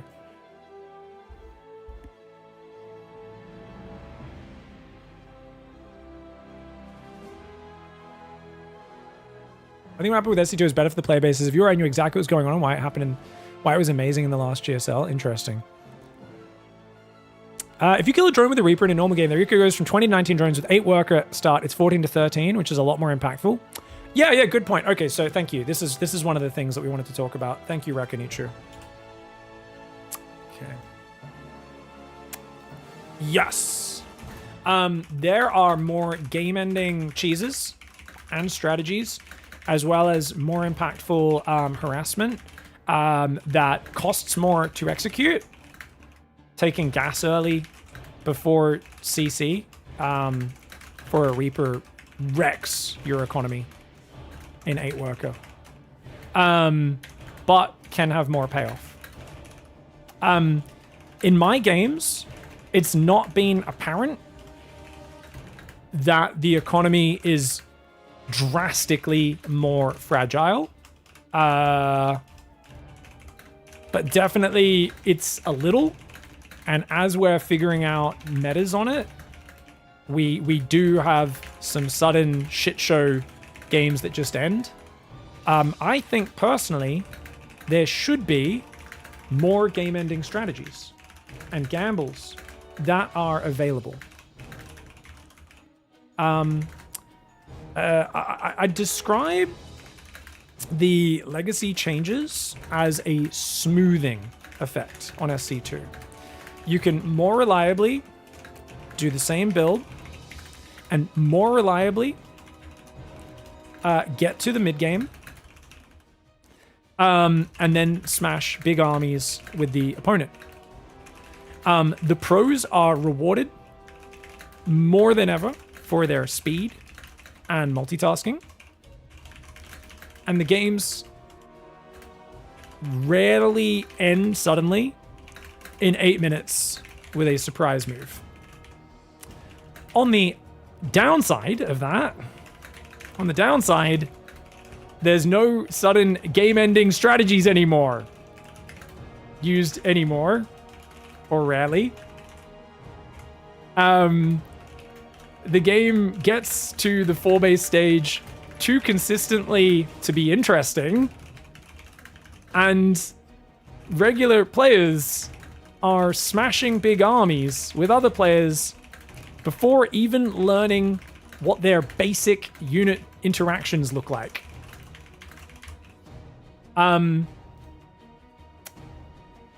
This is an example of subjective changes. This is an example of changes that are complex. They are good in some ways and also have drawbacks. I stand now, after 10 years, on the side of, let's try the other side. I miss that. But it'll be subjective for everyone. I miss the other side. I wouldn't mind some 8-minute all-ins winning games. Yeah. I didn't like Wings of Liberty or Hots as much as Legacy because I didn't like the Swarm Host, Broodlord Infestor, Colossus Spam, some of the stuff that made the game go really... Yeah, some of those things were not that interesting. And it's like, think about Force Fields as well. Like, no counterplay for Zerg for Force Fields was kind of shitty. Yeah, it's really interesting. I think Zombie Grub's point is really good. Jozzle says, like, early Legacy was a cheese fest. It's all been nerfed out of the game. How much got nerfed out of the game? How much did people figure out? I do not know. And I think it's probably split down the middle, but I'm not sure. I don't know. Calgrowth, what do you think about making the starting work counts be map dependent? Are there clear issues that would make that? I would love the variety. I basically think of it as something that's so complex and hard to manage. Like, I would love every map to just start with a random. Like if you start with 6 to 12 or 4 to 12 workers, and it just like tells you at the start, hey, 4 workers start, you get 200 minerals and 50 gas each this game. And you've got like a 10-second countdown while you're like, okay, what strategy? Okay, I've got 50 gas. You know what? I'm going to rush pull first Roachhorn without taking a gas. Why? I've got 50 gas. I can make 2 roaches, send them across the map while I macro behind it. It's a gasless 2 roach push. Let's fucking go. You know, like it's fun as fuck. I would love that. And we have a whole series of a playlist with videos like where we test these things. So if you guys haven't seen them, worker start mods. This is my worker start mods playlist, guys. Right there in chat. Do we have a worker command? I don't think we do. Let's make a command here. So there's a whole playlist of videos where I cast games experimenting with this, and some are really fun and some are quite dull. And they're all over the place, and I'm figuring things out as I go, and some are really good and some are pretty shit. And there's a lot of like, I don't have the supply correct for the command centers or the nexus in some of them, and some we do variable resources. The day 9 ones are the variable resource ones. Check them out if you guys haven't watched them. I think it's really fun though. Check out my variable worker start experiments with SC2. Cool. So that should work now, guys. If we go !_ worker in the Twitch chat, there you go. I'm gonna put it on YouTube for you guys as well. Links there if you guys want to check it out. I think if Blizzard was gonna make a cool change, I would like an experimental ladder where you could test this for a season as a separate ladder. Yeah, that'd be awesome. I think they used either a testing queue or like a certain. I think they let us play the testing queue or like a PTR version of the game, a PTR client you could download for the last one. I hope they do that again. Pig, did you watch the Double Harvester tournament they put on? I do not remember it, Zombie Grub. It's so long ago. I'm pretty sure they watched that and they went, oh, the games weren't drastically different, therefore doop-de-doop. And that's so unfortunate, right? Because like I said, like you can't just host a show match and have people do the thing. What did we see with these show matches, right? If you look at the first one, I think it's this one, right? This is what StarCraft looks like with a 9-worker start. I was like, yeah, 9 workers would be good. It looked so similar to 12 workers in some ways. It was cool because actually Special was really good in this one. Special played like a, Special style thrives with the earlier worker starts because he's always a guy who likes to do chaotic adjustable moves where he does this attack, then this attack, then this attack, and he's macroing behind it. Like, he likes to create chaotic games. So it actually played really well to his style. There was also another one.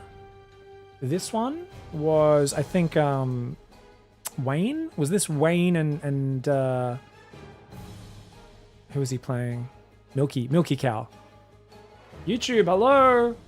Hello, YouTube. It's like, you've opened too many tabs, dickhead. Stop opening so many tabs. Thanks for the Bezos box. Hello? Yeah, so this was Milky Cow, Wayne. And these guys also played pretty similar to how they normally do in that they went 4-5 base pretty quickly. Because they're just used to it. But it did still, like, it was just that the pacing changed and not much else. And I don't think at this point I was even changing the command center supply or the hatchery supply. So it is what it is. Dude, look at this quality. It's amazing. You know what's crazy, guys? My bitrate is so shit recently. Has Twitch changed their streaming settings? I swear, I used to stream 20k bitrate, and it's like the 1440p doesn't even look good anymore. I gotta figure out what's happening. Why has my Twitch bitrate gone down? 2k streaming. I don't know. Looking stupid. Anyways, we did the 1-worker start experiment. We got Dark and Hero to play 8 workers, which I thought would be really cool. And every moment there was an inflection point where I was like, oh, this is where you should tech up. Or this is where... Oh, Pezavag, thank you so much for the subs before. Eagle Lord as well. Lidus, Falling Ninja, Spotted Dog. Thank you guys. Sorry, I'm so caught up in this. I'm not even paying attention. I appreciate you guys so much. So every time where I was like, oh, surely you would go for tech or a timing attack here. And they just expanded. And you could see, like, the first game, 4 minutes in, there's, like, third base finishing and stuff. So they didn't play to the challenge, like, at all. Why? They've never played it before. I've invited them for a show match. They're like, starts a bit different, whatever. I think with this one, we'd change the Nexus supply and the hatchery supply. Dark complained that it was only 2 supply per hatchery. Because I went, I think, 6 down to 2. And I went 15 down to 10, I think, for the Nexus as well. And he was like, oh, it's unfair. Because Dark was supply blocked for the entire show match. But yeah, there was so many points where I thought, oh, how cool would it be if you do like a Sharp Glaive Adept? How hard will that be to deal with when your build's not figured out? They just did stock standard play. This was the perfect example. Can we lower the StarCraft? Oh, is the StarCraft music a bit loud? You guys let me know. Sorry about that. I think it was just a loud part of the soundtrack, though. It'll be good now. This is a perfect example of why you don't get pros to test experimental mods unless you're going to get them to play over and over and over and over again. Like, instead of a show match, I should have said, we're going to play 3 hours of custom games. You're both getting paid like $200. I want you to experiment. Try different things. You're going to get paid the same amount either way because you give a pro gamer money on the line and it actually slows down the development of interesting things or taking advantage of new stuff. Unless there's enough money that they're practicing custom games before said tournament, that's where they might experiment and learn. So this is something we learned from this show match, was this was a very uninspired play from both players. They played as if it was the current 12 worker start. They changed almost nothing. And a lot of people watched this show match and went, yeah, 12 workers does nothing, or 9 workers does nothing, or 8 workers. This is actually 8, which meant that it should have had a bigger change than it did. And I was like, damn, Like, what do I, is it really that little of a change? So then I went and we did some day 9 ideas after that. We did day 9's genius idea. We took this to the next level. And I was like, well, let's fucking get some more experimental players on some weird maps, kind of push them out of their comfort zone and get them to do weird shit. And it was absolutely bizarre, as you would expect. TLO against Scarlet's off races.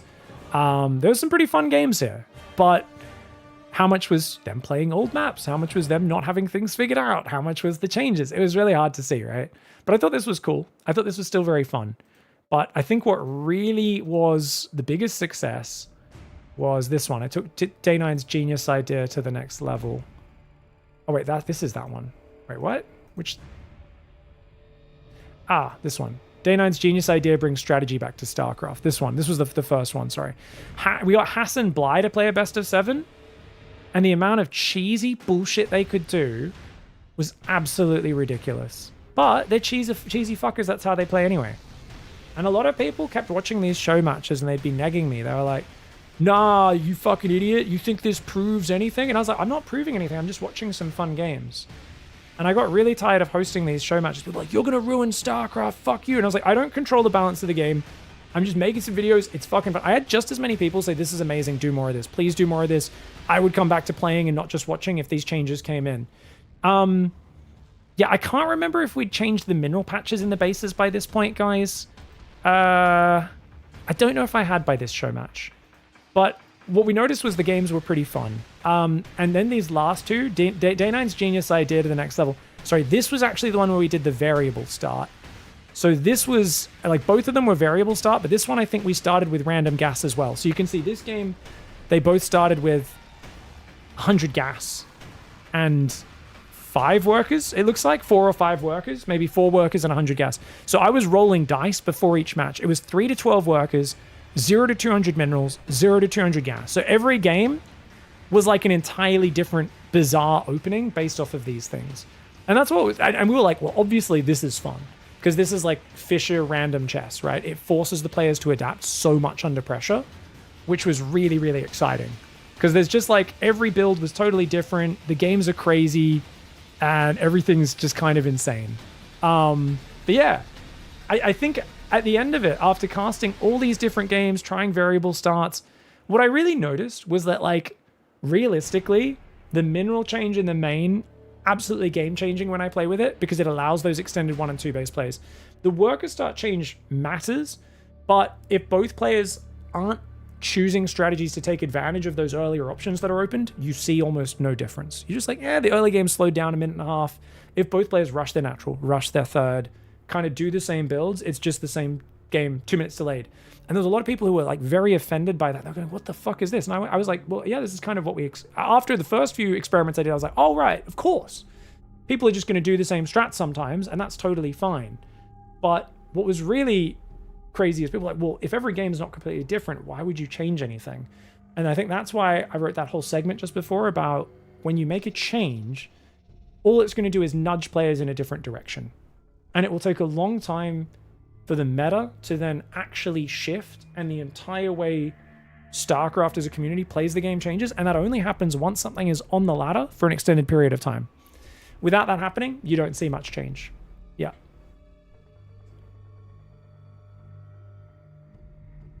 The themes for what is optimal doesn't change much with the worker starts. I tested a ton. Did you play with lower Nexus and Command Center supply as well, Sedocto? Because I think it's interesting. Like, I think there's very, very good macro openings that are very similar. Like, you're still going to see your 3 CCs, that sort of stuff. But I think you can definitely have a bit more variety with the cheesy bullshit you can do and how early you can go for gas. It feels like scouting becomes a little bit more important in a lot of situations on those earlier worker starts. I still think you can figure out pretty consistent ways to get to 2 base, 3 base, that sort of stuff. But there are definitely more options and ways to fuck the game up because it forces a much bigger response. When you're on a lower income and your opponent's hitting you with 4-minute Mutalisks, 5-minute Mutalisks, it does force a bigger adaptation. Now, over time, people will get those adaptations down perfect. They'll know how to do the adaptation, get back to the macro game. But I think that'll be a big... It still won't be as simple as it currently is, where in the current version, there's a lot of tech rush builds that hit so delayed from where the economy is that they They hit an entirely flaccid timing, which is what I really didn't like. Yeah. Taking third slightly slower based on the worker counts. It often resulted in getting the second gas slightly later, first few units slightly sooner in Legacy to get to the same point. Yeah, you could definitely play it very similar to Zidocto, but I think when you play against guys like Bly and these very cheesy players, that's what I noticed is like the guys who are really going to take all the gambles and push stuff, that's where you kind of realize like, oh god, we have so much new stuff to learn when you give those options and the availability to do that. How about we start with one worker each, completely random map spawn, no buildings, but 600 minerals to start. That's called Nomad Rakanichu, and it's fucking awesome. Nomad is a map in Age of Empires 2, which is great. So this was the one worker start test I actually did as a troll video, guys. So this was actually one of my favorite games. It was me versus Boanan as well. It's always me versus Boanan for worker starts. So as you guys could see, this was riveting gameplay.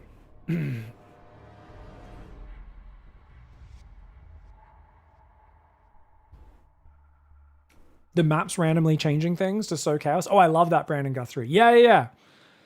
Yeah, it's so fun, isn't it? Yeah, like the jungle games. Sick map. I tried to see if there was anything at all in the editor that could remove worker pairing, and it is literally impossible. All workers will always wait for another to finish their mining cycle before starting their own. Any solution to worker pairing requires triggers, which is extremely bad for performance. So StarCraft 2 was designed to have an uninteresting economy system in it. That's unfortunate, isn't it, Avex? That's so unfortunate. Big, did you see the HODU drop hack? No. People have been using drop hacks for a while. I've been lucky to dodge it mostly. I think they mostly go after the Korean and EU ladder at a high level, which is sad.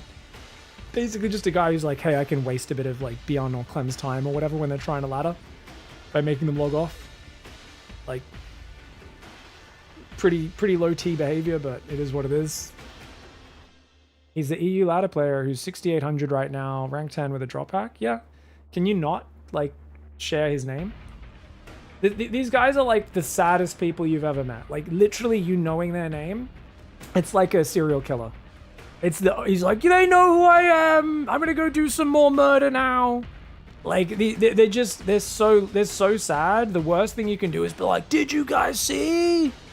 Just DM a streamer or someone. I'm sure Harstom's already, if it's on EU, I'm sure Harstom's already passed on the information to a person who can deal with it. Yeah.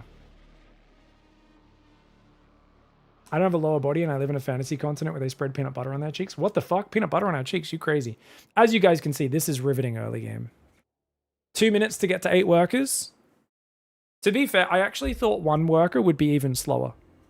I was like shocked by like how quickly I got up to like 10 workers here. I was like, oh damn, I thought it would be like 5 minutes. I didn't know how long 1 worker would last, like, you know? But it is hilarious. So, did I go hatch first? Hatch first, so greedy, dude. 3 minute 15 hatchery goes down. He's chronoing zealots, and I'm like, oh shit, he's chronoing zealots. I better start a spawning pool.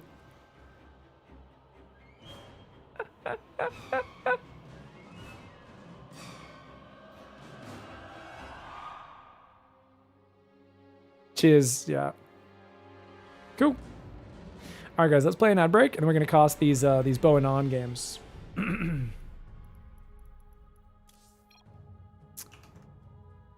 dokie. Quick ad break. See you guys in a sec.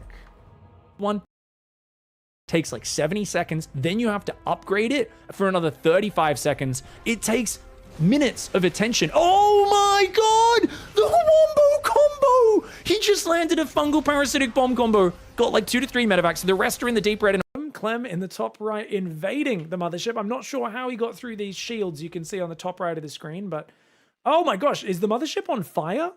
Okay, this mothership may actually be wounded, guys. Is this like a... It's like a Battlestar Galactica situation, or what's going... Actually, maybe... Are we like... This kind of looks like an entry burn, right? Like, kind of like on the shield. It kind of looks like... Are we... Oh my god. Okay, guys, don't go to the edge. The planet bugs out. Pretend we didn't see this. What if... The planet bugs out. You're not meant to see this edge of the planet. Oh no. Yeah, I was thinking maybe the mothership's plummeting through the atmosphere, guys. It does kind of look like an entry burn going on, right? That's kind of cool. Just don't go to the very edge and zoom the camera around. Next one's down there, is it? Die! Die! I thought it was dead, so I started going to the next one, but didn't freaking die. Stupid friggin' drop pods. You guys have no defenses in your entire spaceship. Literally everyone starts getting eaten alive and you guys do nothing about it. But that you decide to actually have good defense against? Jesus. You've got really tanky escape pods? You're a bunch of cowards. Didn't realize Protoss are just literally French people. Just retreat and surrender all the time. Jeez.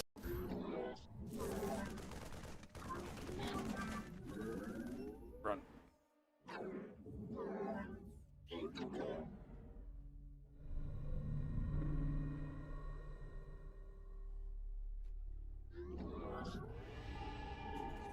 Saved. Probes under attack. The economy Mr. Ghosty. Do you guys think I could have done that?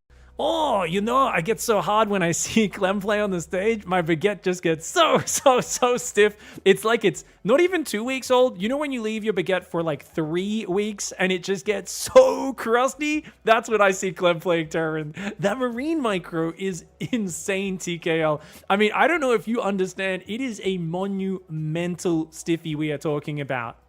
Yeah, well, okay, I didn't really expect it to be that graphic, Funker, but you know, you're a passionate guy. We're all excited here. We've been looking forward to this event, pouring our hearts and souls into it, so let's just roll with this and not talk too much more about your crunchy old baguette, because we got Cyril and Hero coming up in a second, man. It's gonna be a fight. He's going to siege a few libs. The libs are going to do okay against the Mutalisks. He's got to unsiege these libs. He's got to unsiege all the libs, I believe. Nice spread on the Mutas. Is it enough, though? I think the Mutalisks with the 2-3 upgrades should be able to take them down. But, dude, nice spreads on the Mutas to try and minimize their splash damage. He's killing quite a few of these Liberators. Is this Beyond's second vaunted Liberator push this game? Mass Transfuse going down on those Mutalisks. The libs are falling. No way! Oh, Beyond overcommits. He overcommits with his Liberators for the second time. And he's going to do another zoning nuke. Oh, good Storm. That was actually a big, juicy Storm there. Morphing Archons on top of the nuke. Probably not the best. Classic. Classic. He didn't see it. He didn't see it. He hasn't seen it. He hasn't seen it. Oh, my God. That is the pressure of playing Maru right there. Against any other opponent, in any other situation, classic no. And we're back. Maru with the big nuke there. Guys, was it Scarlet who got nuked in GSL? And she didn't know the Korean for nuclear alert detected because it's such a rare sound effect. She had to play in a Korean client in GSL. So she got hit by a nuke not knowing it was coming. I think it was Scarlet, right? I'm trying to remember. Way back when. I was like, damn, that's gotta suck. I think it was Scarlet. Can't quite remember. Anyways, let's get after it, shall we, guys? Well, the sound was turned off, maybe? Maybe it was the sound was... I thought she didn't know the Korean alert sound. I need to ask her next time I see her. All right. What's going on, everybody, and welcome back. Today, we've got a very special series we're going to be commentating while talking about reduced worker starts in StarCraft 2, something that people will not stop asking me about lately. In the bottom left, playing the tournament finals of Green Earth's mod, a heavily modded version of StarCraft 2, we start with 8 workers amongst about 50,000 other changes. We have me. I am in the bottom left. You can see I cancelled a worker there because I want to go for an 8 pool, the fastest possible spawning pool on an 8 worker start. My opponent, Bonan, top right side of this finals. This was the Green Earth Mod Jam number 3 or 4 or something like that. Played this about a week and a half, 2 weeks ago. It was a really fun series. And I figured, you know what? People keep asking me. They're going, oh, Pig, I hear they're changing the worker count in StarCraft. And I go, really? Where'd you hear that? I haven't heard that. And they go, everyone's saying. And I'm like, is there a source? Is this happening? I've been talking about reducing the worker start in StarCraft 2 for a very long period of time. about year and a half, something like that. And it all started a while ago. And after this game, we'll show you some of the videos we've done, link those up to you guys, as well as talk through some notes talking about this. But I wanted to start looking at this because this is not only a heavily modded version of the game, it's the most recent really fun series I had playing with 8 workers. Pretty much every time I've played with 8 workers, either in the normal current version of SC2 or this mod, which I love this mod. It's so fun. There's so much crazy BS you could do. I get really excited. Now, problem, guys, when you do an 8 pool, you're meant to build at least 8 or 10 Zerglings. I was like, I forgot to build an Overlord because I'm not used to starting with 8 workers. So I've gone and built 6, and then I've done an extractor trick and built an Overlord, and I'm just going to go for a hatchery afterwards. And I go down, and then I'm like, wait, I should build a Queen, and this game is pure chaos. Now, luckily, I'm running into Bonan, who we already played in the upper bracket finals, and he was playing really greedy versus me. I was playing a lot of hatchery first, and I said, dude, it's an 8 worker start. Aggression should be better the less workers there are. You can commit harder, and I am going to get in here. He's got nothing there. Keep in mind, guys, on this mod, a Queen is only 100 minerals, and the Queen is entirely redesigned. We'll talk about that more once I get into defending things with the Queens later.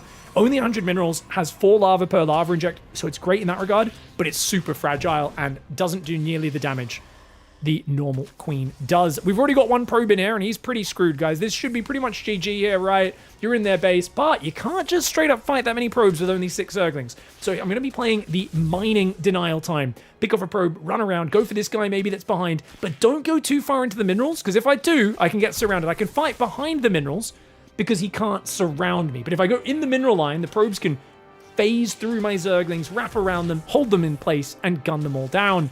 But as it is, you can see I've already got massive damage. I'm trying to macro behind this. Hatchery's on the way. We're lava injecting, and we're trying to just macro our way out of it. Now, Bonan should be dead off this opening. If you do a no-scout Nexus first against the earliest possible pool in the current version of SC2, it's game ending. In this case, it should be even worse than game ending. But because I only built 6 Zerglings, I haven't actually killed that much. And he can build 2 probes at a time. Problem, he's lost so much mining time. He can't afford to mine gas, and he can't even afford a cybercore right now.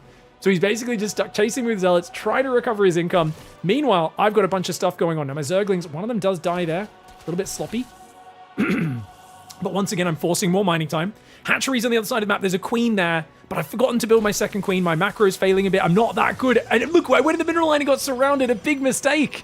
I thought, oh, an Adept's probably about to come out. Little did I realize the Cybercore hadn't even started. So if I kept these Zerglings alive, it would have given me much more profit than throwing them away there. Another one goes down. And of course, with only 1 Zergling left, the aggression's over, and I'm down 5 workers. But I've got a 3rd hatchery. Gas is on the way. I've got a 2nd Queen building. We're injecting our natural, and his Cybercore's not even finished. So it's a while until I need to deal with anything like Adepts. So let's talk a little bit more about Green Earth's mod here before we get into, like I said, I've got a whole document. I want to talk to you guys about the worker changes and how impactful these are. But I just want to show you a really fun series. One of the big things we'll be talking about is the skirmish phase and how I love lower worker counts because slow Zerglings versus Zealots, drawn out, extended early game interactions with Reapers dancing around against single Stalkers or Adepts, and just all that light harassment does drag out a little bit longer. When you don't start with 12 workers, it's easier for one player to commit hard to aggression, take their gas much earlier, delay their expansions, or take an early pool or an early proxy gate, and then basically force you into a bit more of fisticuffs, a bit more of a punch back and forwards very early on. Now, he's going to go for a counter pressure, guys. We've got an Adept 2 Zealots coming across the map. As I said, Queens only cost 100 minerals, and they do 4 lava per inject. An amazing macro unit, but they are light units. Look at this. They're much faster off creep. Did you see that, guys? Much faster off creep. Only 125 hit points, so they've got 50 less hit points than they normally do. Not only that, their transfuse is kind of like the campaign transfuse. It's like a mini heal, right? Only costs a couple energy, but only heals like 25 hit points over 5 seconds or something like that. So these guys, they also do a bit less damage both versus air and ground. And look at that, the Adept comes in. Zerglings will surround. But you can see if the Queen gets hit by the Adepts, they take massive damage. So 4 Adepts, I think it's 5. I think 5 Adepts can one-shot a Queen, 5 or 6 Adepts. Your Queens are not the tanky one-size-fits-all defenders that they are in the current version of StarCraft 2. And I love that because I think one of the most uninteresting parts of Zerg is a lot of the time, in many early game situations, your best strategy is get 3 mineral lines up, make 6 to 9 Queens, depending on the matchup. That defends your Oracles, it defends your Adepts, it defends your Hellions, it defends your Banshees. I much prefer the kind of StarCraft 1 style where you're trying to use Zerglings to try and surround Vultures with speed, or trying to defend a Marine medevac fireback pressure with Zerglings or some early tier 1 Hydras and that sort of thing. I just really enjoy the kind of units to defend rather than Queens, whereas StarCraft 2, the early game is all about that Queen defense. We do get a pylon. We're going to run away, though. Not enough to overwhelm 2 Adepts and a Stalker. But a pylon's a good snipe. Now, my opponent's still only on 1 gas there. He's taking a 2nd and 3rd gas up here. Twilight Council goes down, as well as a cannon on the 3rd. But I am going to try and keep the momentum going. You can see I'm going Lair, but I'm also going 3 gas Roachhorn. I'm going to try and get out a lot of Ravagers and a lot of Lings, and I want to bust him. Why? Because I've seen no Stargate. And no Stargate, to me, says, well, if you don't have Oracles, and I surprise you with a big commitment to Ravager Ling, while these guys keep you distracted, this could be amazing. So we come in, trade a few Zerglings for 3 probes. We almost get a 4th one, but we better get out of there. Don't want to lose too many of these Zerglings. But we're keeping him pinned. The Roaches are building. 9 Roaches. We're going to start turning all the gas into Ravagers. Mass Zergling building behind that. So I think it's a total of, is this 13? About 13, 14 Roaches. But he's going to push forwards. I've got to keep him distracted. I don't know that he's out there right now. And this is a very interesting thing. Queens should not be that easy to kill, says chat. Well, if you're paying 100 minerals for them, I'm very happy for Queens to be that easy to kill, because it means I get other advantages elsewhere that are more exciting than a unit that is basically locked to your creep spread, which is why I enjoy these changes a lot. The Ravager does take big damage. He's going to snipe it. That's a good Ravager snipe. That was really well done. Luckily, I should be able to deal with these Adepts, but oh, not all of my Zerglings are chasing them. He does get 1 drone there, but at least the Zerglings will take care of the other ones. These Adepts are out there. The Ravager Ling encroaching on his territory. He's trying to get up to Blink, but he's not there just yet. So Zerglings will be good. Roach speed's finally starting. Trying to get in here. I'm only on 40 drones. I'm down 13 workers on the Protoss. He's kind of gone back to that economic focus as a way to recover after that early damage from the early pool. He's been on the back foot for a long time, but I realize, you know what? Let's not chase up that ramp. Let's drop some biles, pick off a few Adepts, try to bait him into these biles if we can. And as he pushes forwards, maybe the Zerglings can wrap around, but we're going to be careful chasing into the cannon. Cannon adds a lot of firepower. The Stalker count's good. We're going to drop some biles to try and take care of the cannon. Is it worth pushing it? I decide it is. It's a dangerous choice, but the wall-off is breached. There's no force field to try and distract me there. We're going to drop some biles, trying to trap both the probes and the Stalkers in that main base. These 3 gateways getting depowered would be massive, though. We can hold the ramp on the low ground. The Stalkers are going to move down into it. They're going to try and break out. The Roaches are there. The biles land. He's going to tap out. And that is going to be a nice, clean game 1. Early pool against Nexus first. Probably should have been game ending if I didn't mess up my build and not build my Overlord on time. Just to show you guys that opening again, guys, I want to show you exactly how bad this was. This is like part of what happens when you play a different worker, start a mod you haven't really practiced many games on. You go, oh, I should 8 pool. He's not been scouting. And I just completely forgot the Overlord here. And I was like, I thought, actually, I didn't even think. I thought about it. I was like, you know what? Maybe it's worth not building the Overlord, because that might slow my Zerglings down. Obviously, it was the wrong call in hindsight, but I wasn't sure. Do I stop at 8 drones? Do I stop at 9? Do I drone to 11 with an Overlord? Like, I was like, what do I do here? And in hindsight, I got to this point, and I knew I'd screwed up. I went, oh my god, I could have squeezed an Overlord in, and maybe it slightly delays 2 Zerglings, but then I could actually keep building things, and it would have been way better. What's interesting is you're only at 9 workers in the main. He's at 14. So committing to early aggression takes a much bigger chunk out of your economy. Hits a lot harder and faster, but it takes a much bigger chunk out of your economy than in current 12 worker starts. Likewise, for instance, if you take a gas early as a Terran to go for a Reaper expand, which most people do when they play this mod, it massively slows down your command center versus if you just went for a barracks into a command center with no gas and just used a few Marines and maybe a bunker to defend. So there's this choosing the very standard openings, like getting a Reaper, doesn't cost you that much because you've still got 13, 14 workers, an almost full base on minerals. Even a 12 pool in current Legacy of the Void, you've got 12 workers on minerals, right? And you got up to 14 before building Zerglings, which means you're still fully mining off of one base. But in this case, you can see it really was a much bigger amount of a mineral hit that I'm committing. It's more of a gamble with more punish if my opponent plays safe, but also more reward if I catch them off guard like I did in this game. And I like this. The downside is you will have more games where your strategy runs into a brick wall and falls flat, or your opponent just dies. But the reward is that there's more gambles you can take when you play these lower work starts with higher potential payoff. And that's, depending on your own subjective view, it's a good or a bad thing. It really depends on you as a player, but I really enjoy it as a breath of fresh air.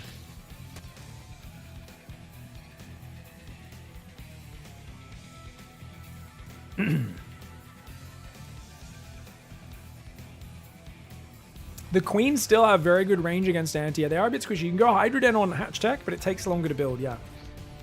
You can also get the Lurker upgrade on for range on Lair Tech, but it takes a lot longer as well.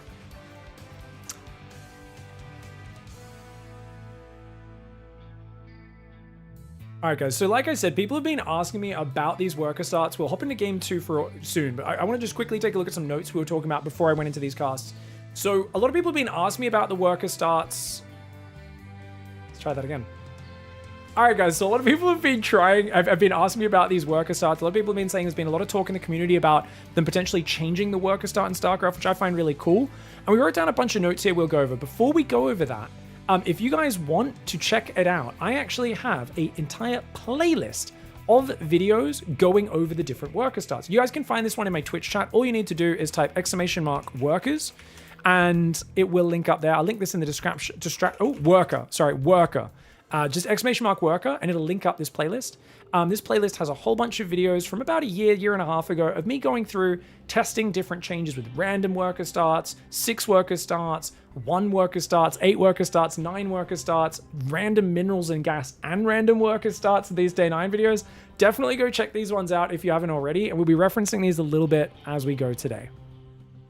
Okay, so back on the points, let's give you guys a really quick summary here of the main points with lower worker starts, what it changes, and how in general any worker start change, as well as other economy changes, could be made to make, in my opinion, StarCraft 2 a bit more fun.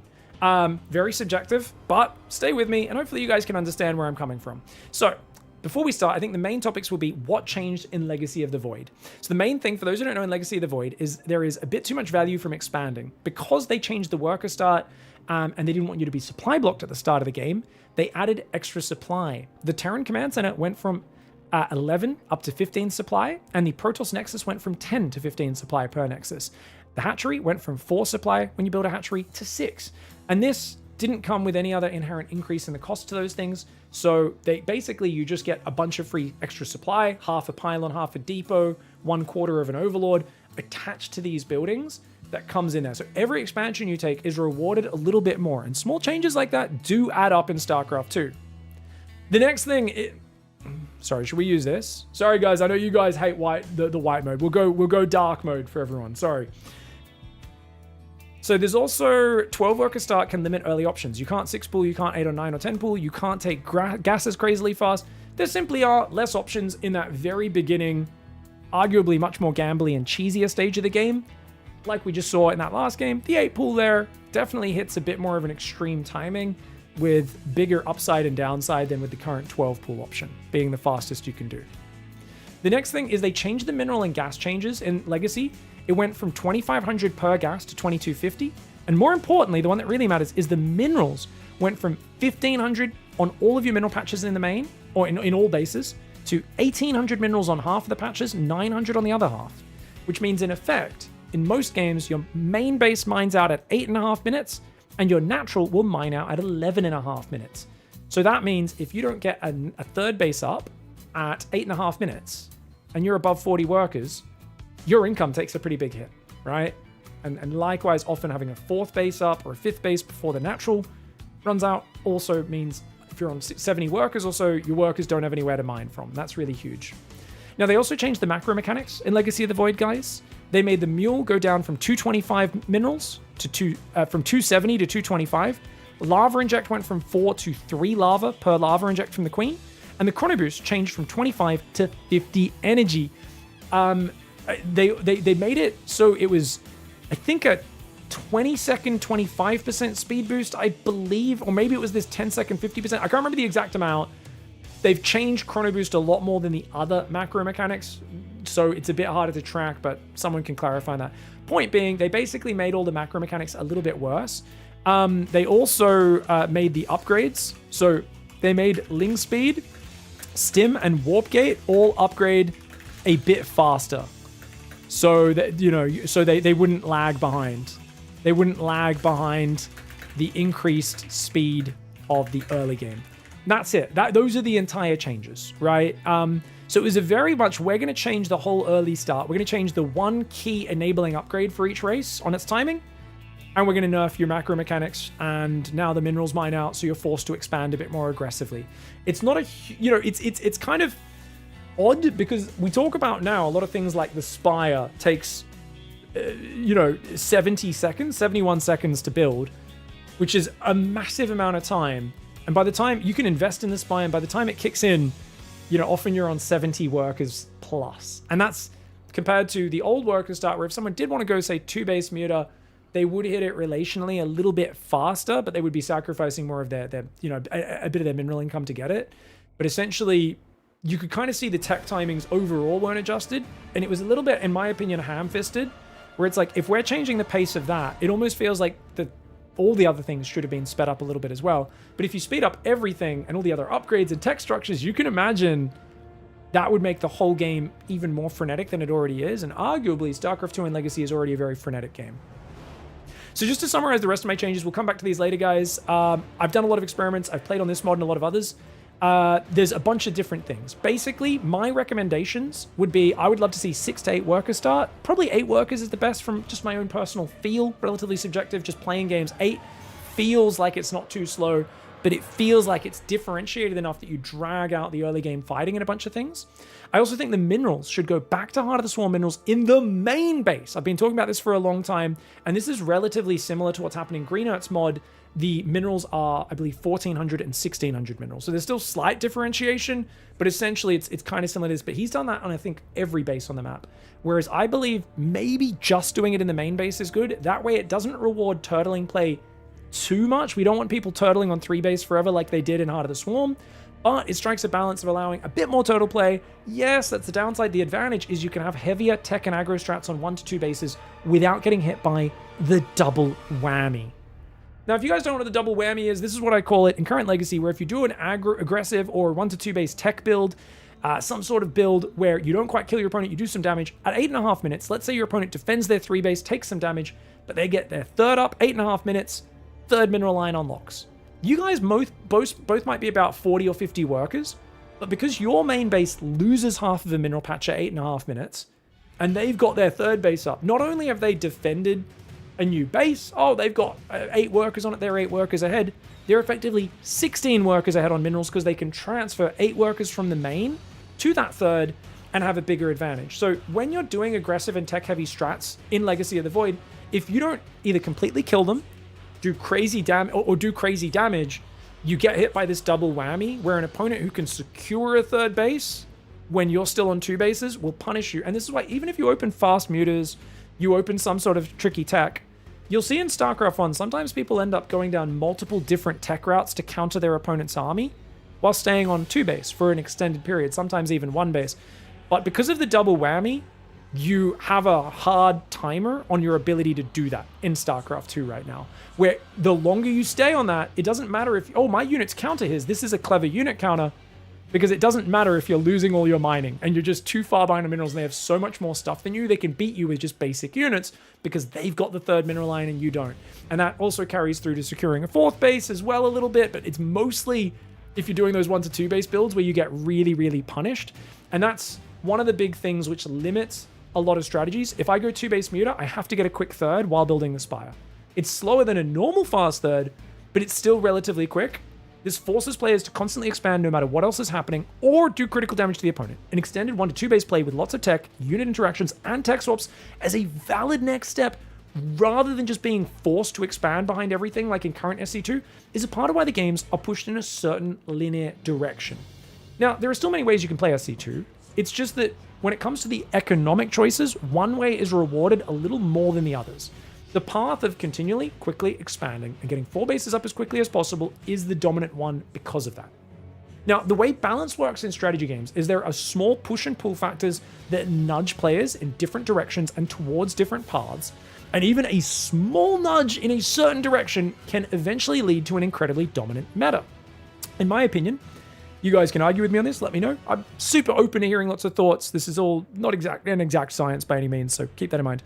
But the meta for many years, since about 2018, once people really figured out Legacy of the Void, it's involved very fast, very consistent expanding.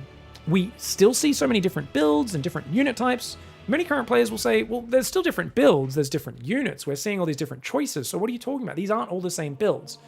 And I would say, if you look at expansion timings, divorced from what unit comp they're building or what tech they're going for, the game is very uniform. So you can see Mutas one game, Lurkers the next, Roach Hydra the next, Lingbane the next, and go, these are all different builds. And you are correct, there is still a lot of variety in StarCraft 2. It's not like the game is exactly the same thing, When it comes to expansion timings, there is very little variance. And if it had like one of those spot graphs, all the spots would be clustered in a very similar area. I hope that makes sense. Okay, Pig. So if you make these changes, you think everyone would just magically do one-base builds and all play different and every pro match will change tomorrow?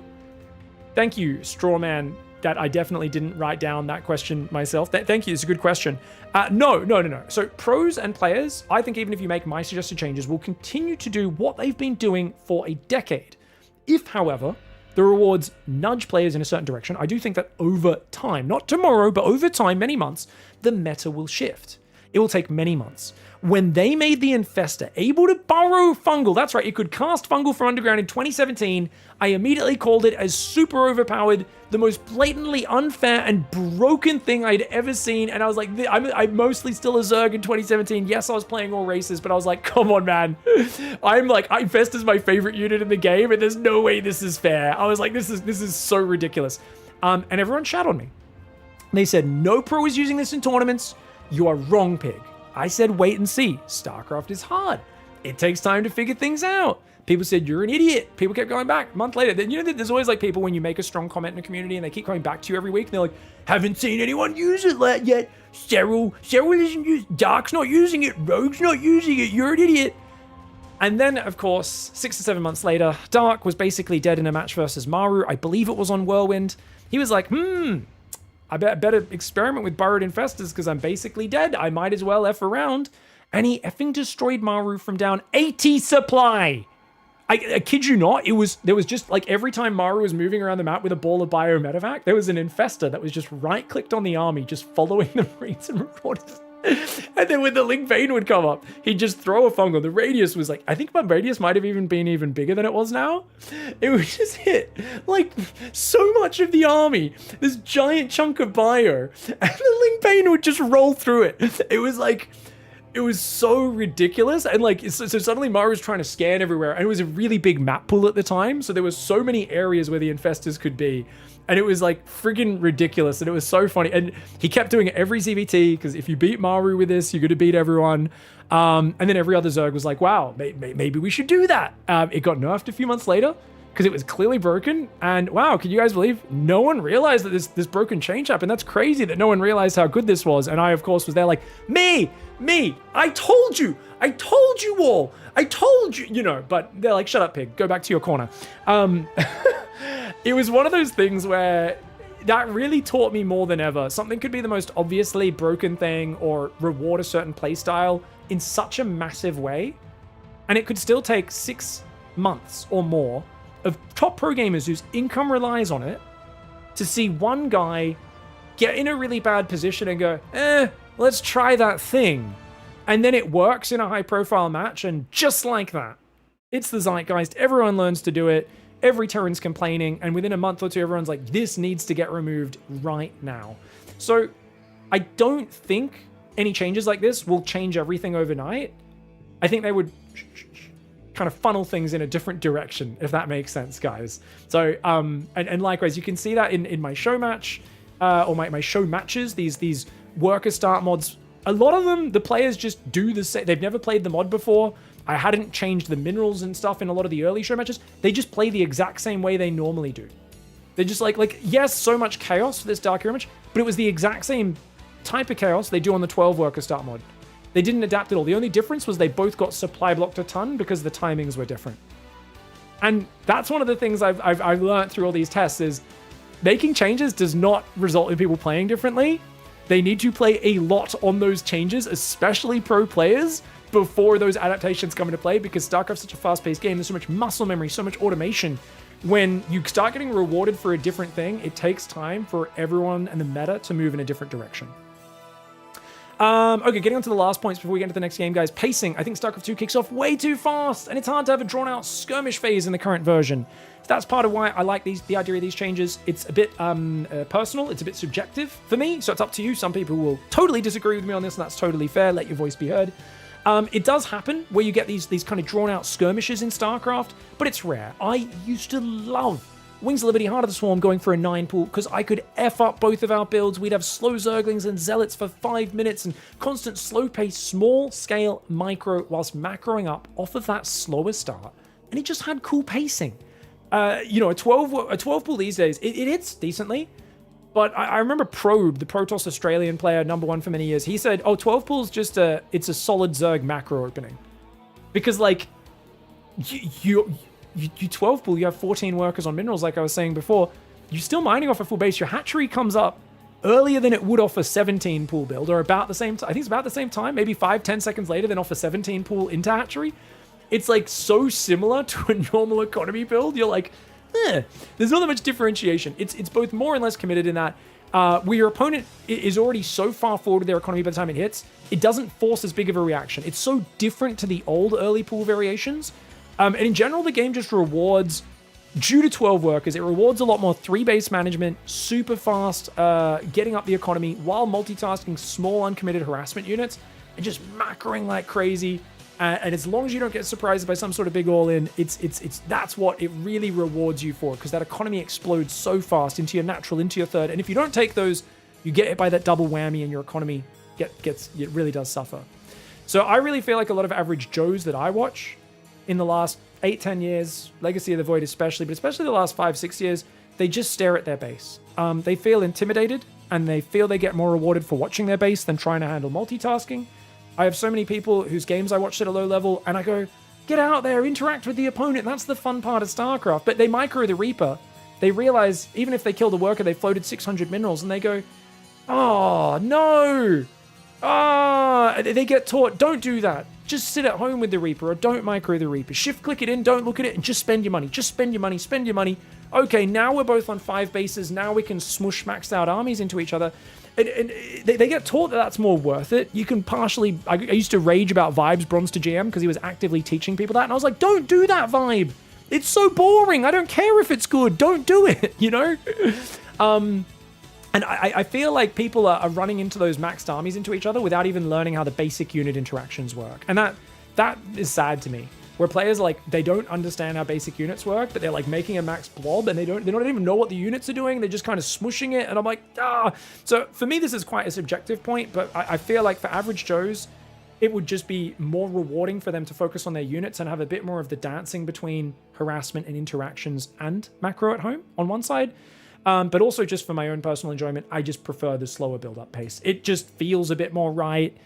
I like the smaller skirmishes dragging out. If I harass you hard or you harass me hard, we're both reacting, we get locked in for a while, and the third base just gets very delayed, and then the tech choices feel a little bit more impactful because we're on a lower income, and if I force you to build turrets and you haven't even started your third command center yet, like, that's a big response. These days, when I fly mutas in, they've got 3 command centers up, stim finished, medevacs building, double upgrades, and they can still build turrets in time, and I'm like, what's the point in even going Mutalisks? Like in the old days, my mutas were like, I'm forcing missile turrets, his whole build's getting disrupted, you know? And these days, I'm like, I should probably just macro Ling Bane off 80 workers, and we can smush armies in the middle of the map, which, don't get me wrong, I'm oversimplifying it, but I do miss just the impact of those tech choices hitting in a bit earlier and that sort of stuff. So no matter what, guys, one of the downsides is any changes to workers and minerals will F people's builds. It will hurt a lot of players who go, the build changed, the game changed, I want to go back to the old thing. I hopped on for StarCraft for the old thing. If you make these changes, people will bounce off and stop playing StarCraft. Any change does that in a game, but especially a change like this where they go, why have I got less workers? All the supply counts are different. My opening build that I've been doing for years, 10 years, doesn't work anymore. There is a very real downside to changing the worker start and the minerals in the main, both of those things, but especially the worker change with the initial build orders. My hope would be, and I believe this partially because of the feedback I've got from the community, there's a lot of people who watch StarCraft and don't play anymore who are very vocal. So as many people as I've had raging at me while doing those worker experiments because they thought I would encourage whoever's left in charge at Blizzard to ruin StarCraft, even by talking about it. And I was like, look, I'm just going to have a discussion and experiment and let you guys know what I enjoy. I think there's been so many people telling me they would come back and play StarCraft if these changes were in, and that they bounced off StarCraft after Legacy came out, whether it was right after, or 6 months, or a year, or it was around 2020 when everyone got so good at macro that the games were getting so big and felt unmanageable for them and the pace was a bit too fast. I would hope that enough players would come back and return, and new players would get into it at a higher rate than those that would bounce off. But I have no way of knowing that. I might just be being a bit, a bit starry-eyed here. In my experience, 8 worker games have felt amazing, so much fun, interactive, the pacing has felt more satisfying and fun for me subjectively. That's just because you suck at the builds and your games are messier, Pig. That's a good response. I should put that in italics. That's Strawman again. Thank you, Strawman. Possibly and definitely partially all the games I play on Greenert's mod are crap shows because there's so many other changes on his mod. Part of changing, base things like this is it does disrupt the meta and it will make the game more chaotic for a while. But it also means we should probably be thinking about more ambitious changes in StarCraft if we want to reach that goal in general. If you guys haven't looked at Greenert's mod, go and look at it. It has some of the craziest changes ever. ! Greenert in my Twitch chat. I'll try to remember to put a link here in this video description as well. But there is so many changes in here. Every time I look at it, I think this is overpowered, that's overpowered, oh my god, it's overpowered. But everything is so overpowered. I've played, a lot of pros have played this as well. And most of them like it, and they all go, this is so overpowered. I thought Zerg was OP because of Lava Inject. But then they go, oh, I thought Terran was overpowered because of this. And they go, oh, I think Protoss was overpowered because of this. There's so many insane changes and upgrades and things added in Greenert's mod that the consensus you come to once you've played like a dozen or so games on this mod is it would probably take us a year plus of competing to actually go, this is truly broken, this thing, and needs to get fixed. Like, it feels like what I love about Greenert's mod and why it's so much fun is there are 50,000 changes in this mod. I'm just scrolling, it's 35-page document, guys. There are so many new upgrades and changes here that it would take us so long to figure it out. And I think that discovery, in of itself would be so exciting and so fun. So that's why I would love more ambitious changes in general, going down the path of something like Greenert's mod, where we throw so many changes out. Problem, of course, with that is quality control, bugs. That being said, for those who don't know, the last patch Blizzard did had some bugs in it. Everyone was so worried because Blizzard's been AFK. They did a patch themselves last. I think Microsoft is changing things. Guys, I just got sponsored to play Diablo Immortal the other day because they had a StarCraft crossover event. Apparently there's a StarCraft shooter coming out. Blizzard, I'm not going to say they are completely redeemed, but it seems like they are putting some more money towards StarCraft. And the fact is, on the last Blizzard patch, there were bugs. They fixed them within 1 week. There was a follow-up mini patch, and they fixed the main bugs within 1 week. I don't know if there's any more big active bugs. If they can continue committing to that, because in the past, it would be like 9 months later, they'd fix the basic bugs that could easily be fixed from the previous one, because they just wouldn't get around to it. And we were like, well, I guess we just have bugs. If they can do that, I think, hopefully, they're okay with some more ambitious changes to drastically break up the game, add more fun things for every faction, and try to reintroduce the StarCraft 1 philosophy of if everything is broken, then nothing is broken. Because you always have something that's overpowered, that's broken, that you can use to fight their broken thing, and that would be really fun. We also were chatting a bit about, guys, how there could be double harvesting mod and things to make the economy more interesting. Apparently there's some technical reasons why that's really hard to do. I've heard that it might require triggers in the StarCraft editor, and therefore is probably unlikely to happen, which means we are stuck with the very simple mining method of StarCraft 2, where the workers just pair up, 2 workers a patch, and just mine efficiently. Whereas in StarCraft 1, the workers could kind of overlap and mine at different levels of efficiency. So if you spread your workers across more bases, you'd actually get a lot more mining in StarCraft 1. From what I can tell, that's not technically possible in StarCraft 2, which really sucks. Unless they were to do, proper StarCraft dev work on it, which I don't know. I'm not counting on Blizzard doing that. Last point here, guys. If you kill a drone with a Reaper in a normal game, their economy goes from 20 down to 19 drones. With an 8-worker start, it goes from 14 to 13, which is a lot more impactful. Now, don't get me wrong. There will be more times where harassment ruins you on a lower worker start. Number 1, because you're not used to your builds. Number 2, because of exactly this point. However, there are more game-winning cheeses and strategies, as well as more impactful harassment that costs more to execute. And that's the important point. What I noticed playing this mod is if I wanted to open a Reaper, I wreck my economy. My command center is like a minute later or something. It's massive delay on your command center. I think it's about 20 seconds difference, maybe 25 in current Legacy of the Void, if you go gasless command center versus barracks gas. But it's actually, if you go gas before to get an early Reaper out, it's a much bigger commitment in this mod. A much bigger commitment. That's kind of the differentiation in the early openings that's so interesting based off of these worker starts. I would describe the Legacy changes as a smoothing effect on StarCraft 2. You can more reliably do the same build right now in 12 worker start. You can more reliably get to the mid game. and smash big armies with your opponent. The pros are rewarded more than ever for speed and multitasking, and the games rarely end suddenly in an 8-minute surprise move. It still happens, but not as much as the sudden surprise move game-ending things we'd see from either harassment or a cheeky all-in that they hid in Heart of the Storm and Wings of Liberty. So these are all positives. However, on the downsides, depending on your point of view, they're all negatives. Because, hey, suddenly we don't have those interesting, sudden game-ending gambles players can do.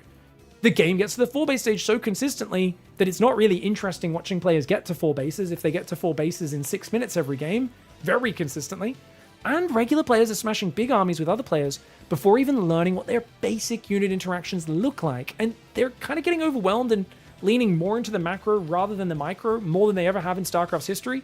And I think StarCraft, at its core, is not Age of Empires. It is not about base building and city building. It's part of the game, but it's more about the interesting unit interactions, and the engine of StarCraft 2 is made for micro and back and forth and unit movement.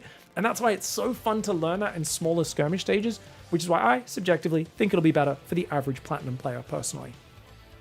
This is an example of changes that are complex. They're good in some ways, they have drawbacks. But I stand now, after 10 years, on the side of let's try the other side. I miss that other side. It'll be subjective for everyone, though, so you guys let me know. At the end of the day, I want higher minerals in the main so it doesn't mine out as fast and we don't get hit by the double whammy. I think if just the main base has 1,500 minerals, that would be amazing. Also, I think we should do an 8 worker start. I think 6 would be fine, or 7. 9 or more feels a bit similar to 12 workers in my experience. It just feels like you're breaking everyone's build orders without getting as much payoff. You're not opening up enough of a skirmish stage, slowing the pace down enough. All you're doing is breaking people's builds, which I still enjoy breaking people's build orders. But if you think about the negative side of people going, oh my god, I've got to learn a new build order, I think you kind of almost want more value. If you're going to break everyone's build orders, you want more value off that payoff, which is, I think 8 is probably the sweet spot. It's not crazy slow in the early game, but it also gives you a lot of benefits.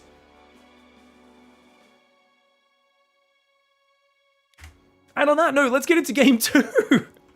Is this a video essay where I'm just reading a document the whole time, or are we going to cast some games? I don't know, man. It's so interesting. Zombie Grub says in chat, Lelouch also pointed out that it's time to saturate new bases is very fast, and there's actually less decisions to put money into workers than army. 100%. Because the bases saturate so quickly, it's very hard to differentiate in the StarCraft 2 pacing. Should I make army? Should I make economy? Should I tech really hard? And often you'll see people with the 12 worker start building a Twilight, a Robo, and a Forge all at the same time. Whereas one does not get that in as a lower worker start, where you are more forced to go, I am going in this direction or that direction. Now guys, for those who are watching on YouTube, we need to take a very quick aside because we just got a raid from Artosis. Thank you, Artosis, for the massive raid. Guys in the chat, welcome. As always, just a quick house rules. You have 1 minute where you're allowed to post Artosis level ASCIIs and things. Keep in mind, I can get banned if you post genitalia. So any nudity will get banned, but you get 1 minute where you're allowed to post ASCIIs whenever Artosis raids, and post. You can hint at erotica in a post. You can't explicitly say things, so you can use our imaginations to try but you can't do any. So just you got to be a little coy, a little. I know this is hard for Artosis chat. You got to hint at things. I know this is wild for Twitch chat. If you guys can hint at it, you get 1 minute, 1 minute where you're allowed to go wild, hog wild, and then we go. So guys, we are casting game 2. It's the grand finals of a tournament that I'm in because I'm a cool guy who commentates their own grand finals matches because I'm awesome like that. It's an 8 worker start mod with a ton of crazy changes. Now this worker, you could see my worker scouted through the monorail on the side of the map. I thought, because I did an 8 pool last game, this is an 8 worker start, that there is no way Boanan would be ridiculous enough to go Nexus first 2 games in a row after how I punished him in the last game. Turns out Boanan goes for a blind, no scout Nexus first on a 4-player map. Let's just say this is the sort of Protoss player that Artosis is talking about when he's screaming about, it didn't build! All of your classic Artosis lines. This is the sort of Protoss player that brings that out. It didn't make! Why? For those who don't know, I always enjoy the last time I tuned into Artosis's channel, I saw he was doing a little tank push on a Protoss player, and the Protoss player had a single Dragoon defending his natural. And I was about to raid Artie, and I was like, Hey guys, what's he? Oh, he's playing a PvT. This is a nice little 2 tank push with a vulture or 2, whatever that he's got here. And then I very quickly realized, I was like, why is there only 1 Dragoon? And then I was like, oh no. And it was like clockwork. In that moment that I said, oh no, Artie sprung back to his main base. And yeah, SCVs were dying to a Dark Templar. And he was like, what the fuck? It is an invisible man! And like, I don't know why I feel such joy. It's like, I sometimes rage at games, but then I watch Artosis rage, and it's like it sucks the rage out of my body. It takes, like, it's like, I feel like I'd be such an angry gamer if I didn't watch a bit of Artosis once in a while. It's like he's Batman. You know, he takes the sacrifice. He does the rage so I don't have to. He's a true legend. All right, guys, so let's get back into this actual cast. Let's talk about it. We've got a 2-base Adept attack coming out here. It is a proxy 3-gate by the looks of it. Now, I've done a little bit of aggression there with a few Zerglings off a pool first. I was not expecting that much commitment here. We're trying to get a 3rd hatchery up. Remember, guys, these queens are much weaker than normal StarCraft 2 queens. 125 hit points, but they have a light tag. They disappear to Oracles and Adepts. You cannot rely on them like regular queens, but they are only 100 minerals. They're much faster off creep. They do a little bit less damage, and they have a mini heal. They have the campaign mini transfuse ability, which is not quite as well-rounded. So he's going to poke in here with a few Adepts, trying to distract me. Of course, we are at New Yang City. I believe it's New Wang City, because they do like some barbecued Wang over here on Fear and Faith. 3rd gateway goes up there. He's building another 2 gateways. So it's a 5-gate proxy gate attack on my side of the map. For those who don't know, the Warp Gate will turn this into a fast gateway. Now, on this mod, I never play Warp Gate. I normally play Protoss on this mod, but I didn't want to play a mirror match, so I swapped to Zerg in this finals. I actually don't like playing Warp Gate, guys, because if you don't get Warp Gate, there is a whole set of upgrades that make Zealots get like a crazy boost to their shields after charging for like 3-4 seconds. I think it's a 3.5 shield boost. Adepts can attack air units. Stalkers get like turned into like an Omega Dragoon. Where they have extra range and hit points and this sort of stuff, but they can't blink anymore. So Protoss is like massively changed, where if you don't get Warp Gate, instead you get a Warp Efficiency upgrade, which makes your units like pump out of gateways really fast, like in StarCraft 1, and turns them all into more like StarCraft 1 style super powerful units, which is friggin' awesome. But Boanan, being a cheesy Protoss StarCraft 2 player, can't live without his Warp Gate. He's going to come in with the Adept Stalker right now. I don't even have Ling speed. You can see how fragile those queens are. They take so much damage. This is an absolute disaster. I'm going to have to fight with the drones. I do not want to fight this with drones, but I'm going to have to. You can see there, we're going for a bit of a surround. The drones do surround okay, but I can't fight those Adepts into that choke point. The Stalkers on the left side being big D-bags. You can see how weak these mini transfuses are. It heals, I think, 25 hit points over 5 seconds. I'm taking a massive amount of damage. I was way too greedy in this game, and I am getting hammered right now, but he is incredibly committed. He doesn't have any tech follow-up. If I can clean this up, I've got 3 hatcheries up, and a 3rd base is such an advantage with this lower worker start. It gives you such an economic boost. Here we go, Stalkers and Adepts getting surrounded right now. They're going to try and pull back. Ling's going for a surround. He's going to get... Oh, I think he can slip away.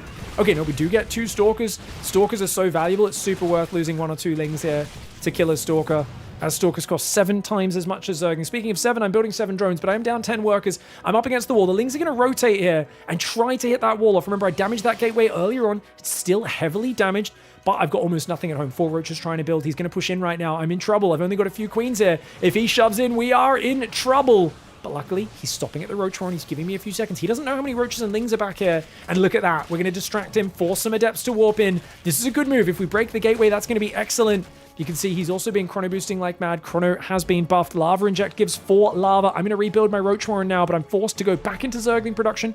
The Adepts do get forced to warp in at home as well, which weakens his forward push. 42 probes for Protoss, 39 for Zerg. I think if he pushed in earlier, he might have broken me, but as it is, he's made a lot of Adepts into now what is mostly a Roach Queen defense. A few Zerglings will be forced out as well. If I can get these Stalkers, those are the valuable unit to take out. That Roach on the low ground tries to run away, tries to get out of there, but the Adepts and the Stalkers no doubt will take care of it in the near future. Roach Horn's not done, so I can't morph that into a Ravager just yet, but it looks like we're cleaning things up. Adepts shade into the main base like the dickheads they are. For those who don't know, the Adept is a unit that teleports around the map. And basically, they're like, what if a Protoss unit was more Protoss than all the other units? It can just teleport wherever it wants, kills workers really well, kind of crappy in a straight-up fight, and that is how they designed the Adept. They said, what unit would be the most annoying Tier 1 unit to play against in the game? I don't know why I said that so weird. I just said Tier 1. A Tier 1. We're going to Tijuana. Ravager Ling on the way. I'm on 44 drones, guys, so I'm going to try and maybe do an all-in. Feels like his tech was really late, so I feel like if I can get a surround on him with Ravager Ling, we might just survive, overwhelm him. Ravager Ling, we got him in the last game with as well, so it's kind of like our one-size-fits-all solution to overly aggressive Protoss, but we let him slip back inside the wall. Only one Stalker goes down. Lings are going to pull back. Adepts going to the left side as well. These Adepts are going to shade backwards. Gateways are there. Tier 1. It's just a decent special build, that's true. Ooh, watch out. Adepts are going to take out a few drones. Ravager Biles do go down here. We're going to depower these 3 gateways on the front. Building 2 more gateways on the front. A bit of a drunk move for him. I think he was maybe trying to hide the fact that he was committing so well since so much since the Zerglings were getting in. The drones and the Zerglings trying to wrap around here. Jeez, this is so annoying getting behind this mineral patch. This mineral patch on Fear and Faith. Very, very frustrating, but we finally cleaned it up. The Roach Ravager has to be careful. Luckily, he doesn't have Blink yet, so we are able to get out of there. Layers on the way. 49 workers to 45. He's only now got his 3rd base coming up. He's still just going mass gateway. He's going to try and play Blink Stalkers. Blink Stalkers is a solution to every scenario. A very 2026 Protoss decision that only works if you have the economic lead. And right now, I've actually, with the advantage of this 3rd base for so long, these lava injects, and trading 1,800 minerals more efficiently. That is going to be a big advantage for me as I move out to take a 4th up here. Lings once again trying to poke in. There is a Stalker on hold position in the wall off. So not using the select all army button as much as most Protoss players. Queens do start getting picked off here. The Roach Ravager are going to try to just hop on top of these Stalkers. Good Blink micro for him so far. The Zergling's getting cleaned up on the 3rd. Now, oddly enough, he's going Robo Templar Archives. If I let this go much longer on 48 workers, I am kind of screwed.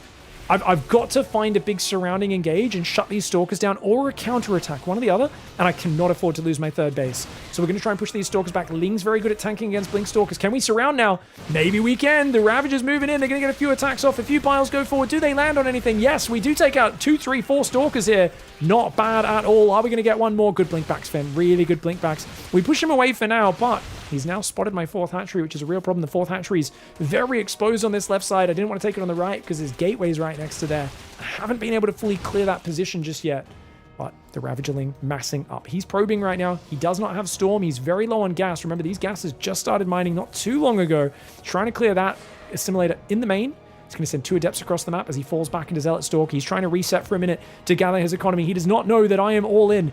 46 workers, a ton of Ravager Ling in a dream. Lings are going to find these Adepts on the right side. The Ravager Ling comes in on this side for the Biles to zone the Stalkers. We're going to try and push into that natural. There's no one in the wall off just yet. He tries to warp in, but he gets one shot by the Ravagers. The Ravagers are going to try and do Biles here on his Stalkers. We're moving some Lings into his base, but we're not actually moving them in because I'm a noob who doesn't know how to micro the units. Finally, the Lings get in the base there. Looks like we don't have anything in the main just yet. Lings on the right side, though. Lings on the right side, clearing up all of his workers. We're making it so he has to dodge the Biles at the same time. The Lings do get in here. They're not in the main base, though. The Zealots do get warped in. And losing all the probes on the 3rd, getting swamped by the Ravager Ling. He's going to be going down there. And you can see this was an interesting one, guys, because like I said, I did not think he would be that greedy. I thought he might try to go quite aggressive on a 4-player map, maybe proxy gate me. So look at my build. I've gone for an early drone scout. And I think I've also gone pool first, right? I think this was early drone into 15 pool. It's not a fast spawning pool, but I figured the earlier I get a queen out, the better. My drone went through the monorail, just in case you guys didn't see. The monorail is friggin' awesome on this map. Look at this thing. Only workers can fit through these worker-only paths. Nothing else can. So we scouted around the edge of the map. We just went past a PC bang. There's a little PC bang down there. Very nice. And we scouted him being really greedy. So I still committed to a bunch of Zerglings, thinking, ooh, Nexus first. Even on a 4-player map, probably can't defend. But I think he was clever to build his wall off. I only built 4 Zerglings. If I kept committing to Zerglings, I maybe could have torn this down. With just 4 Zerglings, not necessarily. And yeah, we end up basically going, okay, I got to go 3 hatchery to recover. Because he has such a massive economy boost off of his early game, I feel like he actually could have killed me with this all-in. If he had actually kept committing up the ramp when he had the advantage, instead of stopping to kill the Roach Warrant, I think it's game over. And that's kind of the gamble of build orders. I've played like an overly conservative, like what would you call this? An overly conservative drone scout plus pool first, and he's gotten away with the greediest build possible on the big boy map. This gives him an advantage, and he's clever strategically to then try and kill me with that advantage. But I love 4-player maps are also another thing which I'd love to see more of, and I love that we're testing these in the Team Liquid map contest right now.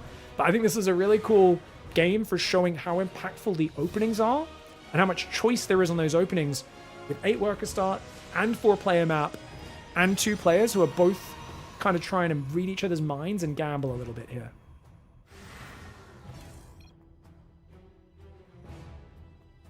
What's up, gang? How we doing? What's next? Rorschach.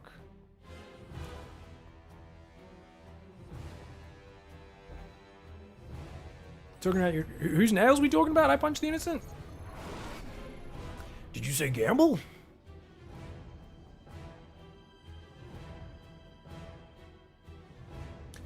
All right, guys, going to the next game. By the way, I've won 2 games, but I just remembered, guys, because I lost the upper bracket finals, I'm actually already down a game in this series. So Boanan only needs to win 2 games. I need to win 3 games in this series. So now it's kind of, you know, I'm still in a good spot. Obviously, I only need 1 more game. He needs 2, but it's not as good as it might otherwise look. Hey. Okay, so he said early pressure is just better in my experience. I gotta say, I don't think Nexus First is any good here.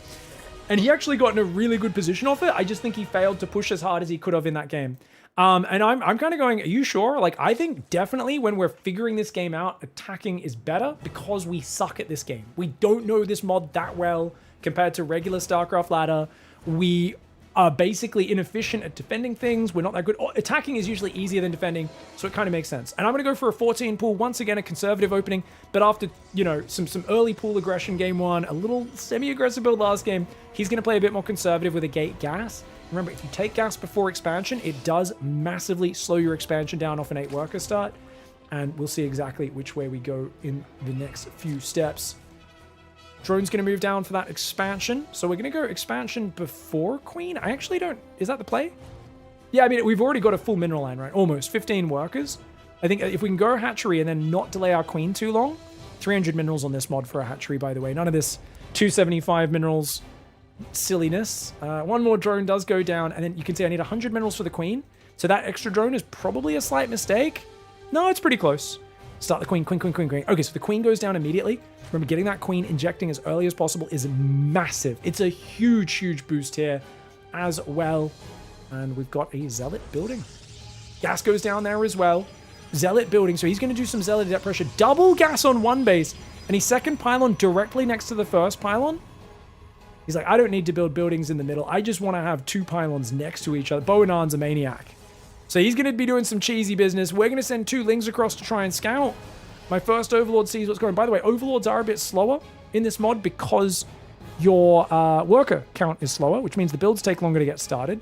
So the Overlord has to be slower. Otherwise, it would get there so early, and it would kind of see everything that's going on and give the Zerg a big advantage with an 8 worker start. So just one of the small things probably should be changing with that.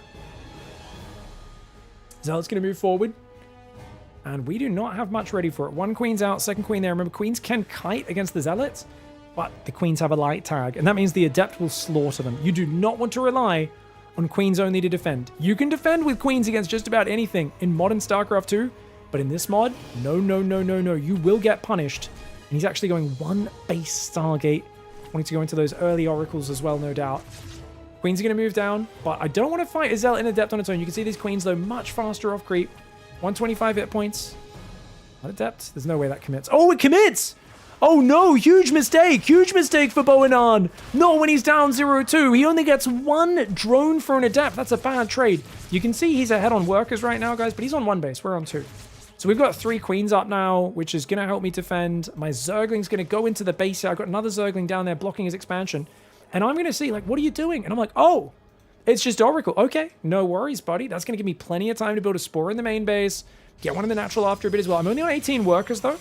So building a Spore Crawler on only 18 workers is actually such a big amount of economy. Like, that's actually so much minerals to kill a drone and build a Spore right now. But I kind of just have to do it unless my Queens are perfectly positioned. I could probably have been greedy since I have 4 Queens and just get my Queens in position to intercept for a little bit. But by the time the 2nd Oracle arrives, I'll definitely need that Spore Crawler on the natural as well.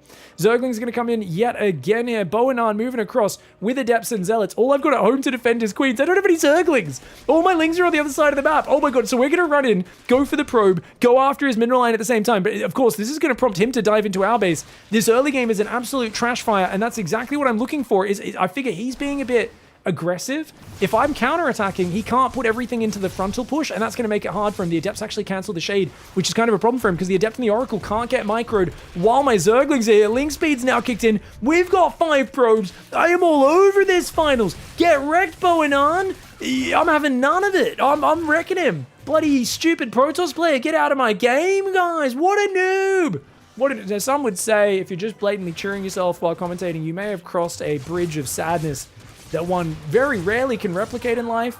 But I'll tell you guys, I once saw a guy actively patting himself on the back and going, yeah, you're a big, smart, cool, handsome guy. And I saw him in the mirror of a public bathroom and he was like, you're so cool. You're such a cool guy. And I basically at that moment said, that's my life goals. I want to be that self-affirming, you know? That's what I want out of life. So I've been modeling my behavior on that random guy in that public restroom from many years ago.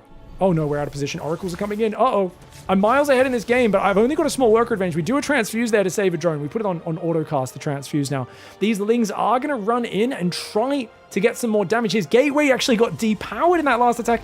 Oh, but he gets the wall off up. Good move. Good move. That would have been a disaster if he wasn't able to do that. This all forces Oracles home.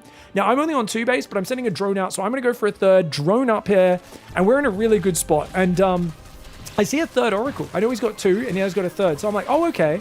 Now, funnily enough, guys, on this mod, you can build Hydra Tech at Hatchery Tech. They're the same as the StarCraft 2 Hydras, but they don't get the Hydra upgrades unlocking until the layer's done. So you can go for tier 1 Hydras as anti-air to complement your Queens.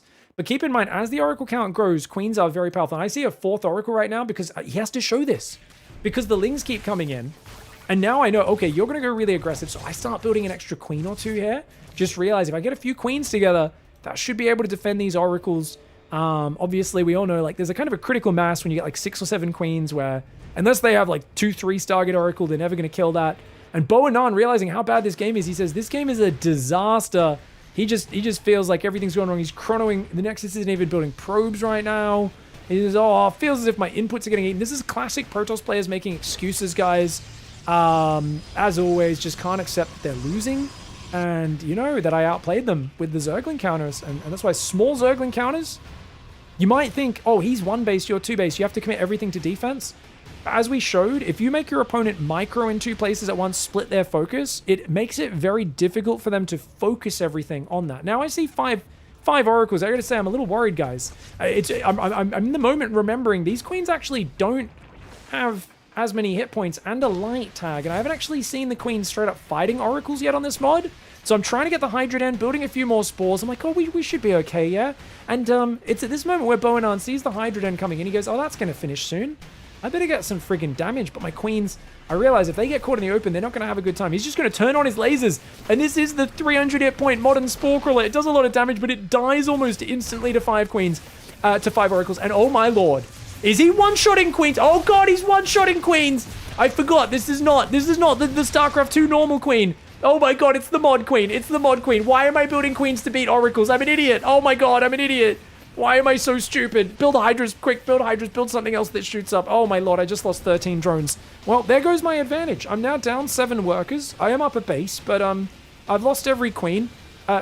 Normally you build a few extra Queens, maybe 1 extra Spore against 4 or 5 Oracles. Guys, not on this mod! And I'm learning that the hard way. Hydras do come out and take out 1 Oracle. Can they get a second? Oh, that's good. At least we killed a few Oracles. Maybe we can work our way back into this game. And we're going to cancel a 3rd. Get wrecked, noob. It's a kill, not even a cancel. I'm so much better than you, Boanon. Get out. You are a dumb Protoss player. That's why you're building Adepts and Oracles. Maybe not. He's up 10 workers, guys. I really need to defend efficiently. Oh my god, the Oracles. Can we get him? Oh, we got another Oracle with the Hydras. But these Adepts are a real problem right now. The Hydras are kind of weak to these Adepts, but Glaives is not actually done yet. He's going to my main base. Oh god, oh god, oh god. Run! Run! Run! We're walling off with an Evo and a Spore there. He still kills 2 drones. Hydras are here. That was probably a pretty damn good wall off. I think that just saved like 8 workers. Otherwise, those Adepts would have stutter step through, killing them all. But, you know, we're alive. I'm up 3 base versus 2. I am down 7 workers, but that's okay. I've killed a lot of Oracles.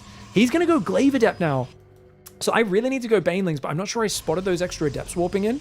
And in my mind, I think he's going Blink Stalkers right now, which is definitely an issue. There is a Healing Shrine down here, guys, but you'll see that this is a Chastity Belt, this floating bit up here. It stops air units from hovering over it. So air units actually can't move over it to heal. Only ground units can heal on that Healing Shrine. Lings are going to come in on the 3rd again. No way. No way! I'm gonna kill the third again! Does he cancel it this time? Yes, he does. Good cancel. But he's also got 14 adapts. Glaive's coming in. My Lings, can they get back in to cancel that? He's coming across the map. I have to delay this. I've only just started the Baneling nest. I've only just realized, guys, how desperately I need Banelings to defend it. The Oracles are coming towards the bait again. I've got a little pack of Hydras. I'm building 8 drones right now. That is absolutely not the correct call. These Lings need to go in right now, but they're just standing there. Pig, stop crapping the bed. He killed my queen in the main base. We were too busy running the drones, moving the Hydras over there. More Adepts are going to warp in before. I thought I A-moved these Lings on it, but I'm so distracted. Drones are going to have to go for running, go and try to run away. You can see the queens just disappear to those Glaive Adepts. Lings on the other side get dealt with by the Adepts. These drones are like, please follow us. Please don't go to our other bases. Run over here. Oi! Your sister's fat. I banged your mum. You're a poo-poo head. Ah, okay. Well, unlike in a Call of Duty lobby, there are immediate consequences for those words they shouted. But at least they distracted the Adepts, bought me time. I'm morphing Banelings now. They've bought me a few seconds. And I gotta say, thankfully, those Call of Duty lobby drones did a good job. Hydra's going after the Oracles, but that means we got nothing at home. These drones getting jumped on. Oh me, oh my. I need the Banelings in the middle of these. I need the Banelings in the middle. Please don't split. Oh god, he's splitting. That's not good. I need to hit him. Oh, the Banelings still get a good hit. We still get a good hit. The Lings with the Hydras coming in for good damage are going to clean up these Adepts. But we've already lost another 13 workers. We are fighting an uphill battle right now. And with him having a third base now up, he's going Templar Archives. He's going Charge. He's still building more Adepts because he is, of course, a Protoss gimmick king. But, you know, I've got a few trades. I'm only down 5 workers. The Oracles come in and they get shut down. One of them goes down to the Spore. Nicely played. Spore Crawler, well done. I placed that Spore Crawler so well.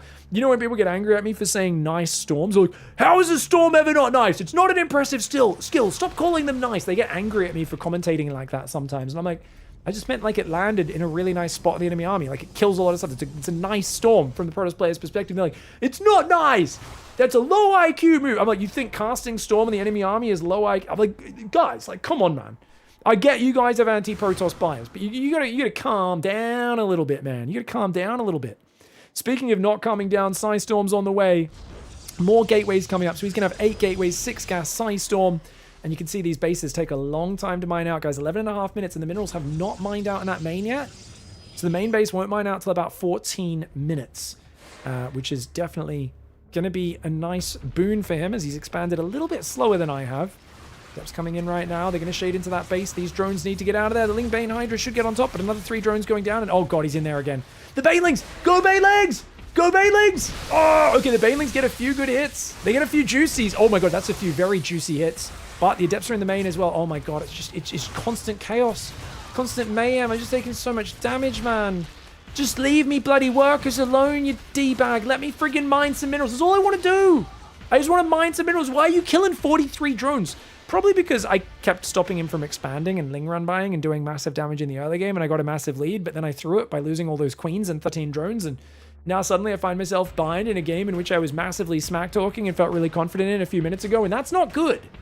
That's definitely not good, but I do actually love the interactivity of this series. And I don't know how much is down to 8 worker start, how much is down to a mod with a whole bunch of crazy changes, and how much is down to Bowenan being an actual degenerate of a human. I think it's a combination of all of the above. I think everything weighs in there a little bit, as always with these sorts of big changes. You put them all together, and you kind of go, yeah, there's a lot of things stacking up. I am a bit more defensive in these games overall, but there's been a lot of like interaction and harassment and backstabs and ways I've kind of kept him busy and disrupted him. It feels like because the game doesn't rush to 3 bases with like 2 oracles and blinkers early, it's harder for Protoss to get the game on lockdown. And I just feel like even though I'm losing right now, I've been able to do a lot more Zergy things than I normally would be able to in a current Legacy game. Like I just feel like, I don't know if it's just because he's not as refined on his build or what, but it just feels like my Ling run buys encounters have been so much more rewarded than normal. And it just feels really fun. I don't know. I even though I'm getting my ass kicked because of that huge underestimation, or it's not that I underestimated the Oracles, it's I overestimated the Queen's ability to deal with those Oracles. And they're very much a support unit. They are not a direct combat unit, guys. Oh, can we get the High Templar? Oh my god, High Templar on creep. High Templar on creep. He doesn't see it. He doesn't see it. The Baneling's coming in for the flank. He's looking in the wrong direction. He's not looking. Get wrecked, nerd. Get wrecked. Oh. What are you going to do? What are you going to do, you stupid Protoss player? Just wrecked his High Templar. And we might be back into this game. Damn, those storms are pretty good, though. Oh my god, those storms are pretty good. Ow. Ow, there goes my supply lead. Hold on. Ow. Ow. I've got both Hydra upgrades, movement speed and range, but even though I got all the High Templar, we are taking a lot of damage. The drones fighting Zealot Archon is a little bit like sending your toddler in front of you to help an oncoming car that's about to collide with your family, you know? It's like, this is not a good choice. Anytime you pull drones into Zealot Archons, guys, it's beyond desperate, and that is my situation right now. Still down 10 workers, struggling to get Banelings up to deal with the Zealots. +1 melee's on the way as well. +2 range is already finished. Hydras are up here, needs to try and maybe block with the drones. Okay, good pull behind the minerals. Drones are going to try and fight. I do not want to lose this hatchery. Guys. The Hydra up top will go down. At least it's buying a few seconds. I guess we can save the hatchery. That's something. Ready at point. 4th base survives. But what's the worker kill? 54 workers. And he's got a lot of gas. He's also got 2-2 on the way now as well. So many things going for him in this game. This is so difficult to deal with, my brother. Oh my god, this is really, really hard. Oh me, oh my. So there's bandage coming off my arm right now. Stupid bandage. My palm is mostly regrown after terribly grazing my palms the other day. But I think all this using the mouse, it's like coming off and I'm like, don't friggin' bleed on my mouse, bro. Bailing Hydra. So I'm going to try and split into 2 armies right now. Bo and Arn's got Zealots up here. He's going to add a Robo Bay and a 5th base of his own. And this is kind of like, you can just... Don't get me wrong, not every game's going to be like this, but it's 16 minutes in. It feels like this game has already had so many arcs. And only now does it feel like we're settling into like a modern legacy game. And even then, it's hard for us to finish maxing out. Like, we've got pretty big worker counts, but like, it's so hard for us to finish maxing out here. Oh my lord, oh my gosh. At least he walks into his own Psy Storm and takes some damage. Banelings roll in at the same time.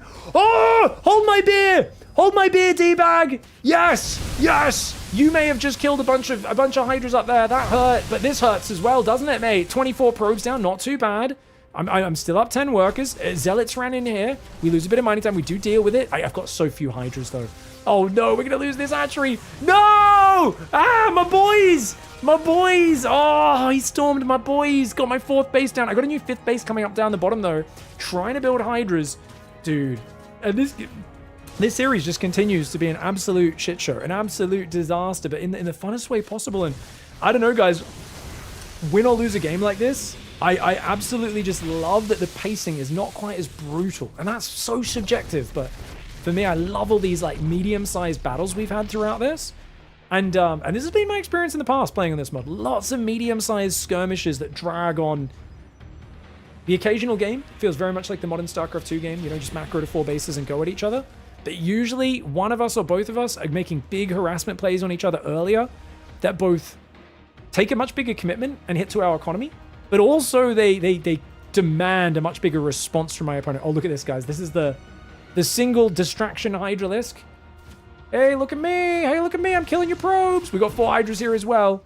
These Hydras going to move in. Oh, unfortunately, that Hydra just aggroed those Zealots. But look at that. Moving behind the mineral line.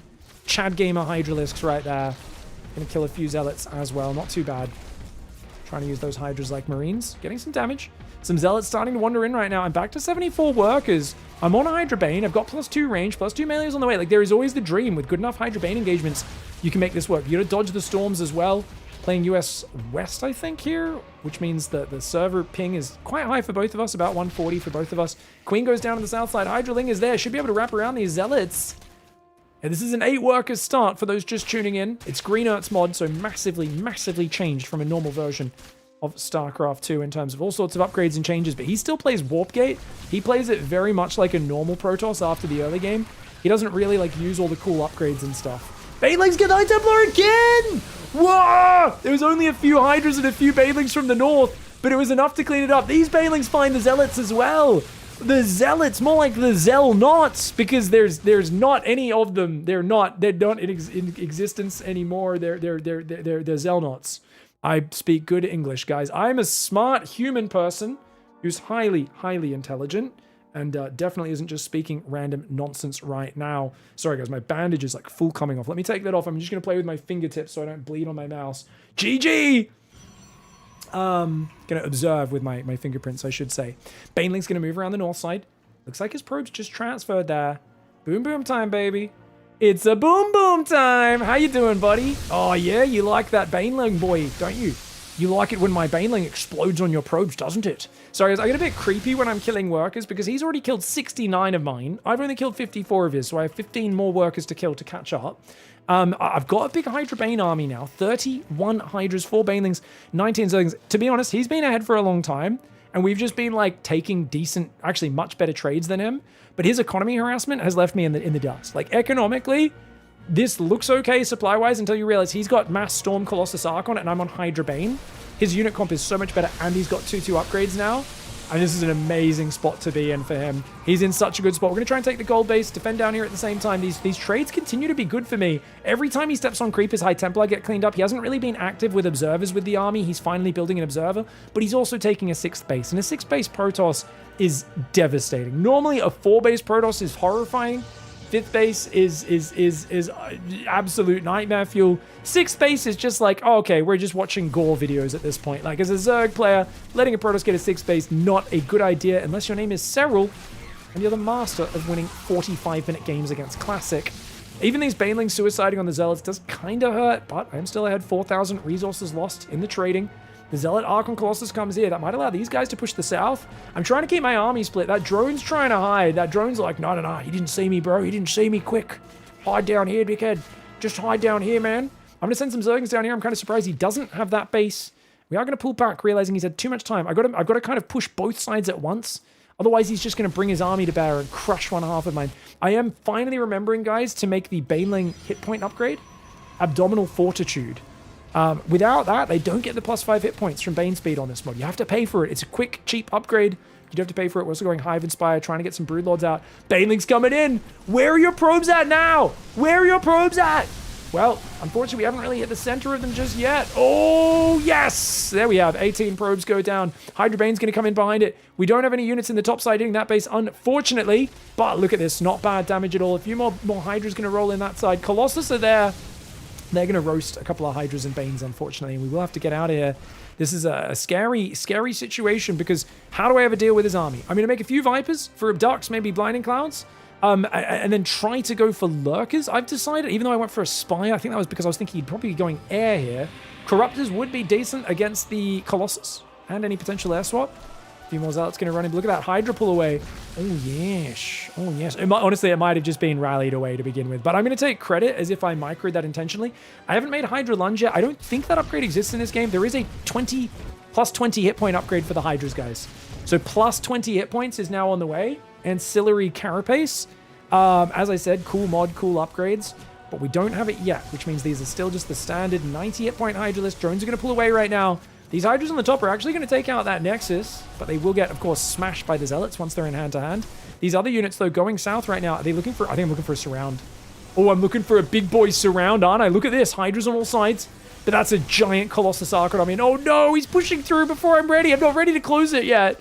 Colossus here kind of move commanding into these Hydras. These Hydras should be able to deal with the Colossus, but at the same time, my bases are getting pushed into. My Greatest Spire is going down. These Hydras tried to split into his base. Those go down. These Hydras started stepping away from the Colossus. Do take out the Zealots at least, but he's all over me. Hydras popping out into the middle of the fighting. Oh no! Ah! He's pushed up in between my rallies. I'm not ready for it. Hydras are dying on move command. Oh, like an absolute baboon here. I am getting wrecked. The drone's running away from the northern base as well. These Hydras trying to find damage, but of course he's warped in more units. Those Hydras ain't going to do jack. And this is a big problem because Jack really wants to get done. He wants to get done hard. Sorry, guys. I made it creepy. Normally you say they haven't done jack shit, but I just said they haven't done jack, and it sounded funky, so I had to. Lurkers and Hydras trying to come in. Some Abducts going in over there. The Colossus going down. A High Templar gets abducted. Another Colossus. I don't have enough units to kill the units I'm abducting, though. I'm abducting units, and then I can't even finish them off barely. He's got so many units. He's just going to jump on top and finish me off. This was a game where I was so far ahead. But, dude, that is what happens when you're playing a mod you're not that used to. You think a few Queens, a Spore Claw at each base will cover you. It will not. Should have gone Hydras much earlier. I forgot I could build the Hydra down on Hatchery Tech. Should have built that there. Should have built a couple more Spores rather than doubling down on the Queens. But really nice game for Bonan, which takes us to the ace match. All right, guys, very quick ad break. We'll see you guys in a minute. Put so much pressure on that you lose track of what's going on. Let's rewind that one. And he did not see that red dot at all. Running out. They just don't have any hit points. I mean, you've even got Barracks dying here. This is game over and lights out in game 1 of the semifinals. Because his mules are mining on the left, that's why Q is still in this game. Sorry, guys. I thought I timed that GG perfectly. I was like, he's 100% about to GG as I say that. You could tell I kind of just left it hanging because I was like, I am confident on this one. But there we go. There we go. Steps of War was an awesome map. Like, having to go to school every day as a child was fucking amazing. So much fun, man. They're like, we're going to add numbers together again. That thing you did yesterday and the day before, we're doing it again. I'm like, whoa! I got it the first time, guys. I got it the first time. They're like, no. The number's slightly bigger today. I'm like, we've been doing this for fucking 7 years. I actually want to kill myself. If you guys can make me stay here for one more day, I fucking want... To be fair, when I think about that, Steps of War actually seemed like a good time in comparison.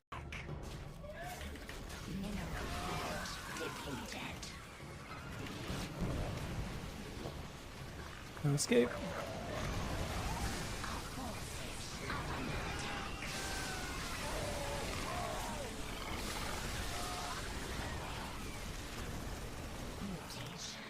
Oh god, with that infestor, he's got to be so careful, mate. Don't follow the army, Rainer! Rainer! Oh, he does pop up. Fungal parasitic bomb! Oh, that's big! That's big! The medevacs are getting blasted, but the bio pulls behind the mineral line pretty effectively. Is it enough to keep it all alive? 2 medevacs save a few of the ghosts. A bunch of SCVs and bio do go down. Liberators coming in to try to save the day. The Hydras do take out one of those Liberators, but I think they should pull back now, as I think this push is probably over. Oh, he's continuing. Rainer's horny right now. He wants to get in there. He wants to rip this Terran apart. I think maybe chasing a bit further than he needed to, though. A lot more Hydras did go down there. That cost him a lot of money. Just going ham on these drones. For those who don't know, you might not be familiar with these sayings. Going ham, it's a term that actually originates because I used to be the best player in the world at killing drones, so they changed the name of killing a lot of workers to going ham, and something that I'm very proud of to change the vernacular here in StarCraft. Definitely a true story, guys. Tell your friends. Oh, I'm sorry, a bacon meal. I'm sorry. I don't think you're allowed to eat bacon, Mr. San Diego, Mr. Broccoli Pizza, Mr. Vegetarian Vegan Cooks.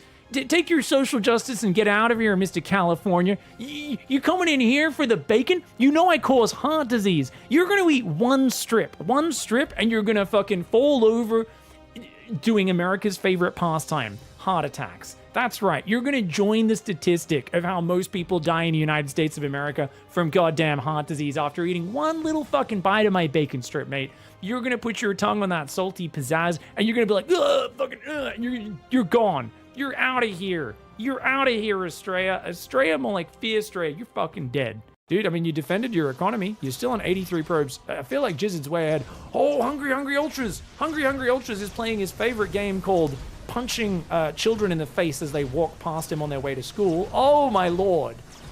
Guys, and this just tells... Okay, the Protoss government finally sends some people to intervene.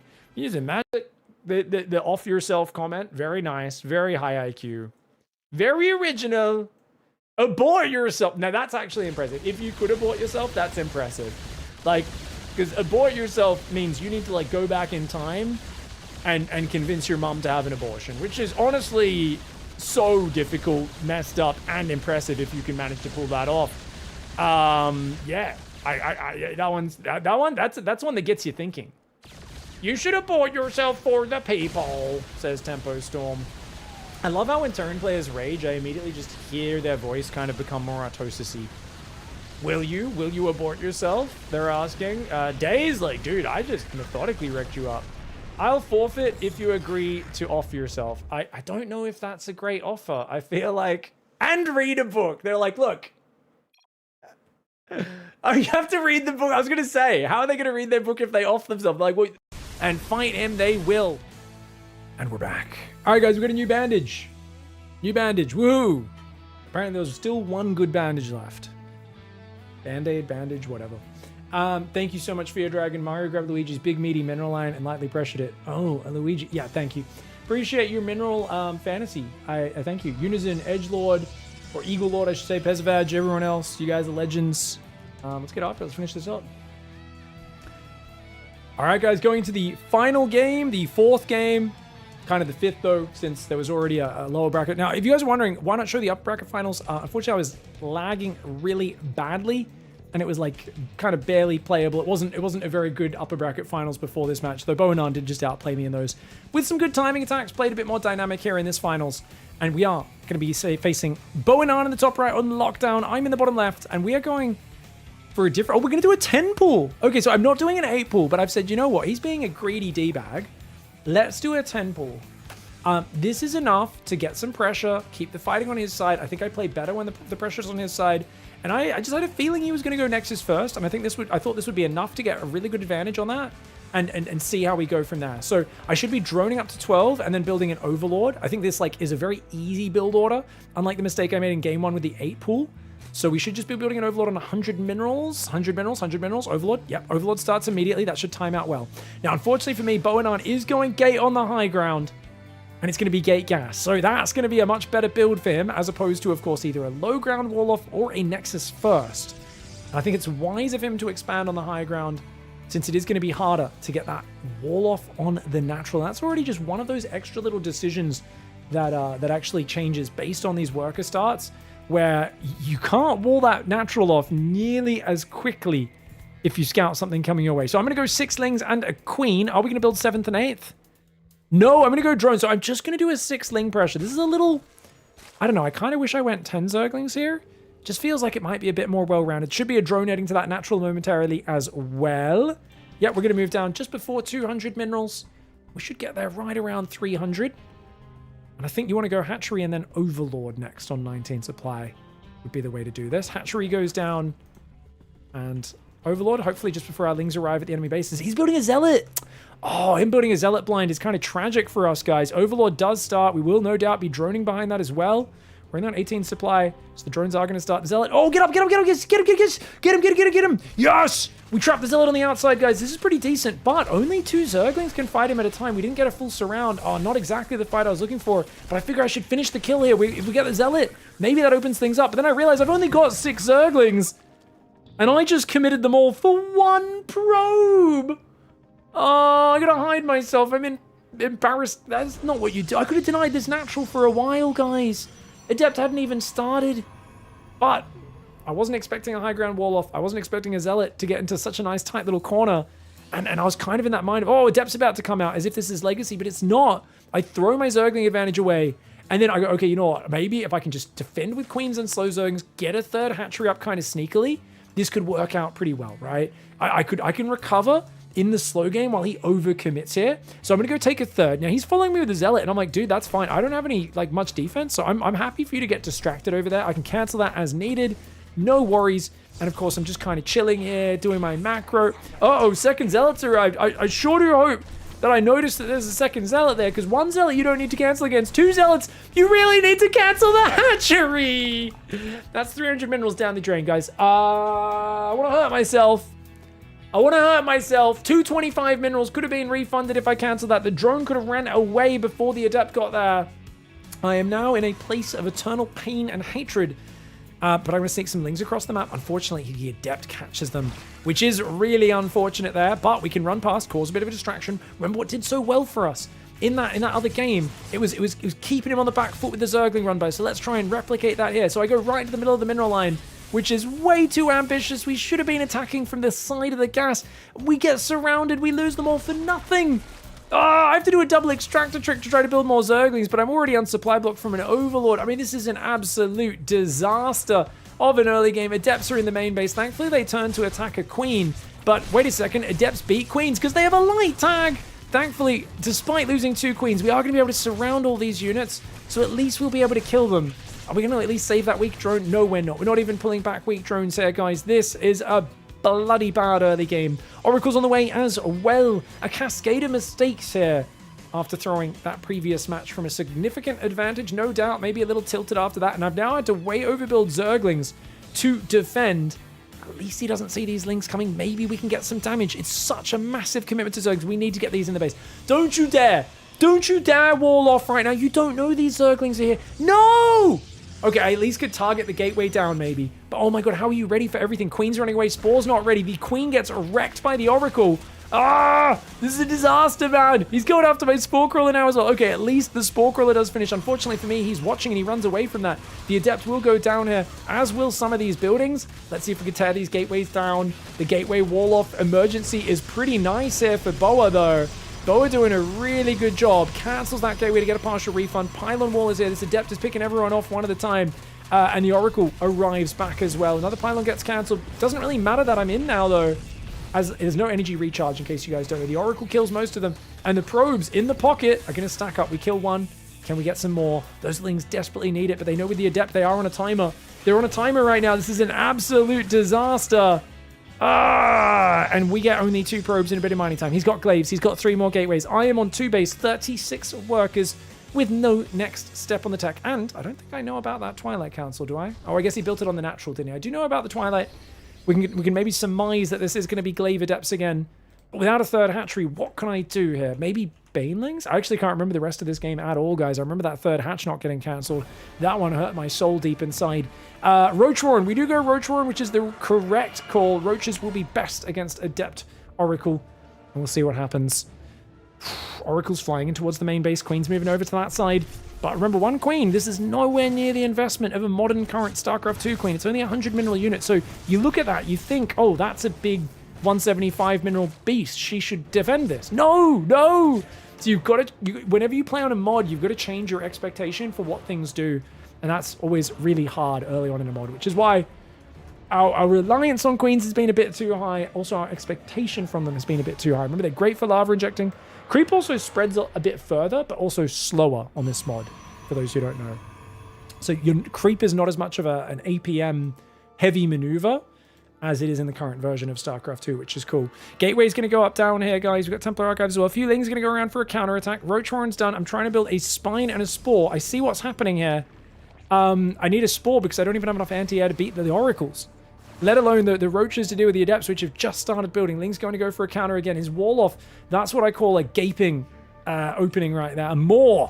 The gaping maw of Protoss. The Adepts are going to dive in and kill the Queens, though. That's my mobile anti-air getting eradicated by the Adepts. Lings are into the base. A few probes do go down, which is nice. Roaches, though, popping. But the Oracle at least finishes on that side. Get some good shots off on these Oracles. Nice Spore on that right side. That was good preparation. But these Roaches taking big damage. Going to try and run it away from the bloody Oracles there. Queen's popping out. She drops an inject and then just gets insta-popped. The Lings are going to try to run back in on the front, but look at that little Adept wall off he's got there, guys. The Lings are going to run in and meet a wall of sadness. Those Adepts shut that down. I dropped the GG, well played. The exclamation mark, for those who don't know, this is a well-mannered player's way of saying, go F yourself. I can't believe I threw this series. I'm mouthing right now. But of course, we say GG, well played, exclamation mark. It's part of being a family-friendly content creator, is we pretend to be honorable even while being very upset with how we threw these games. Up 2-0 to losing 2 games in a row. He had the advantage, so he wins 3-2. Boanan wins. But the reason I wanted to show you this is I just thought this was such a fun series. I don't know if you guys agree. I'm sure some people think that was the worst StarCraft ever watched. I hate that version of StarCraft. For me, I love this version of StarCraft. It's a bit chaotic. It's a little bit all over the place. There's a lot of expectations that are constantly not quite aligned with what's happening. But I just love the way both of us were able to force early battles and slow each other down and lock it in an extended skirmish phase. And I've played a lot of other series with other players that are nowhere near as knife fighty as my series with Boanan. Boanan were just stabbing each other the whole time, right? That's another level. But even with other players, I really enjoy the slower pace of the build-up and the chance for us to both commit to things and slow the game down a little bit. And I think no matter what, probably the best way to play is still kind of, in a lot of situations, to go your 3 command center, to macro up, to scout and defend. But I think worker scouting is a bit more important if you want to be 100% safe. I think if you're not worker scouting and you're going a Nexus first or a command center first, it's an even bigger gamble. And I love those options being available. You can just play a pool first. You can do an early SCV scout and a barracks expand. There's a lot of ways, but there's just a bit more choice in those openings. And you will see players who do degenerate weird strategies, I think, get a little bit more rewarded. And I think your average Joes will also be more rewarded for engaging at the lower stage. So, to summarize, guys, those are my two... I have 2 kind of tier 1 wish list. 8 worker start, 7 or 6 I'm fine with as well. I don't mind either of those. 8 workers I think is the sweet spot probably, as well as change the mineral amount in the main base to be higher. So it doesn't mine out as fast, so you don't have the double whammy of punishing players that want to play more tech-heavy or rush-oriented play styles that are, more aggressive, more tech-heavy. Those builds, basically, we want. I would like it to not, the game to not funnel people towards 3 and 4 bases as early as the current game does. My second order wish list, which I think is a bit more of a pipe dream, is for most, if not all, of the changes from Green Earth's mod to go through. That's right, a 35-page document with like 1,000 changes. Just because I think they're so much fun. Look, there's an upgrade at friggin' Infestation Pet Tech to make Corrosive Bile shoot 3 range further. Like there's just this. The Ravager is a light unit, but it morphs faster. Also, by the way, Corrosive Bile doesn't instantly destroy force fields anymore. It like removes most of their duration. There's just like so many fun, cool changes. There's so many weird upgrades, like Hydra's getting plus 20 life. Microbial Shroud gives a speed boost to units. Like I haven't even gone over all the changes. You guys should check it out. I just think it's a really cool mod. And I think the more exciting out there changes you throw in all at once, the longer it is before people figure out this one thing is broken and this is the same boring meta. StarCraft 2 is at its most fun for me, and I think a lot of the fans and players when it's being figured out and when it's in a state of flux.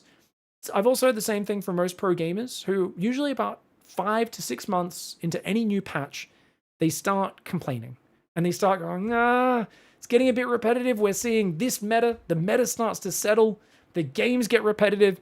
Protoss is too good against Zerg in late game, and that becomes a really big problem because everyone's figured out the openings now, and Terran's late game is way too efficient against Protoss, and that becomes a really big problem because everyone's figured out the openings now, and the mothership's stupid, or this, whatever people's complaints are at the time, I think are accentuated when everything is figured out. And I personally feel like if you throw enough changes in that give enough overpowered, powerful things to all the factions, you can create a really fun, vibrant environment for probably more than a year, where everyone has unlimited new options to figure out. People don't really quite know how to deal with everything.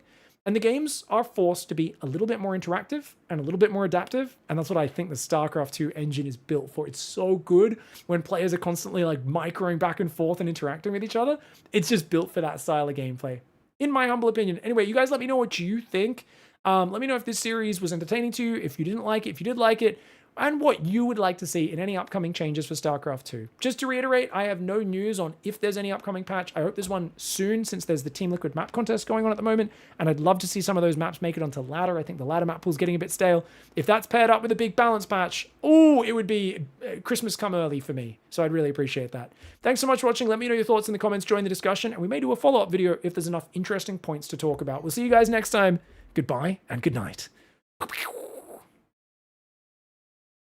I feel like monkey wrenches in the meta make it more fun for new people. I think so, Perpin Up, but it's different for everyone. It's subjective. Thank you very much. San Diego would have the second greatest military in the world. Is it other than that? I know there's like military stuff there. I didn't realize it was that much. Boy Soxes. Do they have like mostly Navy, or is it also like Air Force and everything as well? I like totally don't know where San Diego is, by the way. I know it's in California. Is it north? It's south of LA. San Francisco's up north. It's next to Mexico. Oh, that's where you guys are going to stay. Oh, it's next to Tijuana. Nice. So the military people go across the border to get their drugs. Nice, nice, nice, nice. That's like right next to the border of Mexico. There's mostly Navy there. Marines, Navy, Army, and Coast Guard. Wow. And yet everyone there is so gay. No, I haven't been to. I don't think I've ever been to San Diego. I do like the Anchorman, and Estrella lives there, and I make fun of him for being a soy boy, very ironically, as Estrella's fucking awesome. I appreciate you guys. Thanks for hanging. I think we're gonna finish up the stream there. But I hope you guys didn't mind me talking for about 5-6 hours today. Our stream was 0 games until that cast towards the end, guys. All I did was I spent like 3 hours reacting to the There Are No Hard Multiplayer Games video. And then we spent another 2.5 hours talking about worker starts. I've been influenced by, I've been watching enough Jorbs from the Slay the Spire community. And that guy just posts like 8-hour videos of him like with a spreadsheet open. He's like, I'm going to talk about this character for 8 hours. And it's like, if you're interested in actually getting to high level, it's actually the greatest thing you've ever watched. Like in the background, you're like, this is so good. It's like, and now I'm like, you know what? I need to talk about something for 6 hours during a StarCraft stream. I will do a StarCraft version of Jobs. I'll be like, fucking, we'll go. Seafood is a part of Mexican food that I vastly underestimated, and they have really good Mexican seafood. Yeah, you always hear about the fish tacos and stuff, right, Jar? Sounds nice. You often say 8 big, is your BDGM guide still applicable? The answer is always the same. Do you think something like 8 worker start would change how you answer that? Yeah. 100%. 100%. If a change were big enough to change your answer, do you think that would be a bad idea? No, not necessarily. I mean, obviously the concepts would still apply. The build orders would be different, which changes things. It just means I'd need to put out new guides. Your mum's a fish taco. So is your face. So is your face. Hey there anyways. How you guys doing? Thanks so much for the love, guys. I appreciate the subs, the bits, the cheers. Big thank you for the support. Thank you, guys. I think I'll finish the stream there. I'm trying to do more short, tight streams, much like your mum. 20 years ago, she ain't tight anymore. Jesus Christ. I don't know if I can post any of the There Are No Hard multiplayer games because copyright music he uses. Jesus. Yeah, I'm sorry, guys. That's a yikes for me, fam. Sorry, guys. Let's talk about worker starts. I think I'll definitely be posting on YouTube. Question, should I just post the talk about it and not the games? I think I'm going to post the games. I think I'm just going to post it the way I did it. Yeah. Okay, well. We'll see how it goes. Tomorrow... Ooh, if I can come up with a build in time, I was going to finish Protoss Bronze to GM. So many people keep asking me about it. I need to come up with a build that is vaguely related to what I was learning before that. So I think tomorrow on stream, we'll figure out what we will do Masters to GM on for a Protoss build order. Someone asked me why I said, oh me, oh my, and I realized it's because of you. Oh me, oh my. Bit of an old-timey saying. I like old-timey sayings.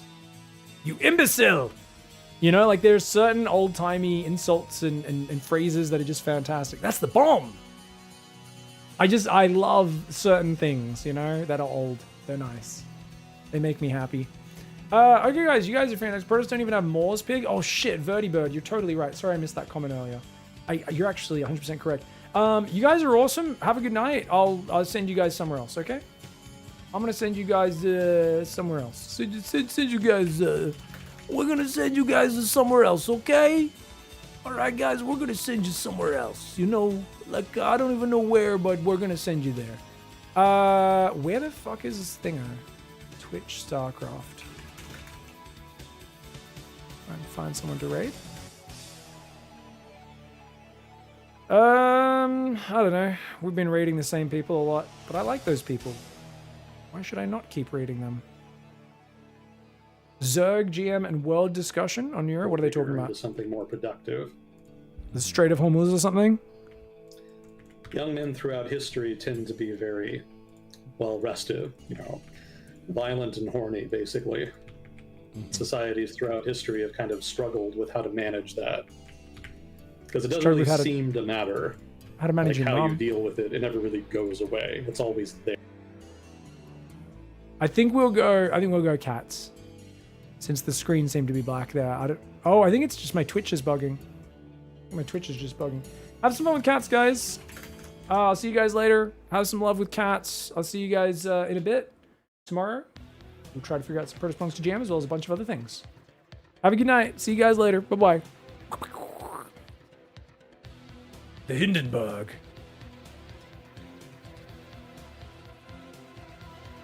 Oh, laters.